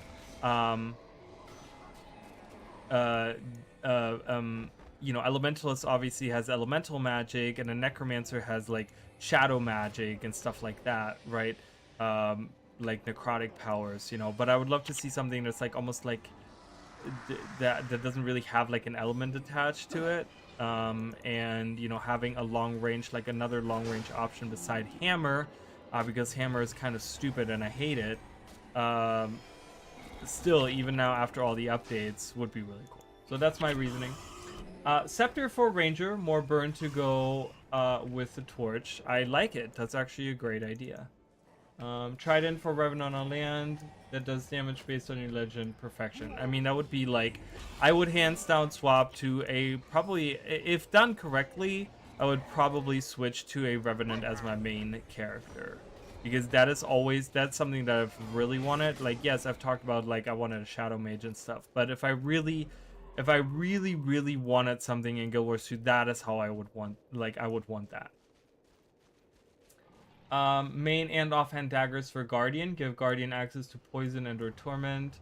And then later on, new Guardian spec that further focuses on torment poison. Yeah, we talked about that, right? Like the whole Dark Knight kind of, you know, instead of being like a holy warrior, they're more about that kind of stuff. And I like the idea. You know, I think that's a good idea. I'm for it. I think it'll be fun. You know, maybe have it like anytime you know, have like maybe you know, a spec later on that has like every time you burn a foe you poison them as well or something for like a short duration, so that you can like utilize that even better and like really make it very powerful.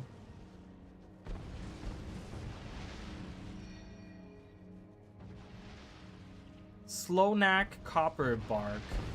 What is that? What is that? Is that a... What boss is that?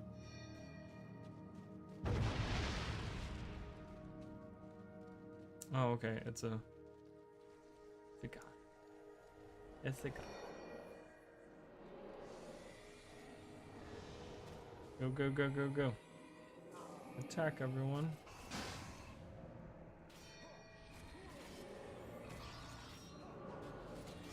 And now with Luminary getting Shroud Mechanic or Radiant Forge, whatever, same difference. I mean, it's not really, because the Radiant Forge doesn't function like a Shroud at all. So, it kind of... the only spec left for Guardian is for them to get their own companion like Mechanist or Ranger. I mean, is it... There's different ways that they could do it.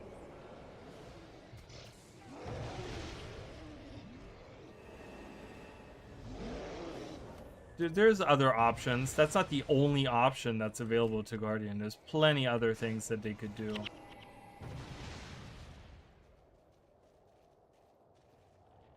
Saying that that's the only option left for them is a little that's a little uncreative, I guess you could say.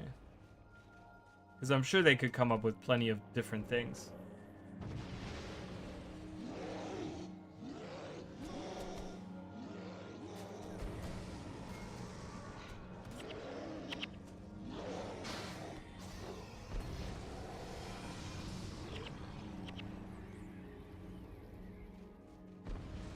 Yeah, I like pet mechanics as well, and I think each one having kind of their own pet spec or whatever. Like I said, I always thought about like Necro getting a pet spec, you know, where they utilize a Bone Skinner as their pet, and their like second health bar becomes like anytime you get life force, it goes towards your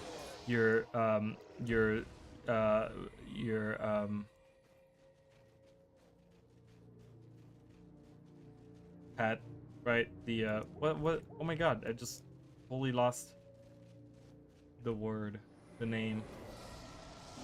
Bone Skinner, towards your Bone Skinner. So yeah, I would like to see that, right? Like I would like to see that for Necromancer 100%. It would be really, really cool to have the Bone Skinner as a pet there. I think it would be awesome.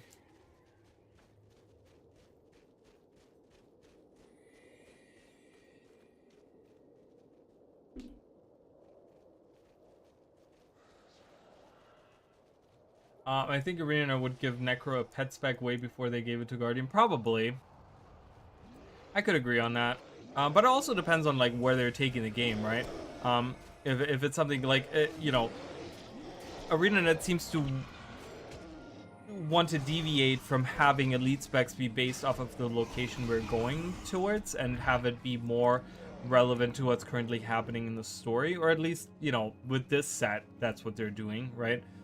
So it really depends on how they're envisioning the next set of elite specs. Are they going to be the same set in the same sense, or are they going to be based on where we're going, or maybe something completely different? I don't know, right? Like maybe based on specific characters, right? They've done that before. Ooh, Jesus.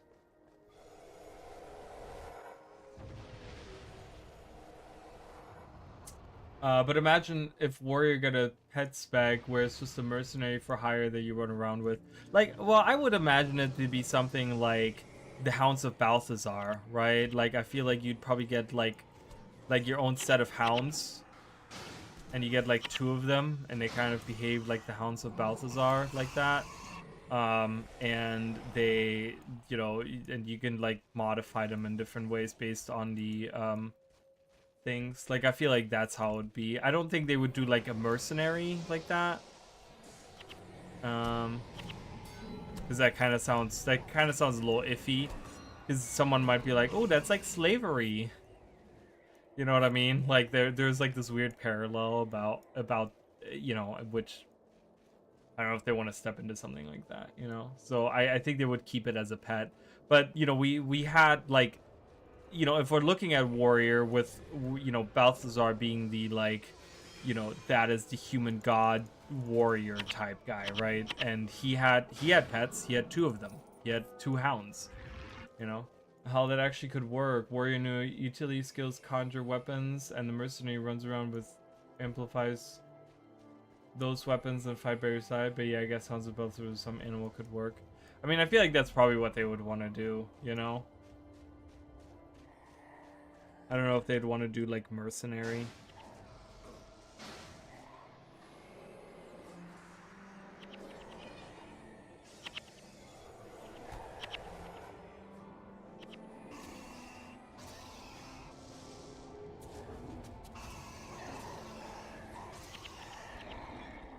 Ooh, I got some brown dye.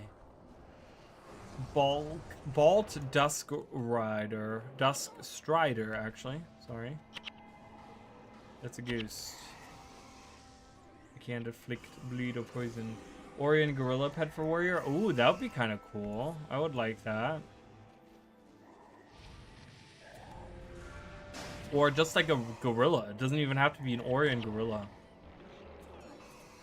Like, just like a gorilla or something. That'd be really cool. Have like a unique make Orion themed with corruption utility skills. That'd be kind of cool. But give it like, oh, what's happening here? Oh, rubber banding. Call it Tamer or something. Maybe. I would like something, I think for Warrior, I would like it to be something where it has like a transformation that it can take. So like instead of having like burst skills, you can put your almost like Berserker, but put your pet in a berserk state or something, and have it transform into something like stronger, for the duration of the like, depending on when you activated it, on like what level of adrenaline you have, that it gets a amount of an amount, like a set of amount time wise of like a berserk state or something like that, right? Like really make it feel like a warrior in that sense, where it kind of like goes crazy. Rebel Rouser. Ooh, I like that. That's actually kind of cool. I like that. I think that's very like Guild Wars 2 themed, Rebel Rouser as a name. Look, guys, it's a seer.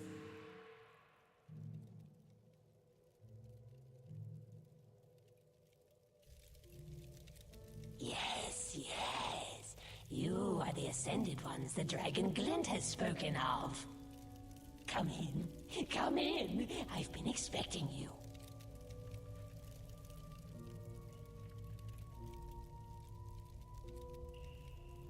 Who are you? I have traveled far and waited many long years to help you fulfill the Flame Seeker prophecies. What matters is that I am here to help you. We're listening. By now, you have realized that the Mossad cannot be defeated with the tools you now possess. I love how Evenia Yes. is that voice actor. Go on. That same voice actor. It's the For same voice actress centuries, as my Evenia. kind has fought the Mossad. I know the rituals that can give you at least some protection from their agonizing touch. And you will perform these rituals for us? Yes, But why? Or at least it sounds like it's Why the same help one. us? because if the prophecies are to be believed, you will do what my entire race could not. You are going to destroy the Mossad. What would you have us do? In a cave to the east lies a bestial creature made from malice and shade. This creature has a natural defense against the magics of the Mossad. Bring me the spectral essence of this beast, and I will infuse its protections into your armor.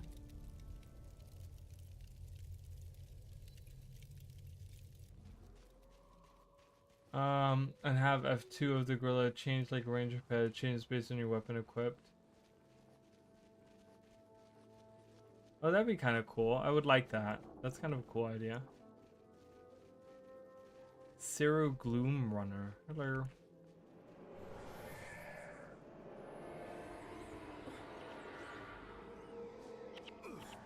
How do you think I feel when I'm playing my female Savari and talking to Queen Jen? I'm basically talking to myself. Yeah.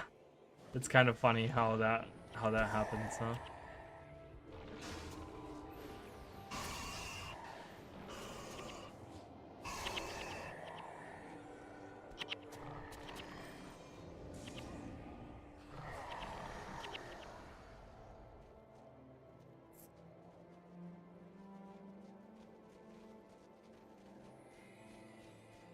The Eidolon.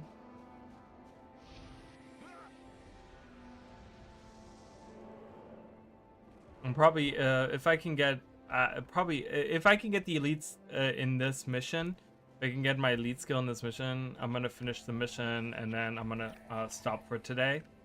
But it depends, because if I can't get the elite in this mission, I'm gonna get the elite after and then I'm gonna quit. So she puts on a slightly more British accent for the Sylvari, and Queen Jenna's more normal. Yeah, I you know, that's just. But you can still tell they're both Jennifer Hale. Yeah, oh, for sure. And I feel like Jennifer Hale has that very specific voice as well that you can pick out. Like if you were to hear it in a crowd, you'd be like, oh, I know exactly who that is. You know what I mean? It's a very distinct voice. So.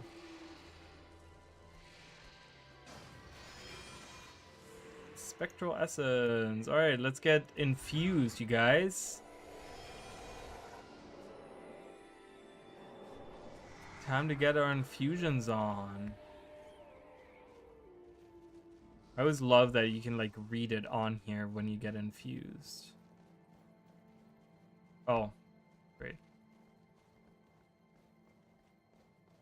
Yeah, I'm not picking on her. Oh no, I know, definitely. I know you weren't, but I'm just saying like it's definitely a voice that you can like, you know, pick out of a crowd, which is great. I think that's really good for like someone that's a voice actor, and I think that's why she is so famous and so good at what she does, is because it's a very distinct voice and you can pick it out really easily. You know, it doesn't sound like a generic character, which I guess there are voice actors that have generic voices, which is good if you want to do something like a voice like a main character of a game, because then if you have like a generic sounding voice, then it's easier to plug it as the main character of a game, because then you can kind of associate it, like anyone can associate with that person, right? And kind of like in their mind like immerse themselves as like, hey, that is my character, or it's representing me as a character or whatever, you know. I love voice actors, and Jennifer Hale is top-notch talent. Oh, 100%. I love her very much. She's great for sure. Steve Bloom is fucking everywhere. We can't escape him. Yeah, definitely. Definitely. We're infused. Ta-da! See, it says infused, you guys. Okay, now it is time to hunt down our target and find where this necromancer is. I don't remember the name. What was the name? Oh. Theodore the Baleful. Time to come for you. He's someone who can disappear from being gridlock to being flat. I mean, yeah, just to have that kind of range, you know, is so cool. So awesome. I love that. And I'm going to be honest with you guys, Flint is like one of my favorite characters. I hated him in the beginning during season 2, but during season 3, I was just like, you know what, I actually really like Flint as a character.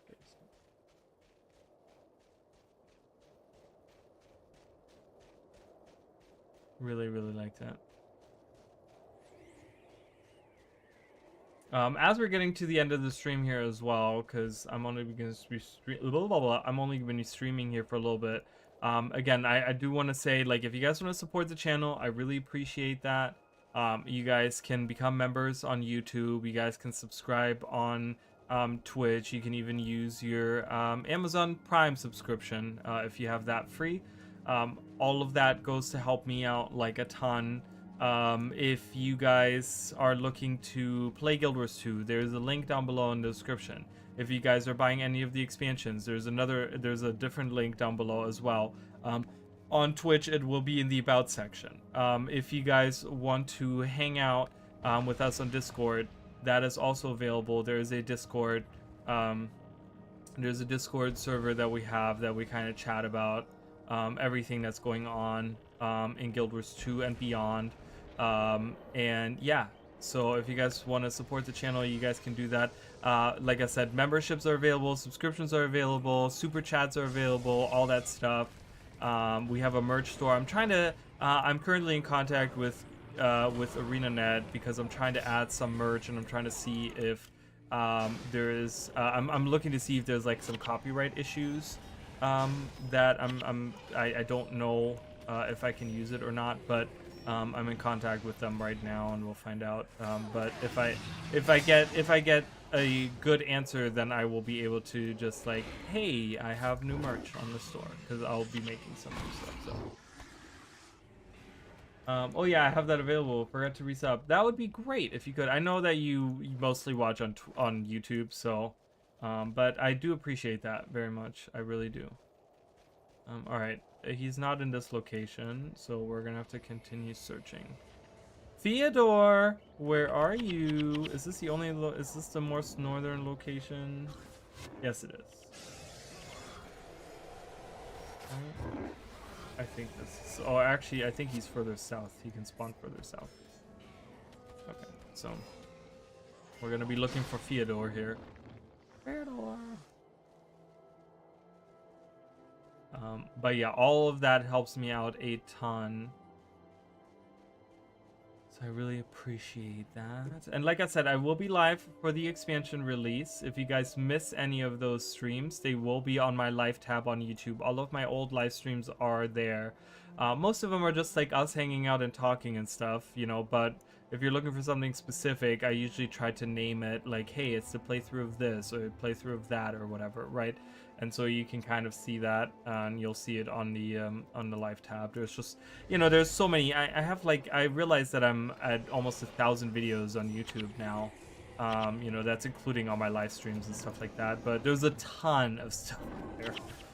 There's a ton of stuff that I have there. So.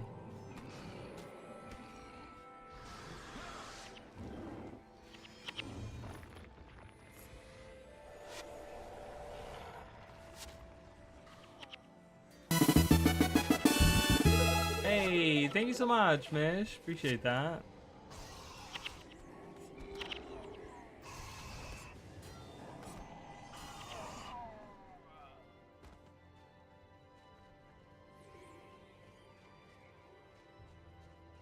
Here he is, Theodore, my bestest of friends.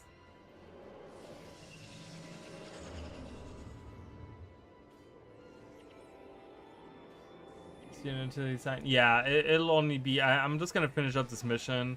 I think I just need to go down here, I want to say, or somewhere. I think it's like right around the corner, so I'm almost done with it. But it's getting late. I mean, it's almost 1 a.m. and I want to get some rest because, like I said, I don't want to get sick. All right, let's get life transfer. Ta-da! So life transfer is only for 12 seconds, but it causes -8 health regeneration. This is only -3, but it's -8, so that's like really powerful. So this is like a stronger, and this is foe, target foe and adjacent foes. This is just one target, and it only costs 5 energy, so that's really, really strong. So when I use that on, like this guy right here, damn, that's like a ton of health degeneration that we have there.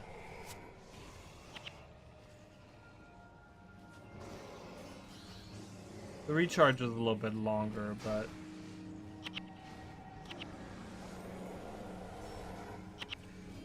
it's not the best skill, obviously. I know that, but it'll suffice for now for an elite skill.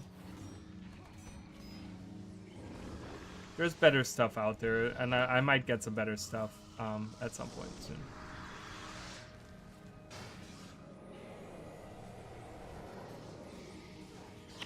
We'll see. I'm just trying to get ready for the probably on Monday I'm gonna do the Halloween stream or something, I want to say.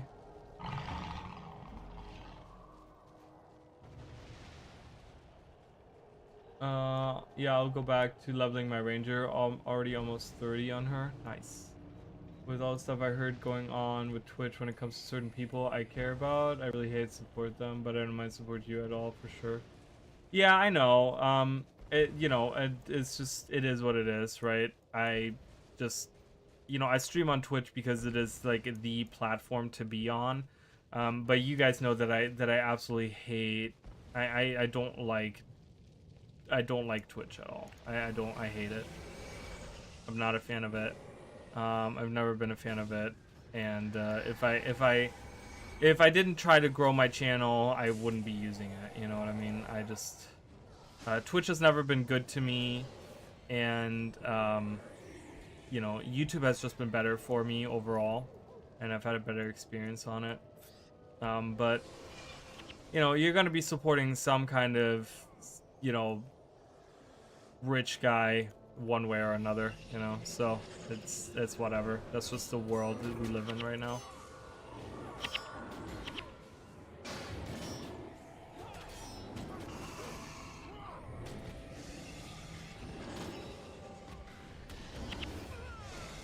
Oopsies. Heard about the CEO discussing Far Cry. I have not, but I can't imagine it's anything good. I have this stigma. If you're a CEO that has billions of dollars, you're an asshole. In some shape or form, right? Which might be very judgmental, but, I'm the kind of person, like, I will judge you, but I'll keep an open mind. So if you can change my mind, then, it's just like, I don't know why I should be giving someone else the benefit of the doubt like that. So, caught red-handed on a film with a girl 40 years younger than him. Ew. Gross. See, that's the thing that, like, money can do to people, right? Wait, did I miss where I needed to go? I did miss where I needed to go, I think, right? Was it up here? Yeah, I'm like going the wrong way. Yeah, I went way too far down.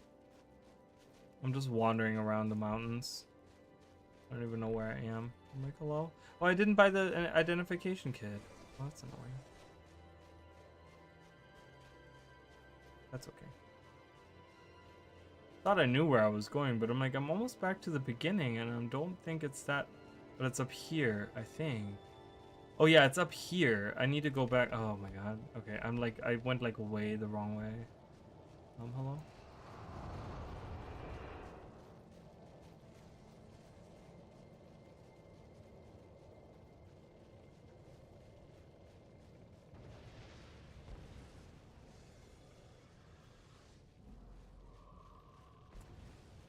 But yeah, that's how it goes. You know, I mean, if I was like independently wealthy, I mean, I would still be streaming, but I probably wouldn't be. I wouldn't be YouTube partner. I wouldn't be ArenaNet partner. I wouldn't be like Twitch partner. Like I wouldn't have any of that stuff or affiliate, right? I'm not a Twitch partner, but I'm a Twitch affiliate. Like I wouldn't have any of that stuff because I wouldn't really like maybe ArenaNet partner because I think that's a company that that I want to support and stuff. But like, you know, if I was independently wealthy and I had like money out the wazoo or whatever, or if like my real job was making me that much money that I didn't need to worry about it, then I would just be like, oh, it's, you know, whatever, we're not even gonna worry about it, right? Like, and I'm not gonna be partnered with any of those and stuff. Like, if I didn't need the money, I wouldn't be doing it, you know.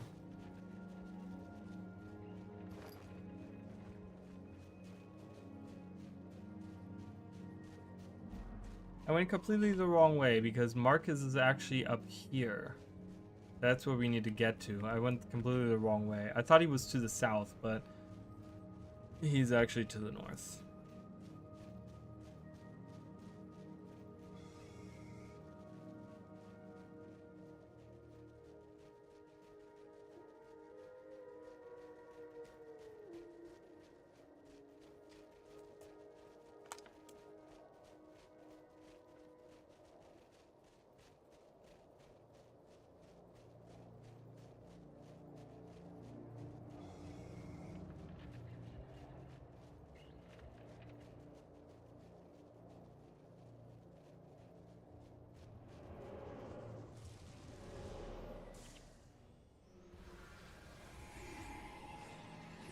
Oh, great. Gotta deal with you guys now.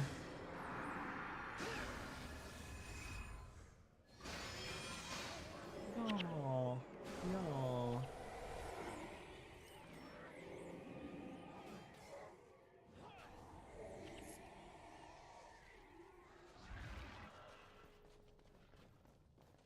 But yeah, I get a ton of health regeneration from this. Look at that. I have so much health regeneration. Oh, he removed that from himself. He cleansed that hex from himself. So annoying.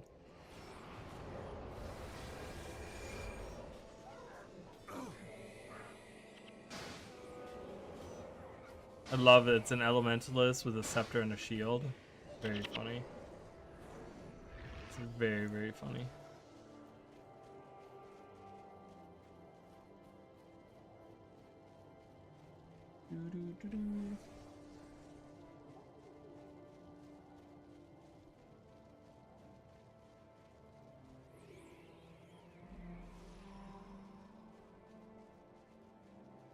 Kratos the Foul. Oh boy. Ooh, look, it's a Mersat portal. We don't get to see those very often. Alright, Marcus is right over there, so we're almost there.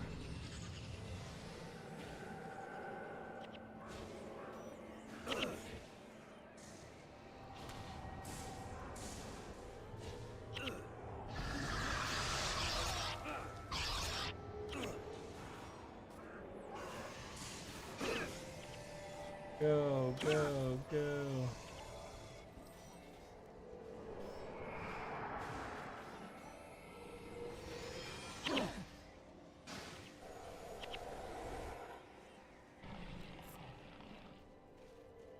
Yeah, this regeneration that I get from that is crazy. I wonder how that's... There's Marcus running away like a little bitch.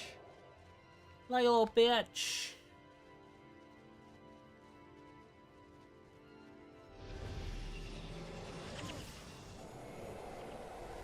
Are the Zealots not fighting me? I guess they're their own... They're not in cahoots with the with that single Mersat that was there.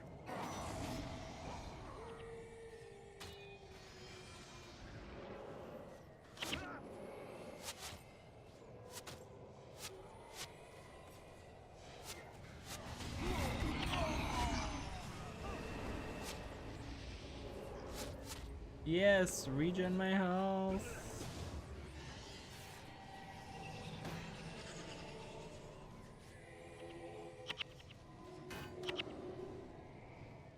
Alright, Marcus, it's time to die.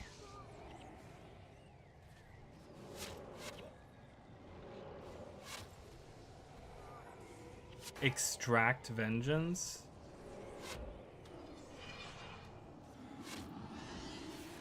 What annoys me the most about it, besides the obvious disgusting parts of it, is the hypocrisy and gall he has to go after Dr. Disrespect last year about the same thing, whether Doctors was guilty or not. You can't go accusing people of the same thing you're guilty of. That's just insanity to me.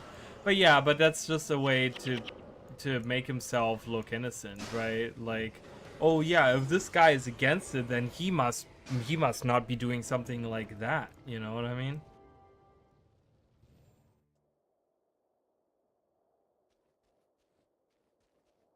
It's just all to make himself look better, you know. So, and that's what they're all about. All right, I need to. Before I go here, let me talk to Kurban. Let's sell one item, this thing right here, and buy a superior identification kit. Perfect. So now I can identify that. Reach equipped signet. I don't care about that. Ooh, blood magic non-stacking. I already have blood magic, but maybe I'll use it on a different character. I don't know. Oh, my inventory is full. It indeed is. It is indeed full. Very, very full. We will take that.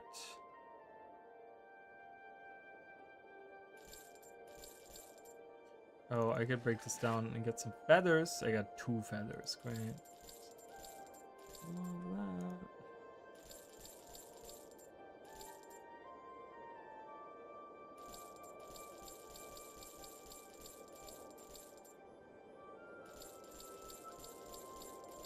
I'm gonna keep that die. I'm gonna see. Where's the chest? Yeah. You racist turns around and does racist things. I mean, that's just, you know, that's what people do though, right? Like, that's the shitty part about it. That's the shitty part about people. They do that shit all the time. You know? Same with like liars calling other people liars, right? It's like, but then they go around and they lie. Or cheat or steal or whatever, right? So look at my fun little dye collection that I have. I just don't have any black because I use it all. I have some trick or treat bags. All right, well, that's gonna be it for today. I appreciate you guys. I appreciate Mish. Thank you for that resubbing there. Thank you so much. Lime, thank you for all the help. I really, really appreciated all the help in the desert there. Thank you, Emily. Thank you, NM, for being here. God knows I can't scroll up any further, so I don't know. I could scroll up way further on YouTube, so I don't know if there was other people here earlier. There might have been other people here. I don't know. I appreciate all you guys that were here, definitely. Thank you guys. Like I said, if you want to support the channel, if you want to hang out in Discord, all of that stuff is available. Just kind of look in the description down below or in the about section or whatever. And I will be live for the expansion next week for sure. I don't know if I'm gonna be live tomorrow. I don't know. I might, depending on how I feel. Like I said, I feel like I have a sickness coming on. My throat is like on fire right now. But I've been taking a lot of medication, a lot of vitamins and all that stuff to kind of counteract that and not get to that point. But we'll see how I feel tomorrow. If I feel okay, I might stream tomorrow. We might do some Guild Wars 2 instead of Guild Wars 1.